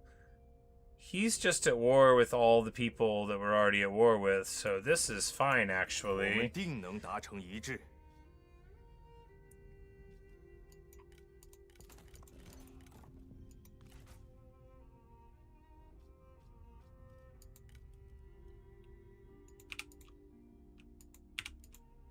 And he just sends a ton of money to us. Yeah, he's at war with all the people that are at war with us, so there's no reason not to do this. And we lose barely any opinion of anyone that's already not in the tank. Time out at negative 556. He must have hated the rare times that we were ever friendly to somebody. Still, we'll just go ahead and grab him, right? I mean, the far-flung regions paying oaths of vassalage and stuff, you know, this is the first of the non-men to do it. And if he doesn't like us, we can just yank his heir, and maybe they'd be good. Also, it'll give us eyes on Queen Zhurong. Same plan.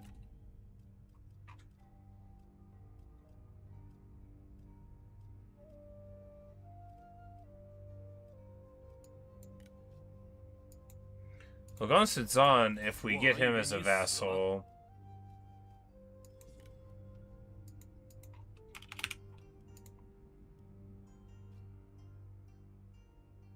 '15's pretty far. Yongfeng number 4, right? You never know when you'll need one.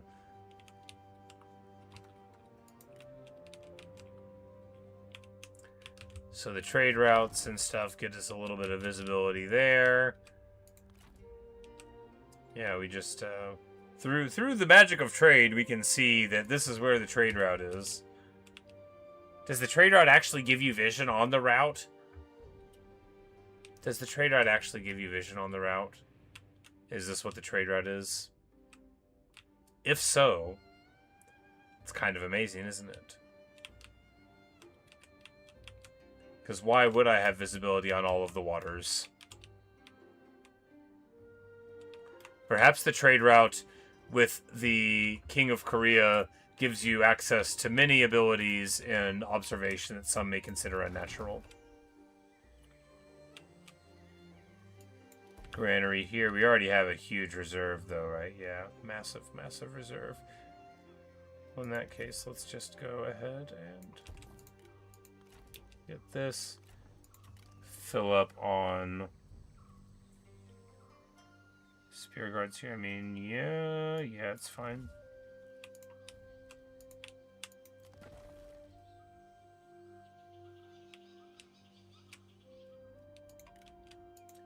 Big food amounts. We need to focus on getting this to the next level, though, that's right. But not before we focus on getting the police headquarters. No, is this to the next level that we wanted? You said you think that is what it is? You know, hey, I noticed. Trade agreement with him and a trade agreement with Ni Shuota. You know, and that is something to think about, too, because I knew that the water was, like, what the trade agreements worked on, but this, you know, maybe that is a thing to think about. If you can get that coastal trade agreement, you know, because this is huge visibility. You know, if there was anything going on this ocean that was a worry, now we would know about it. It's quite wonderful, right? And on the rivers as well, you know, now that we've taken this, so, you know, we want to keep, because we might control, you know, most of the river. Anyway, Cao Cao's army, you know, looking all right. The vassals, oh yeah, I forget about them. The little people.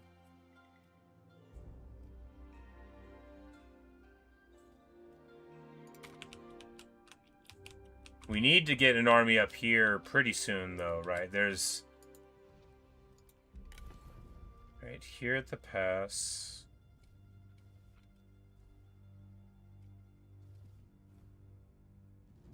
No, they can all wait. We can get... We've already made him an admin.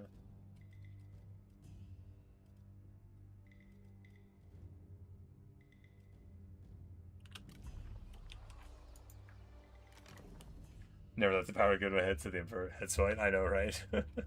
We're gonna go ahead and get this guy and take his heirloom sphere away. Unless he's a good guy. Are you a good guy? You know, you look like you're a spy from our vassal.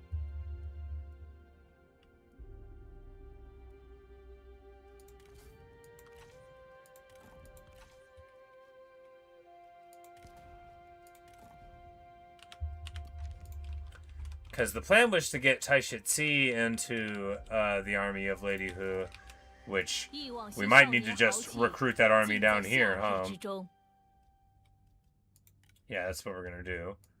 And he can be here too right now, and then we'll in the wrong spot. But you know, he will march up to assist in the event. Because I think Sun Run is gonna make a mistake here. I think she's gonna pop off thinking that we are not inside here, and even though we won't be inside and we'll have our trebuchets outside, I think ambushing them to get them to come across the river is the way to do it. And then, you know, if she ends up marrying the Emperor after a couple of years, wouldn't that just be difficult for me to take? Says the guy who loves her.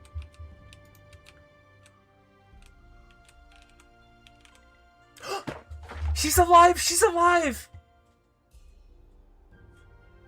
She's alive!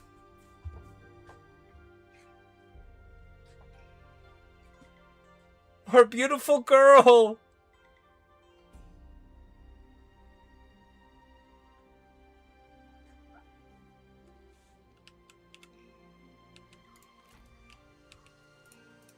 I'm just so happy. Gee, I thought you were dead. So this is good, you know, when we run back into her, she lost his fear just so that's how it's out with Stallion. Yep. Makes much more sense. We need to acquire her somehow. But how? Alright, so does that guy have any land?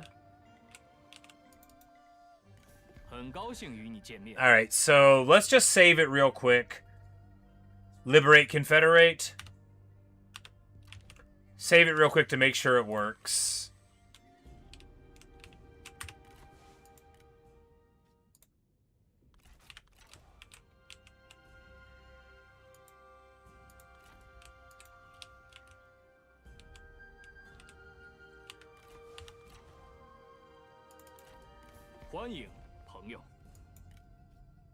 He doesn't want it to happen. Well, I tell you what, I'll give you some money.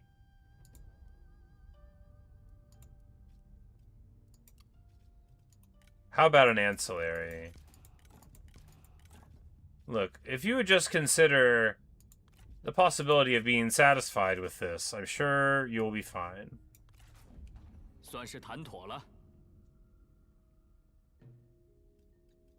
If they don't want to be literally, they don't want to be fair, because it's like the weakness thing where they're like, no, you're leaving me out to dry, and you're like, no, I would never. Oh yeah, very much wants to be confederated. Beautiful.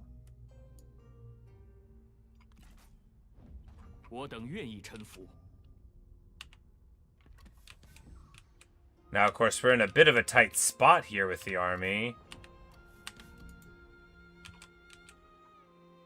And that we're not in a place where we can drop it. But this army is fairly weak. If we get out of the Ray here to Cao Cao's lands, and our vassal will be able to drop the army. Other than that, you know, we're in a bit of a tight spot. The hell with the other wife, Liu Xie is our age. That's, you know, that is exactly what I was thinking.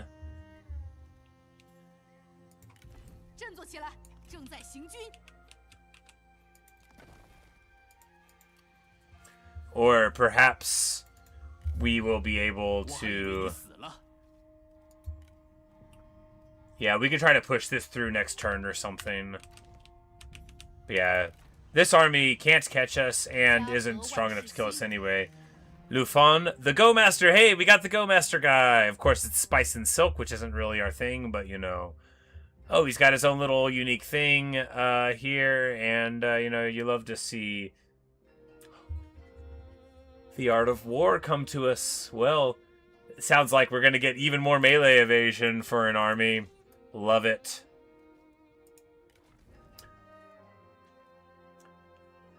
Nuji, even though your halberd has been stolen away, and I may not be able to get it for you, we are going to get you something that honors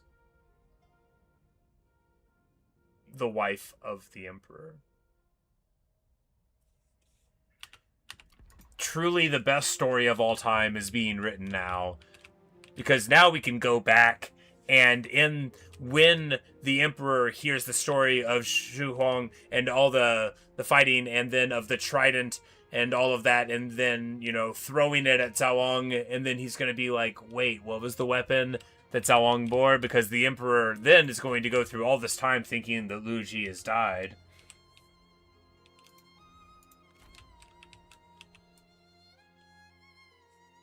That's very exaggerated. Indeed. And here, with this army, is Zhonglu going to be home? 一统天下。 He's not, which is perfect. You know, I thought he wouldn't be. 今日此胜，乃承天之恩泽。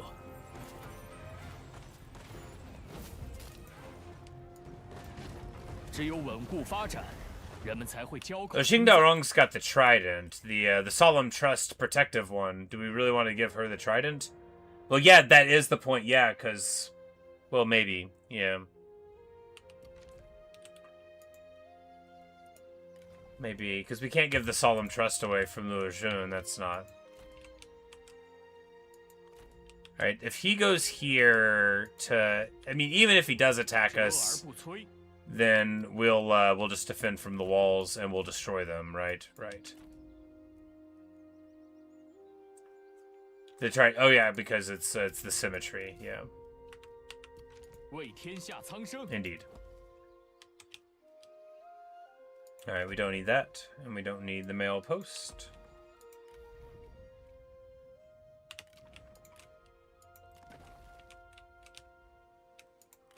But yeah, alright, so he is now bankrupt too, which is excellent. Bankrupt and losing a ton of units from attrition there. Heavily bankrupt, maybe out of supplies as well with this happening. You know, and, you know, if Liu Zhong wants to bring this crummy little army at me, then I will rip his face off. He's got Gan Ning's bow.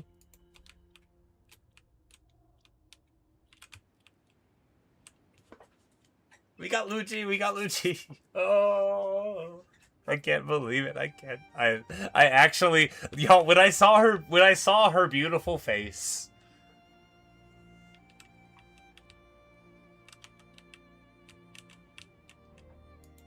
Oh goodness, you know, he is right there. Well, I guess with that in mind, we should get another army here.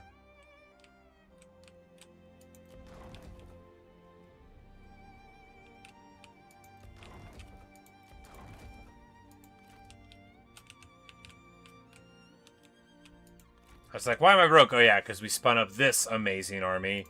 But yeah, so we'll, you know, I did forget they were this close, and, you know, it's very possible... Oh, we're not even at war with them, right? You know, they don't know... 朕准你觐见，实应叩谢天恩。 They don't even know. ...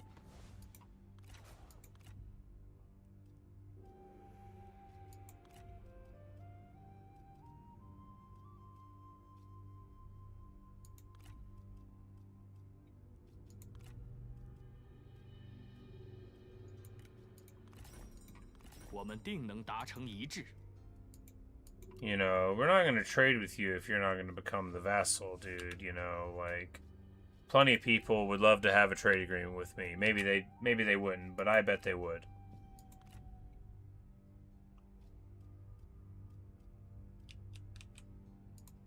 Yan Baihu is a bandit. 是你这厮。罢了。 And bandits are not good vassals like the horse lords of the north are. Those guys, you know, it's just sort of a difference of opinion with them. They're like, wait, but what if we just stole from everyone? I'm like, okay, run that back for me, but pretend you only steal from my enemies.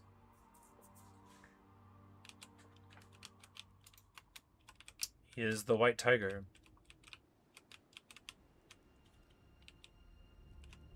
Man, what a mess the South is. See, this is what the South should look like in 207. It should be a total mess. No, you know, Sun Jian, it's often said that if he had lived, that, you know, Wu never could have been. It's often said. At least one person said that.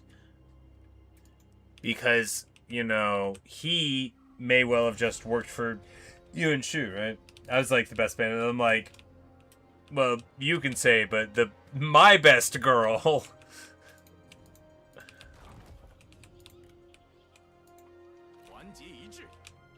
Fortunately,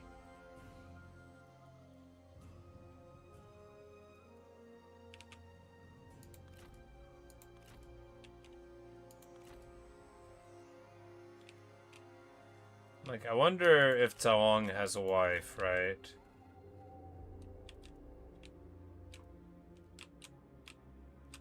Because if he doesn't, then we could adopt a woman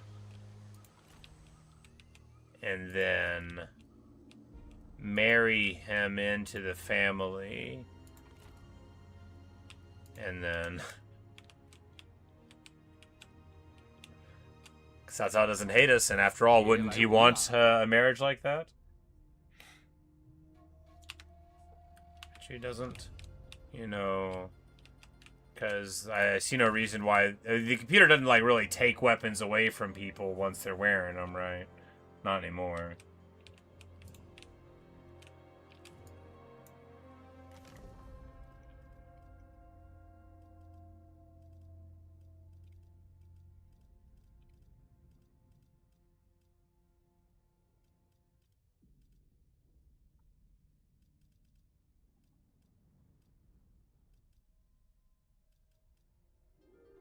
You mind first, yeah. Indeed.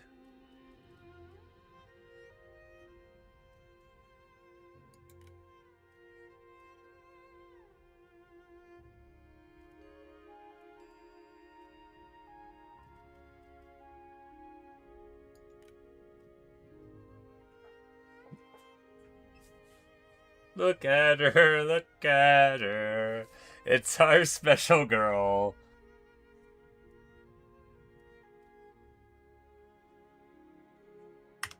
She admires attractiveness. She wouldn't love me, but that's okay. She's a little old for me at the age of 1800. 此为苍生黎民之天下，非暴虐诸侯之天下。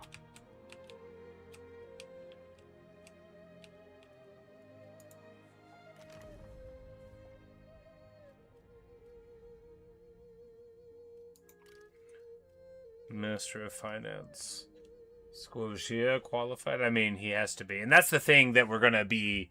The background to a lot of this, too, is Liu Xie said, like, you know, some of these men are not old enough for their position. You know, should Taishitsi truly be the Grand Excellency? I mean, he shouldn't be.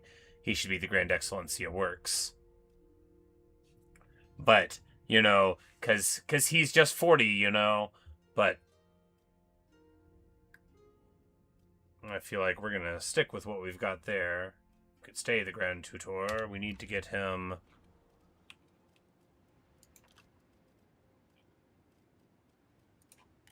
items that make everybody happier, right? That's right, we didn't have any that were relevant.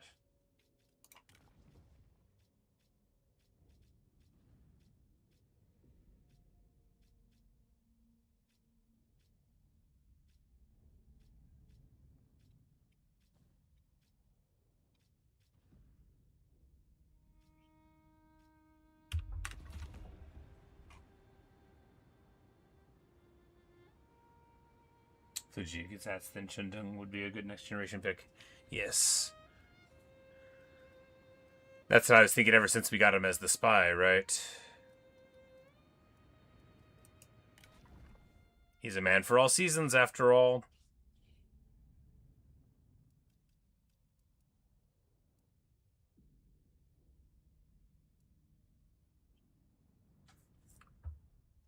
Wait, what?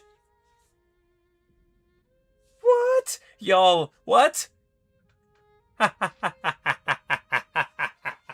He stole Cao Cao's horse and then rode it across the land to join up with us after he took over.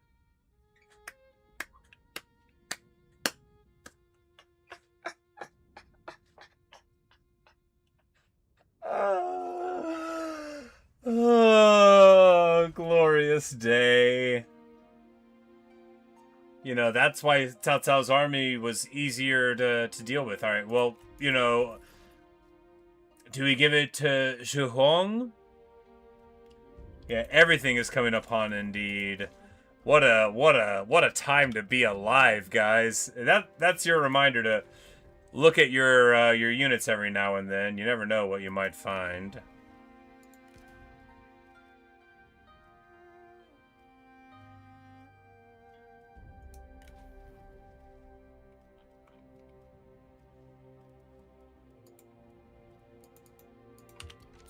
Anyway, that's hilarious. That's great. We've got Shadowrunner now. So we either give it to Zhu Hong or, of course, my beautiful, precious, perfect girl. Which will, oh my... For a video with very little fighting, there has been some amazing story beats here to come. And all we have to do is not get popped here. But I don't think we're... Yeah, we're not in danger. Oh, we're in Wu Jing's lands anyway. Y'all, their flag and the Sun flag is so close to my eye. I know they're not the same. The fringe is different and the character doesn't look that close. But from far away, like, I just thought we were in their lands. Now I'm like, okay, yeah, we'll just bounce out over there. That's fine.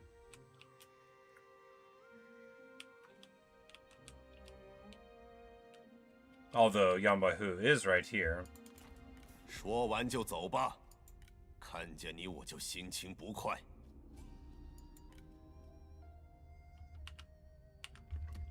Wu Jing is related to Lady Wu. Ah, that makes a ton of sense. The old commandery giving the people the name. Trick.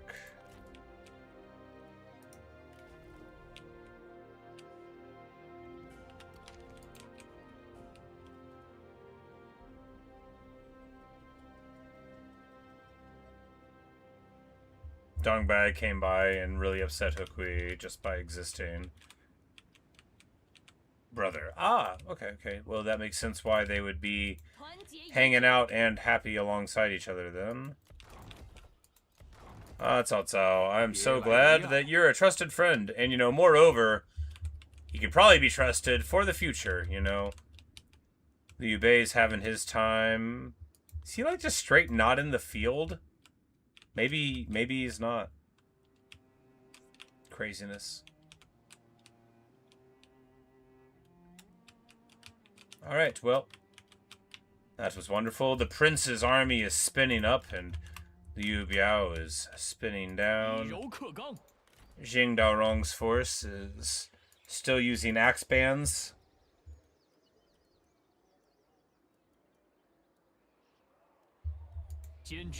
Faction support will go up, and then we'll be...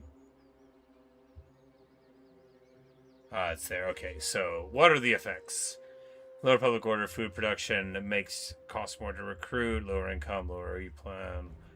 Oh, and lower morale for militia units. Oh, that's interesting. So the worse your army is, the worse that it's to be there. Cool.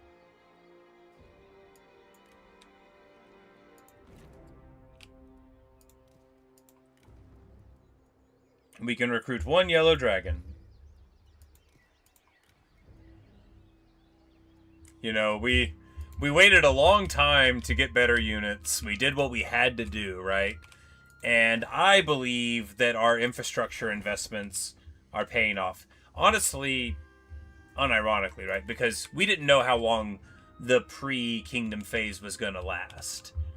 And the reserves were going to ensure, like, I had such a great plan to defend everything, and that's why we didn't need it. Because with the reserves, we would definitely be able to make them always attack on the siege, and then we could be confident through a combination of administrators and, you know, or like reinforcing armies even, that we'd be able to keep them off and never take attrition. Say I did good work with the militia. Well, thank you. You know, the plus 10 from the trophy really helped a lot.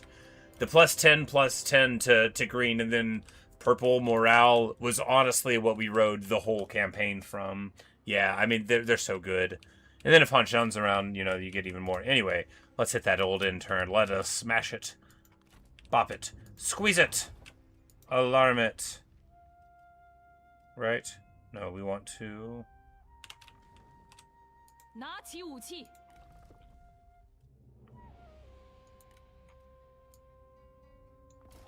discount the recruitment at the pass here. Dao Ying's got the provisions one. I love this one. The 20 military supplies and everything. So, because this place, well, you know, it's already filling up in no time. We hardly need to use it anymore. When you have a ton of granaries, you know, the reserves go up basically instantly. So, you know, you get something for a few seasons. Now it's going to take them a few seasons in order to get you out of there. It's great. I love it. I like it a lot. And here we're seeing that an absolute ton of people are potential turncoats here, but we only are concerned with the ones that are, you know, highly attractive grabs. And then I guess, you know, if they're turncoats, we can look in here and be like, oh yeah, that guy wasn't a spy. He was just being a jerk. The Duchy of Zhong very much on the back foot, and we have to think that Cao Cao is going to, oh yeah, look at him here. Look at him go. 别来无恙。 I think he was at war with Wu Jing, which is why he was in this area. But, you know, with Yan Baihu, 说完就走吧，看见你我就心情不快。 we're going to let Cao Cao just keep doing his thing here because I want him to focus on dealing with Yuan Shu. I'm not afraid of Cao Cao's power anymore, right? That ended the second that I saw the Kingdom of Luoyang being the other one, right? We aren't worried about him.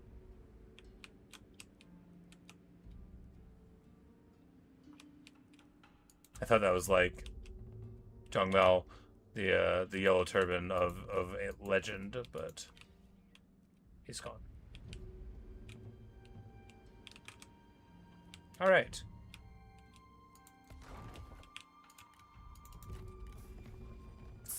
And I guess they hate me.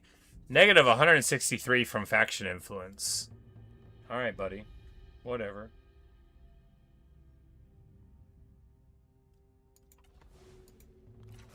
Like, get over it, right?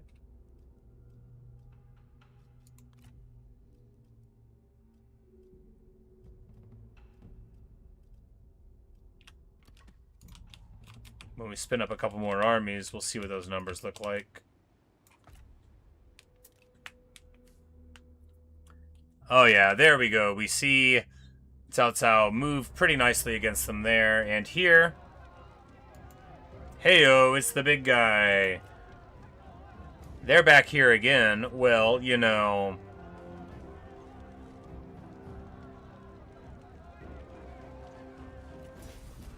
no reason to give it up.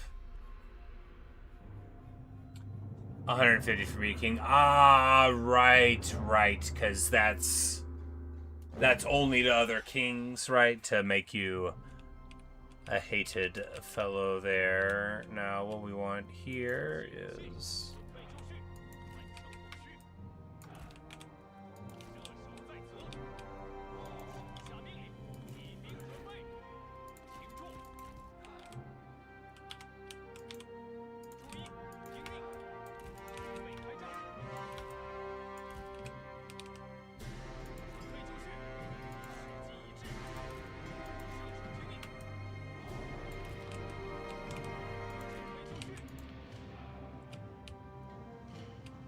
Seems fine.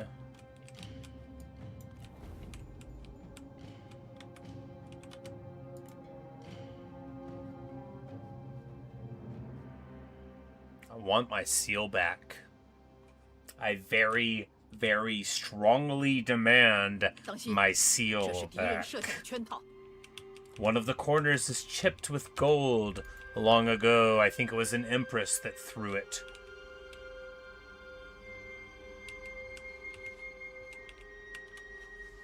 What's that fire arrow coming from? Oh, the Merc Archers. I'm like, that's not right. Maybe it's Chu Yu. I think it's him. I think Zhou Yu has a bow with fire arrows and he's shooting them at me. That's pretty funny stuff. I do know that the longer they take to come inside, the better it is for me. And it doesn't look like that fire damage was really coming that much from them there. So, hey, you know, if they're willing to do it, let's fast forward it a bit and see where they're trying to go. All right, they are rotating very far to this side.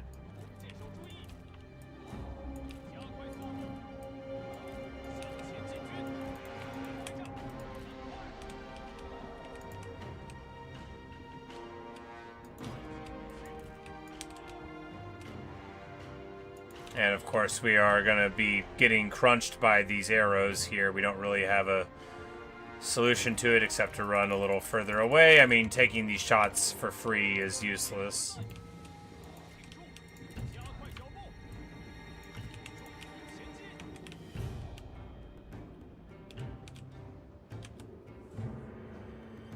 Qin Hong crafted it, and then stewards or the Western Hun threw it out of rage. Yeah, I remember I was just reading about it the other day. I'm like, there was something going on, probably some eunuchs involved, but I'm not 100%.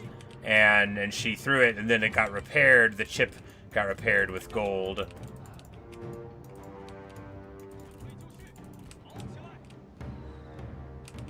No, I will say that, you know, at least we're getting our damage in, right? And we know that they don't have anything like our advantages when it comes, you know, to replenishment. But we, you know, once we make contact, things might get squirrely. You know, is what it is. We need to back out here a bit. Oh, these are the heavy geometry. We don't need to back out a bit. We need to get...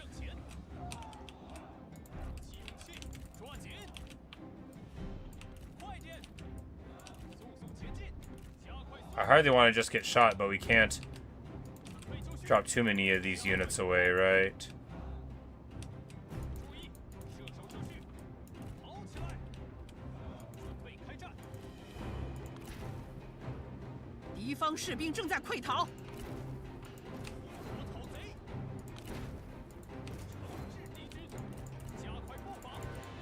I think actually just eating the shots there is fine.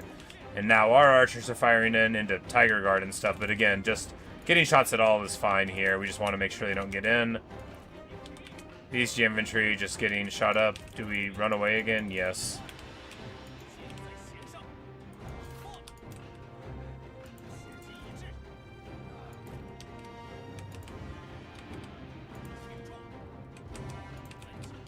All right, and then they, well, they've had it with this charade, right? He does charge in, which has the benefit of maybe helping us. Hits us with a sick Flames of the Phoenix. Man, if only he would fight for me.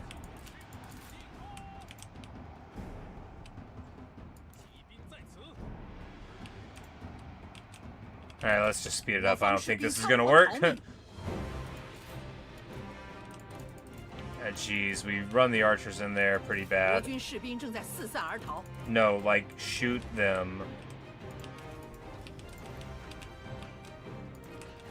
Yeah, so that's exactly what happens. He just runs over. We didn't have an answer for it. You know, that other army, maybe we could have done it. We didn't have an answer for him.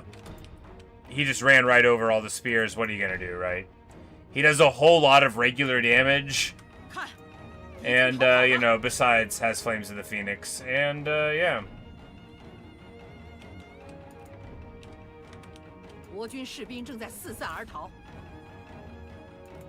And the Tiger Guard, you know, pretty rough.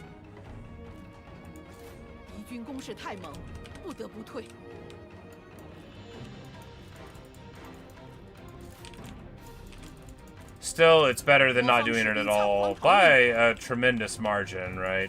I just could have fast-forwarded it a lot, but, you know, it's better than not doing it at all. 我方士兵仓皇。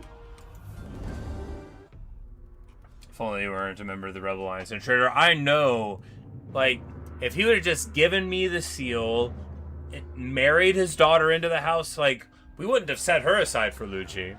We would have. We would have. It maybe would have made her and him mad, but we would have done. This is not the first playthrough where we have married the Emperor to Liu Xie, but this is the one that makes me the happiest. Even though I think in that one we didn't have the spouse benefits, because I think that's in this mod only. But Duchy of Chong will sign peace with us and pay us 30,000 over a period of time. You know what? No. To be more specific, absolutely not, Yuan Shu. Yuan Shu, no one has ever told a story about you where you sound nice.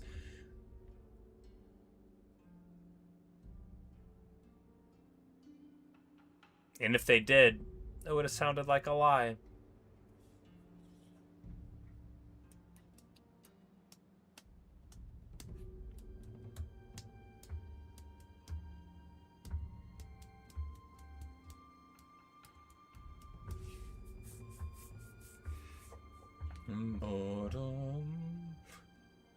You died, right.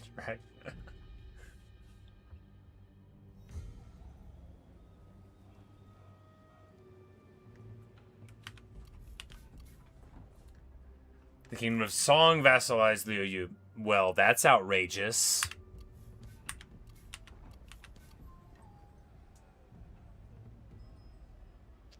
Joyous occasion! A daughter, Liu Shan, has been born to Liu Chong. On this day in 207, Liu Chong, you old dog, I know you can't stand your wife, but at least you are willing to do your duty to your family, sir. Oh, and this is the Emperor making the arrangements now, so we'll have him, of course, side with Liu Chong in this argument. You know,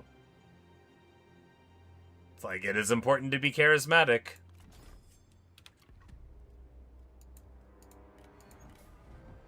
Taishi Ci becomes cheerful. He's always been a happy guy.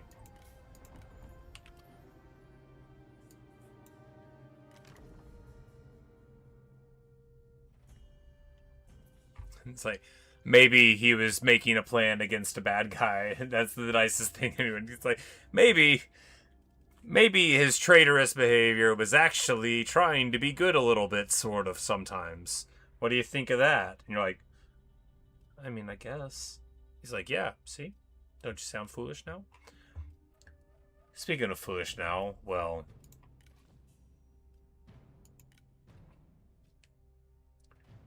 it's time to divorce you, my girl.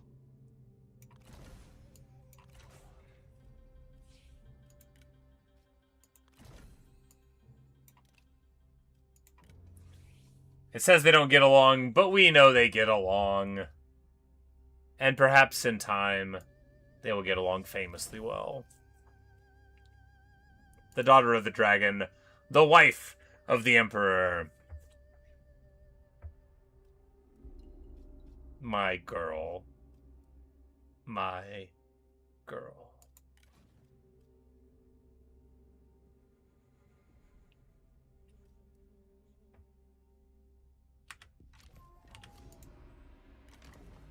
Look at her smiling there. She knows what's up.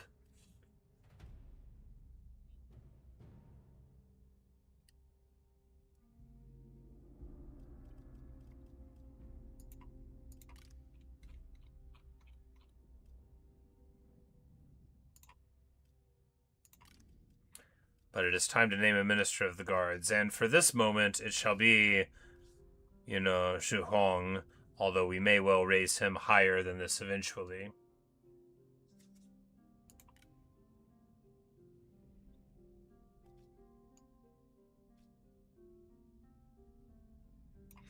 As he has been everywhere and done all things admirably. Chundung, the man for all seasons, who very well may become the Grand Tutor eventually, we're going to make him The Minister of Finance, you know, just, or no, the steward, that's like, oh no, finance, yeah. Get him there. Working at things.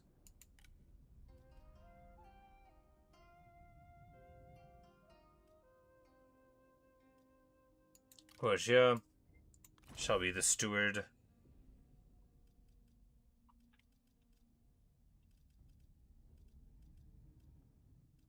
You know, making the yellow turban into the Minister of Ceremonies does seem pretty awesome.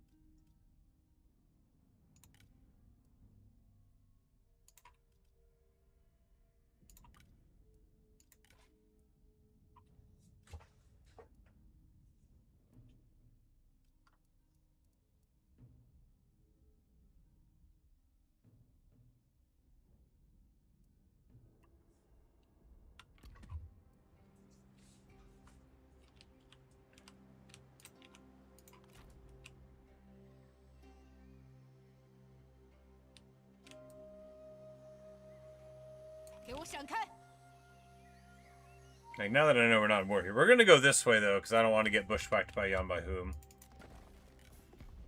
那就快点吧。 Unless, I mean, and this would be the best.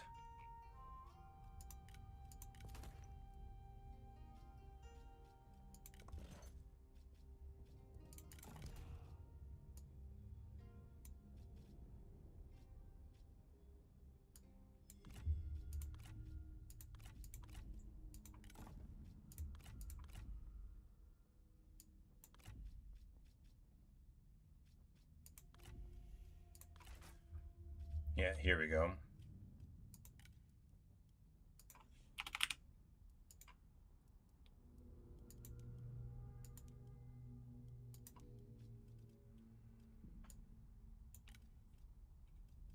And, you know, he doesn't like us, but he'll get over it. Give him a discount. I mean, he has to see that the Sun family is in rebellion here, and even if his brother, you know, he is the brother-in-law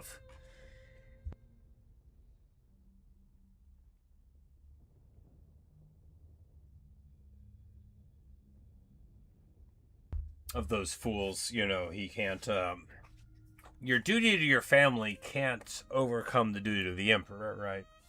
Yeah, so we drop in here. Boom, Cao Cao doesn't like it a little bit. He gets over it. 困兽犹斗，小心为妙。 Give him his discount. 我方同意。 Up to 21k in tributaries, you know, it's all about the Benjamins. Does he have those faction effects when he's the leader that he gave whenever you had him as the... No, he doesn't. You don't get the Prime Minister buffs. You get... So, the morale for Forces in Ally Territory, you know, there's that. He does not need this horse, but it gives him authority.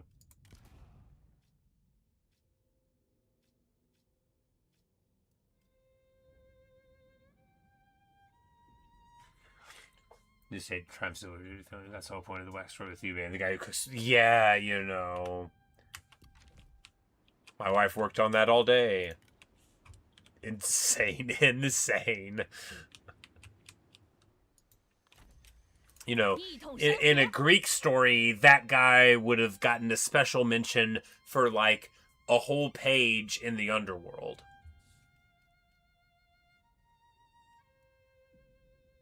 Alright, so... building line of sight. Public order. Negative corruption.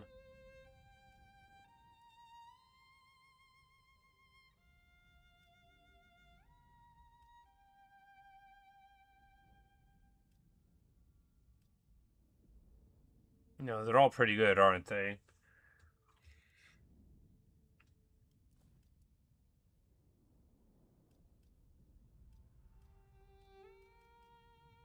Imperious, yeah. You know, the corruption reduction is probably the strongest thing that we get there.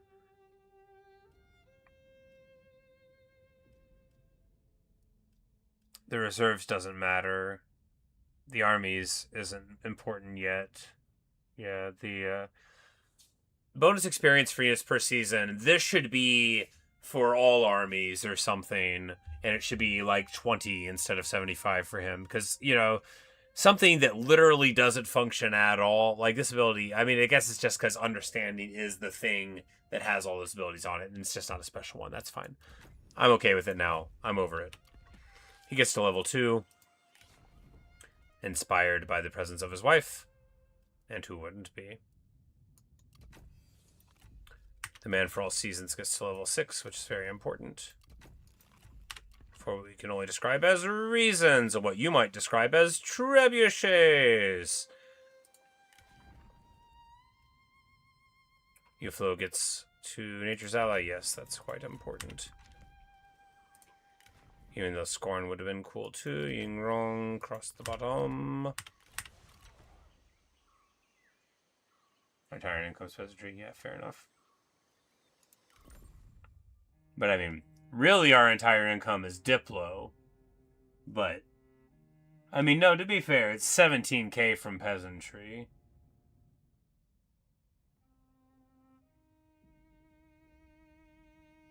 I mean, the peasantry pays for basically all of the armies. Yeah. Which we're not ignorant of. We already knew that the peasants were the backbone.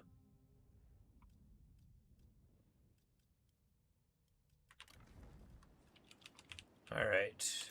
We need to get more armies, though. We don't need to be waiting here. We needed to get more reinforcing forces here. Reinforcing forces.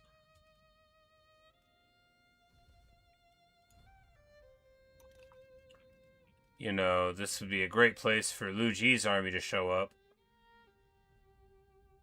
I think it's going to take like 2 turns before she's here, though. Oh, wait, we didn't even drop her, right? Yeah, because we did all that, but we didn't drop her. Yeah. 用得上我吗? Jinjun, the Scion of Gold.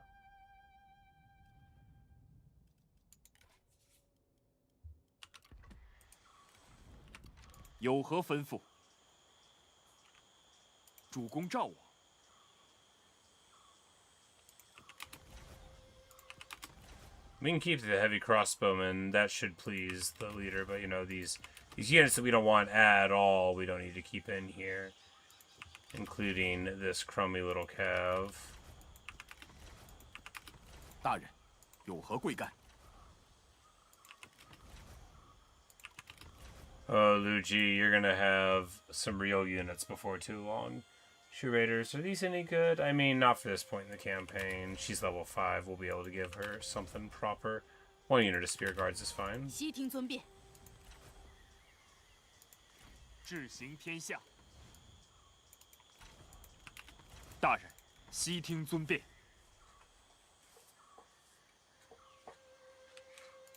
Once the campaign winds down or we're in a scarcity free world, you want to see the maximum income we can squeeze out of Luoyang? Yes. You know, we never saw the 1,000 charge bonus, although we got close. And here, so is he like trying to move in this way? That's crazy, you know, like that's not gonna work, buddy.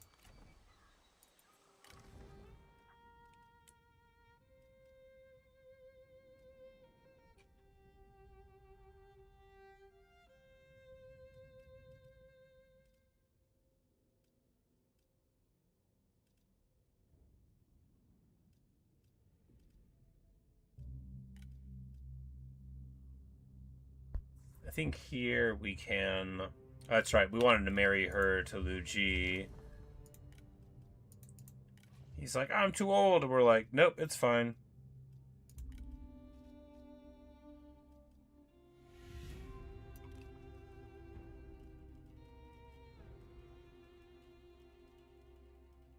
Oh, yeah, she's married to... She's called Ever Faithful, and we're gonna make her divorce her spouse. To support one another through the fruitful times of the barren is the essence of marriage. So she probably has some story where she's like a very good wife, and we're gonna divorce her off so that we can get the replenishment. You know, it seems crass.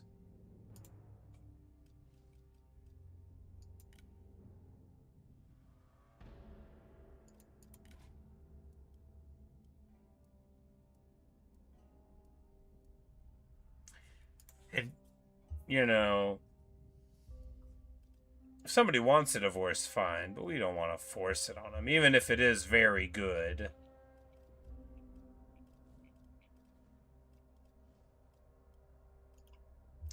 Sigh.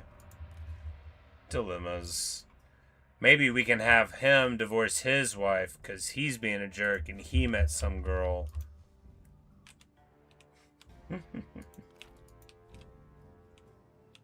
We have enough. Yeah, we do have enough replenishment. Look at that, you know. 违令者斩。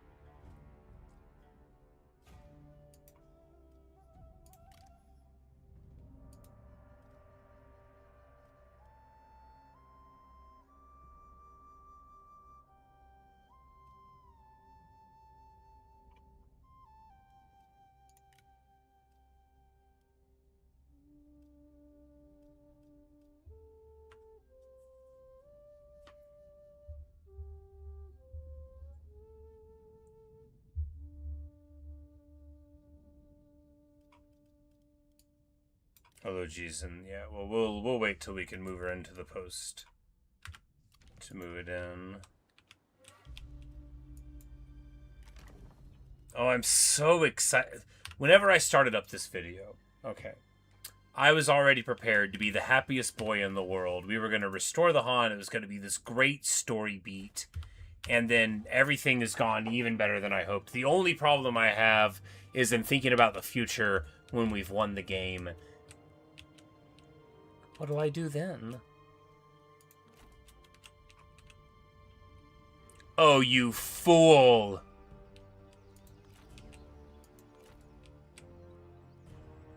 Good news, guys. Liu Biao has walked into a trap.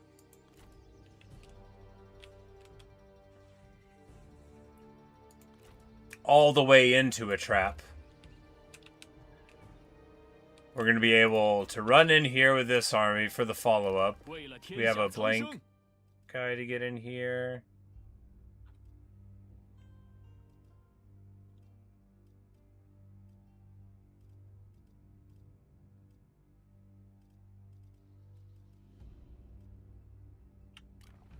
I mean, really, if we just wait a turn, then we can get Liu Xie here.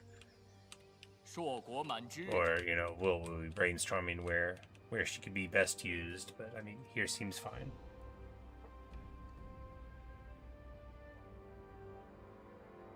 That's what I said in the Zhongzhou campaign too.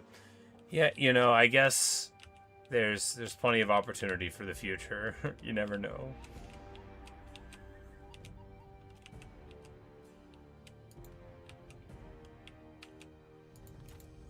不想听你废话。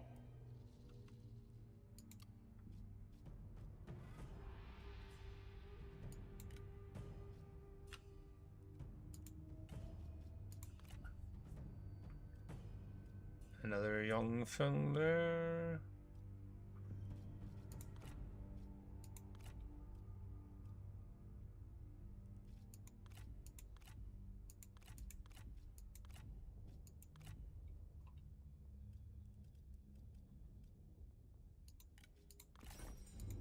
那就快点吧。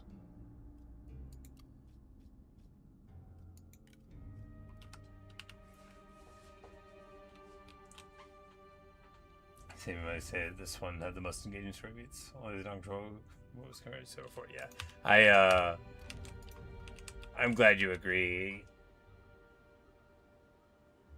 She's in feeling a little motivated. Yeah, you know, it's also because while I've been playing this is the first campaign where I've been really like spending a bunch of my time away from this. You know, because I'm reading romance right now. The Romance of the Three Kingdoms. I say it, I'm like, not the genre, y'all. I hope you mean, you know, I mean, not the genre. I'm a Marcus Aurelius guy. But, you know, it's just, it's so satisfying. And then, you know, like learning more about the actual history in addition to the colorful history you know, which I had known a bunch of, but, you know, it was out of mind. So now, like, with it being so refreshed, it's like I feel like I'm seeing it more brought to life even than I had been in the past, where, you know, I still was having a blast, but it's like, all those little stories, I'm like, yeah, Taishitsi, like, took off his helmet, and now, like, whenever I'm like, he's like, watch me shoot that guy's left hand, I'm like, oh, man, I'm gonna make that reference when we shoot somebody's left hand, or maybe their right hand. I'll be like, I'm gonna shoot their hand, and then, no matter which hand I hit, people would still be impressed, you know. How much do you gotta show off? Speaking of showing off, Zhuge Jun, who is no doubt not going to be upset about me divorcing his daughter immediately. I mean, we didn't. She's just not the primary wife, right? And I'm sure he won't be that upset about it, after all. Still in the imperial household. It's a lot more... Being, like, the consort kin sort of setup, you know, being the wife, the father-in-law of a concubine is still, you know, pretty good in this structure, right? Even though maybe to the modern eye you would be like, oh, that's not really that respectful, is it? Well, you know, it works out. And these fools, it's so hard getting used to my amazing Han flag. To be fair, it's so good. And I think here, yeah, they might choose to come up, but we will...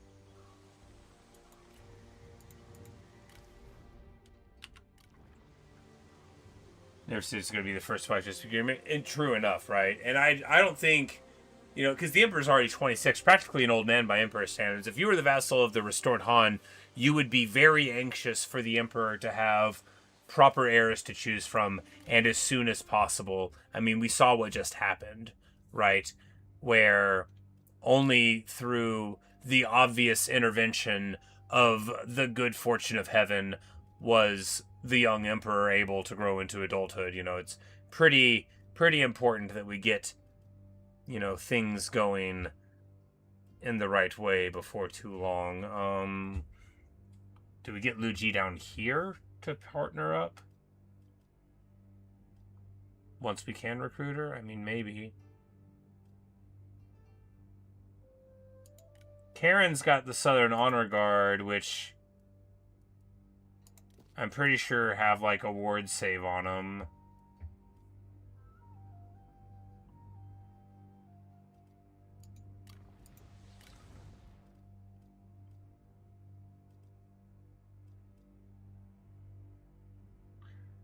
You know, he would actually... Like, how about another Sentinel? She gets cheaper upkeep, so why not her, right?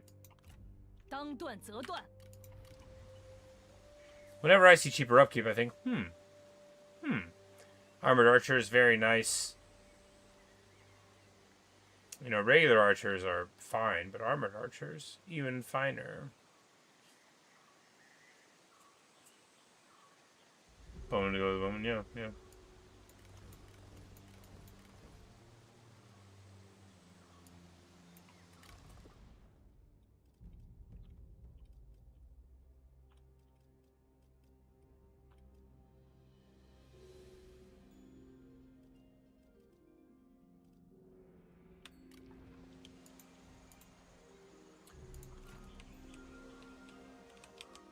And then...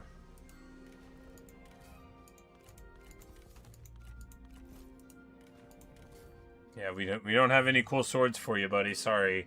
We just have our 7 gold weapons.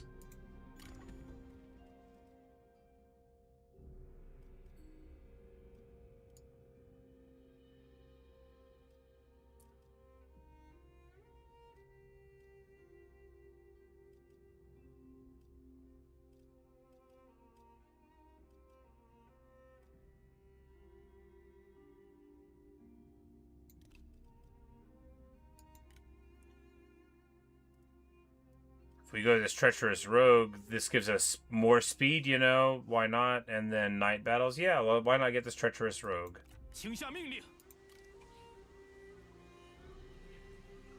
Veteran Lance Cav, which are very respectable Cav, right? Bit expensive, of course, but... You know, before you get cataphracts, they're not bad.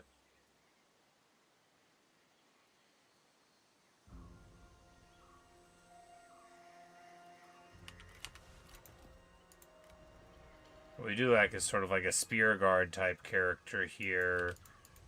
But if one of them gets to level 6 and gets over here, then we'll be able to get elite spears on like Taishitsi. We can do that right now, actually, yeah. So these G infantry would be well served going there.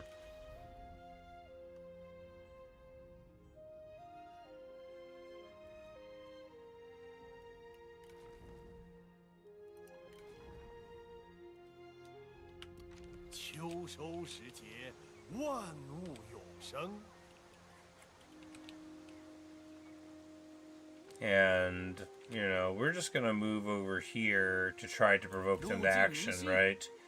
The classic move. 心如利刃，我的目标十分明确。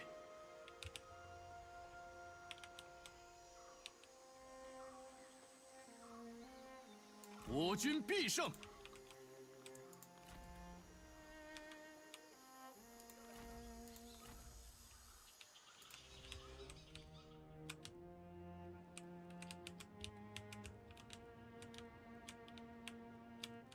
You know, there's still much to do. I'm so thrilled.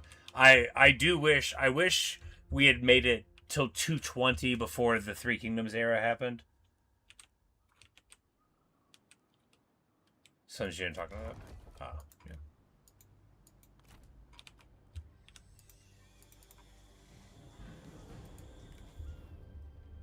You should give me the seal back.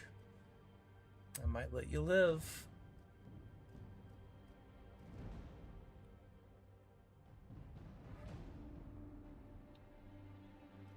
I kind of want to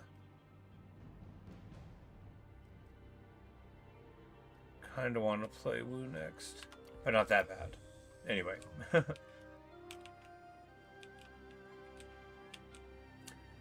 Yeah, Wu Xing on our side. Now this is, I mean, what we've done with the South, getting all of these fragmented governors on our side, it's smart too, right? Because the big major powers being here, you know, with Yuan Shao there in the north, we're in between the two of them, so they're not really worried about the Sun family. And why would they be?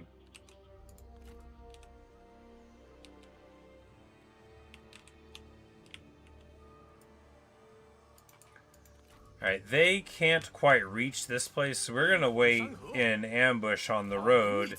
Yufulo knows all about that sort of clever thing. Alright, actually you can't get there, so we're gonna go here to show the flag a little bit. Yufulo knows all about that sort of thing. And of course, we might be seeing the end of Yuan Shu before 208 rolls around. But all of that is to say that this video is not going on to the end of the day, I'm afraid, guys, that we will be ending it. Probably right now, because I hunger, and honestly, this has been super great, but now that Liu Xie is here, I gotta brainstorm more, you know, because although you may not realize it from how low effort everything appears to be, I do think about the story that we're doing here constantly. And so now that Liu Xie is here, because I had actually been preparing lots of like tear-filled memorials for her being alive and turned to the Emperor's hand is just the actual best thing, and I did not dare to dream of it. It's perfect. We got to get the spear back. That's right. We have to. We need to do that. That'll be what we try to do this next time. You're riding on a regular horse, Cao Cao. Cao Cao, you're riding on a regular horse, bro.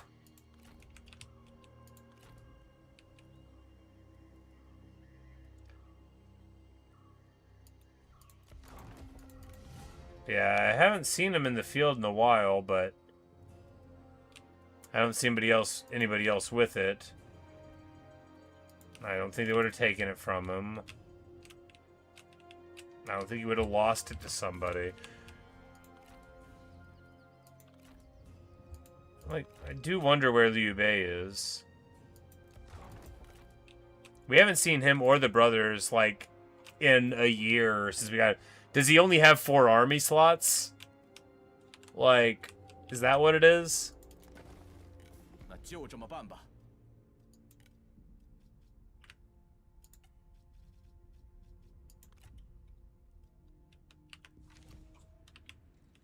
But yes, soon we will get enough money to find somebody appropriate to adopt, and then we will steal so long. Which, of course, would...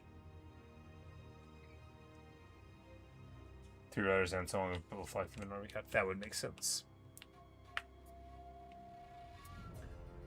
You know, they get eliminated, they recruit more up, and then, you know, for whatever reason, like lack of prestige, they're just like, oh, here's your 4 armies. Because, like, he's probably what? He's just like a little marquis? Yeah. Because that's the thing, is there were 2 dukes in the world. Even Cao Cao wasn't a duke, right? He has not reached that rank. Which is hysterical, right? Because he had all this land over here when we... But I guess he might have taken a lot of this land over on this side in the shadows while we done it. Fa Zheng's with Liu Bei, which is historical indeed. There was a time when I was like, are we going to, like, confederate Liu Bei and make him the heir in the meantime? And then I'm like, no, let's not lean in to him any more than must be done, right? After all, we're already getting our favorite character in. But, you know, Wu has made landfall again. Of course, we see that they're quite beat up. And low replen, right? They have no replenishment bonuses to speak of in their faction, which means, you know, everything that we're getting sticks pretty hard. You know, there's the 5 from characters, so probably somebody has, you know, whatever thing would get it, or maybe like a spouse, or, yeah, but... Or like a administrator of a region type thing. But we do see... Zhongwen, he's the protege of Cao Tong, right?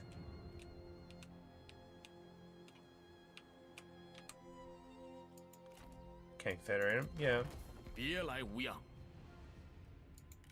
Yeah, because he doesn't want to be liberated, so he definitely would join in.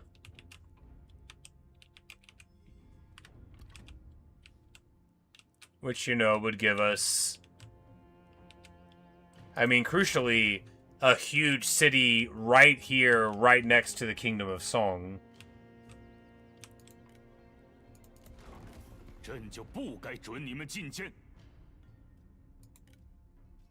But... yeah, I wouldn't guarantee the brothers. And Liu Bei isn't the one that we want particularly. Honestly, at this point in the campaign, I'd be more excited for the daughters than the brothers. I mean, obviously Guan Yu, but... you know, really you want them, all 3 of them, early so that they can be in every battle together, right? Right. Alright, Liu Dai, where's he at? He's not in one of these armies, but that's okay. I would love to get Huangzhong, because this Swift Fingers, I am reasonably sure that that ranged attack rate will apply to artillery as well. And for these crossbows that have a slow attack rate, this 100% attack rate on Chen, I think he is probably one of the strongest single pickups you can make for a crossbow-centric army, because this is 50 meters. That will get your entire blob shooting twice as quick. The thing about crossbows is they don't shoot that fast. If you double it, oh baby, you're going. You get that, you get Kongming there in the block 2 to hit the base, and then, you know, it's all party all the time. But, speaking of... 为天下黎民，护国讨贼。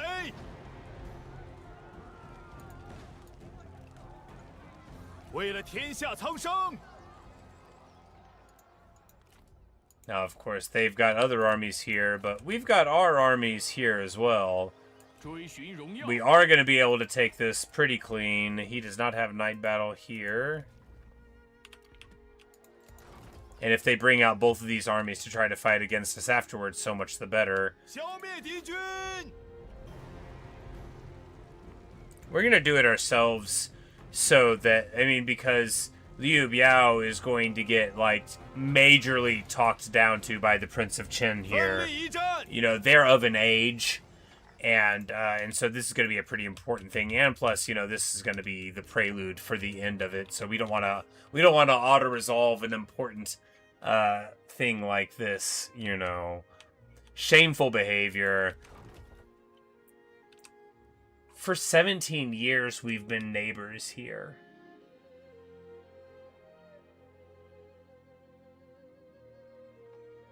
And no sooner are we away at the capital to watch the coronation of the new emperor as he comes into his own as a regnant emperor and not someone's puppet.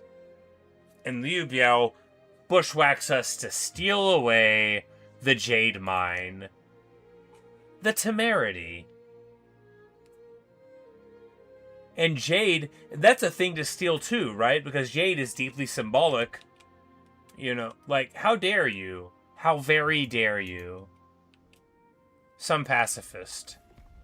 吾等耐性有限， A man of peace, he focused on gathering friends and allies and uniting China in a peaceful way. Does he? Does he now?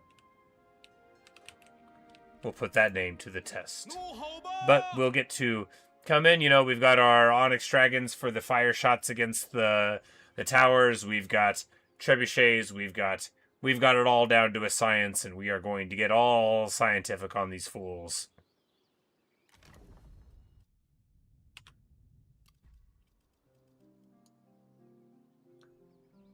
I'm like, before we end, so I don't forget, we need to put the Book of Crossbows on him. I'm like, we don't have the faction by benefits. We have the faction by benefit. Thank the Book of Crossbows. "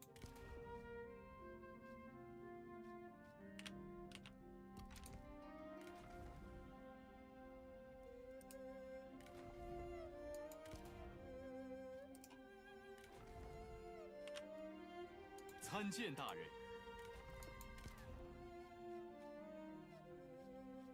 And this is... Yeah, because he's not, like, commanding. His benefits go when not commanding, so we'll do that here.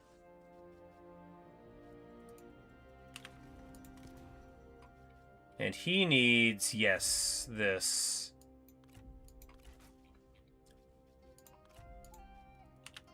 Because you might say to yourself, how high can melee evasion go? Well, I intend to see. 89% evasion on the Blade Masters. Pretty good. But what about this Art of War? 94% evasion on the Blade Masters. That's pretty good.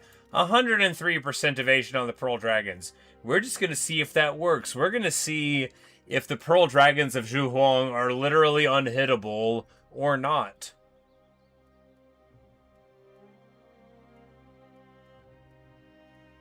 Brutal stuff. 大人有何吩咐？ Takes him up to a nice 59 evasion. You know, he's heard what I said about him not being that evasive.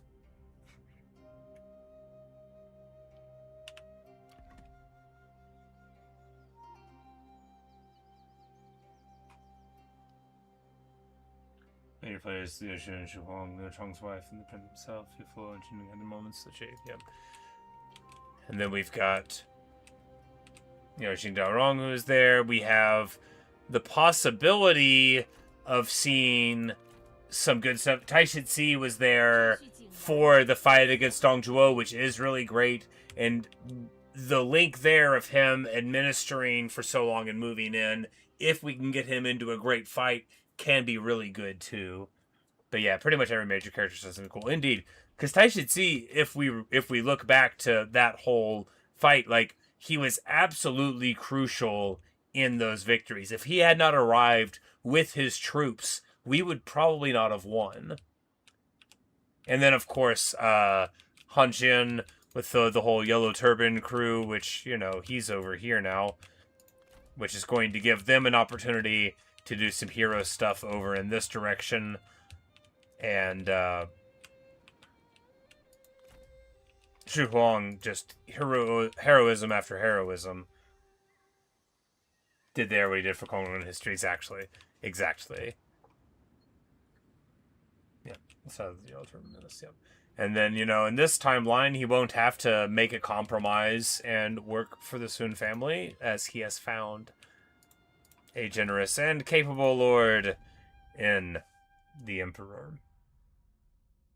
The Grand Temple City is working, everything is going well, and even with the lower satisfaction from things, you know, oh, we got 50 from assignments, you know, when all those wear off, we hopefully won't lose anyone, but, you know, that'll be in 13 more turns. Really, I think with the satisfaction, I think it'll balance out by then. I think we'll be just fine. Starting to think like China's gonna be okay. I say that, it's like, aren't you at war with everyone around you? Well, yeah, but look. I mean, look at that vassalage. Look at that. That's gorgeous, right? That is so good. That means anywhere we go, we're gonna have a friendly face at our back.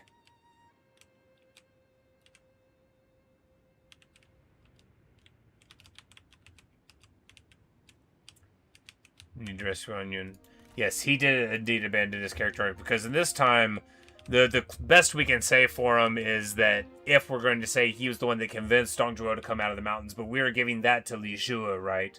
Because that's the underpinning of our long friendly relationship with him, is that he was with the faction that was on our side that sent the tyrant out, and, you know, that ended up being the bros.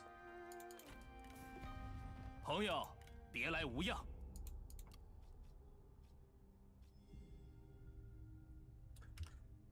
But Lubu, you should join us. After all, you are the imperial father-in-law.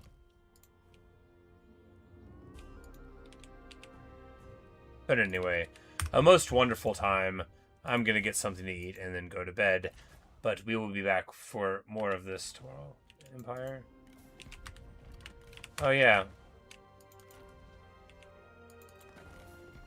真是倍感荣幸。 Yeah, because then we'd have to share money, right? Because if we share like 5K with him, then we drop a ton of our increase, and he wouldn't be paying us very much.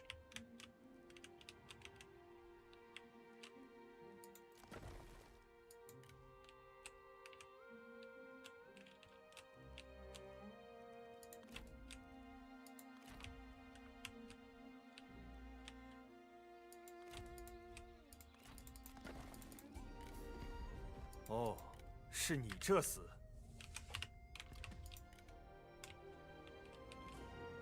But when we return next time, it's more and more of the Han, right? We'll deal with this Liu Biao situation and fight this battle, and then maybe they'll do a double fight against us. That would be pretty nice.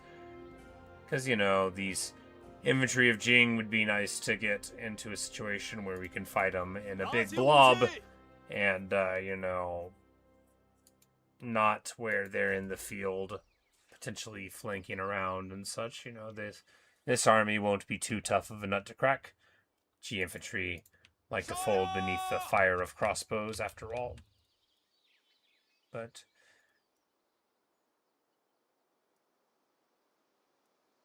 a pretty sweet army here. 73 armor on the Azure Dragons. Bonkers stuff. And these Pearl Dragons, you know, depending on how the evasion works, we might be able to just send them in and have them fight forever.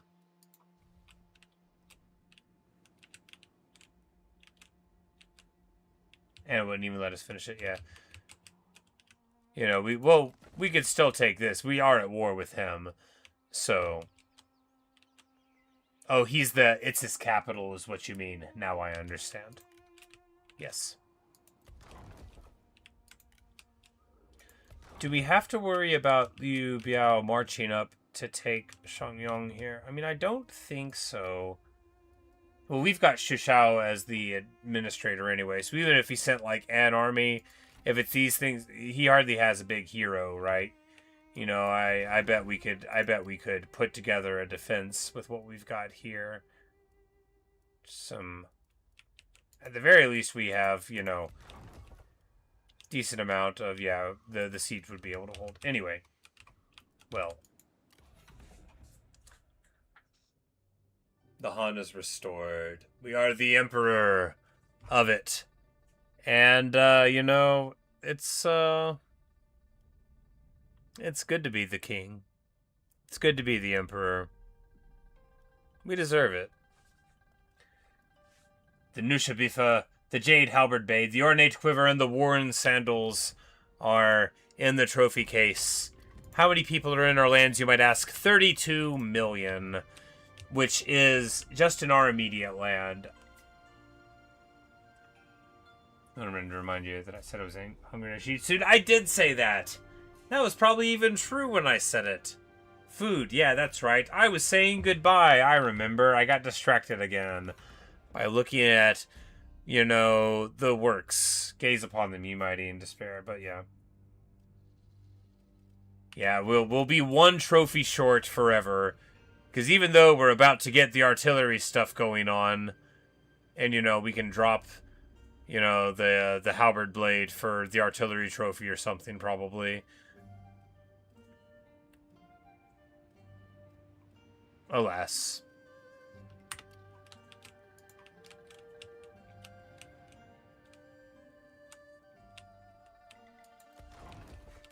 Look at Sai Mao all the way in there. Yeah, he's like, you're not gonna kill me!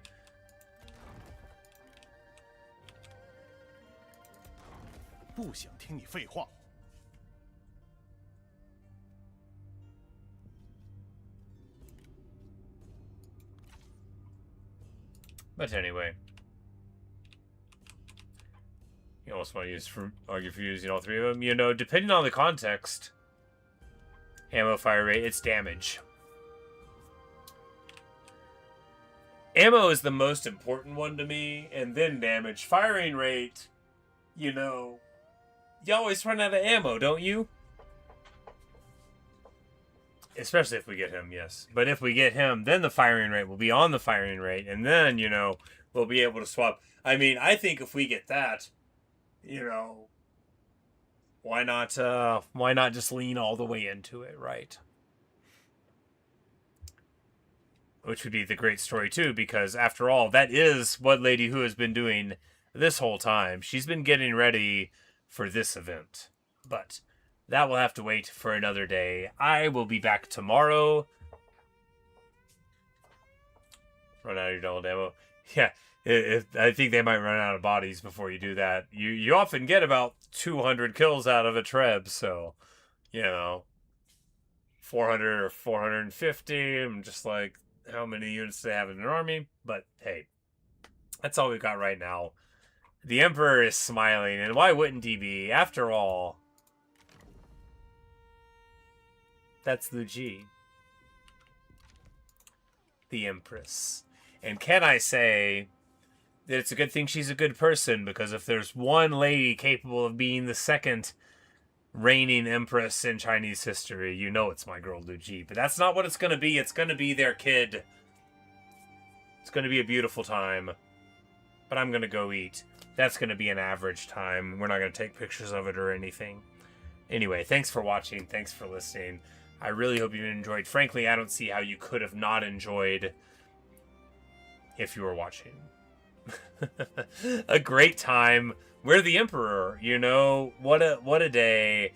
I'm going to try and find a Romance of the Three Kingdoms from chapter 16 on, and get on some more of that.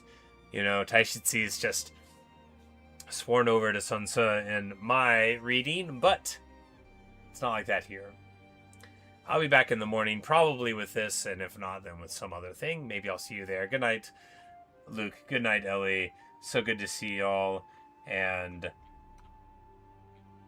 yes, ironic TW, if you're still here, so good seeing you today. A great honor to make your acquaintance here. I think maybe I saw you in a video in the past. I didn't know it was you, but you know, not trying to make too big a deal out of it. But very, very awesome to see you, and very cool, and hope that you had fun seeing me putter around in your creation. But anyway, see you guys.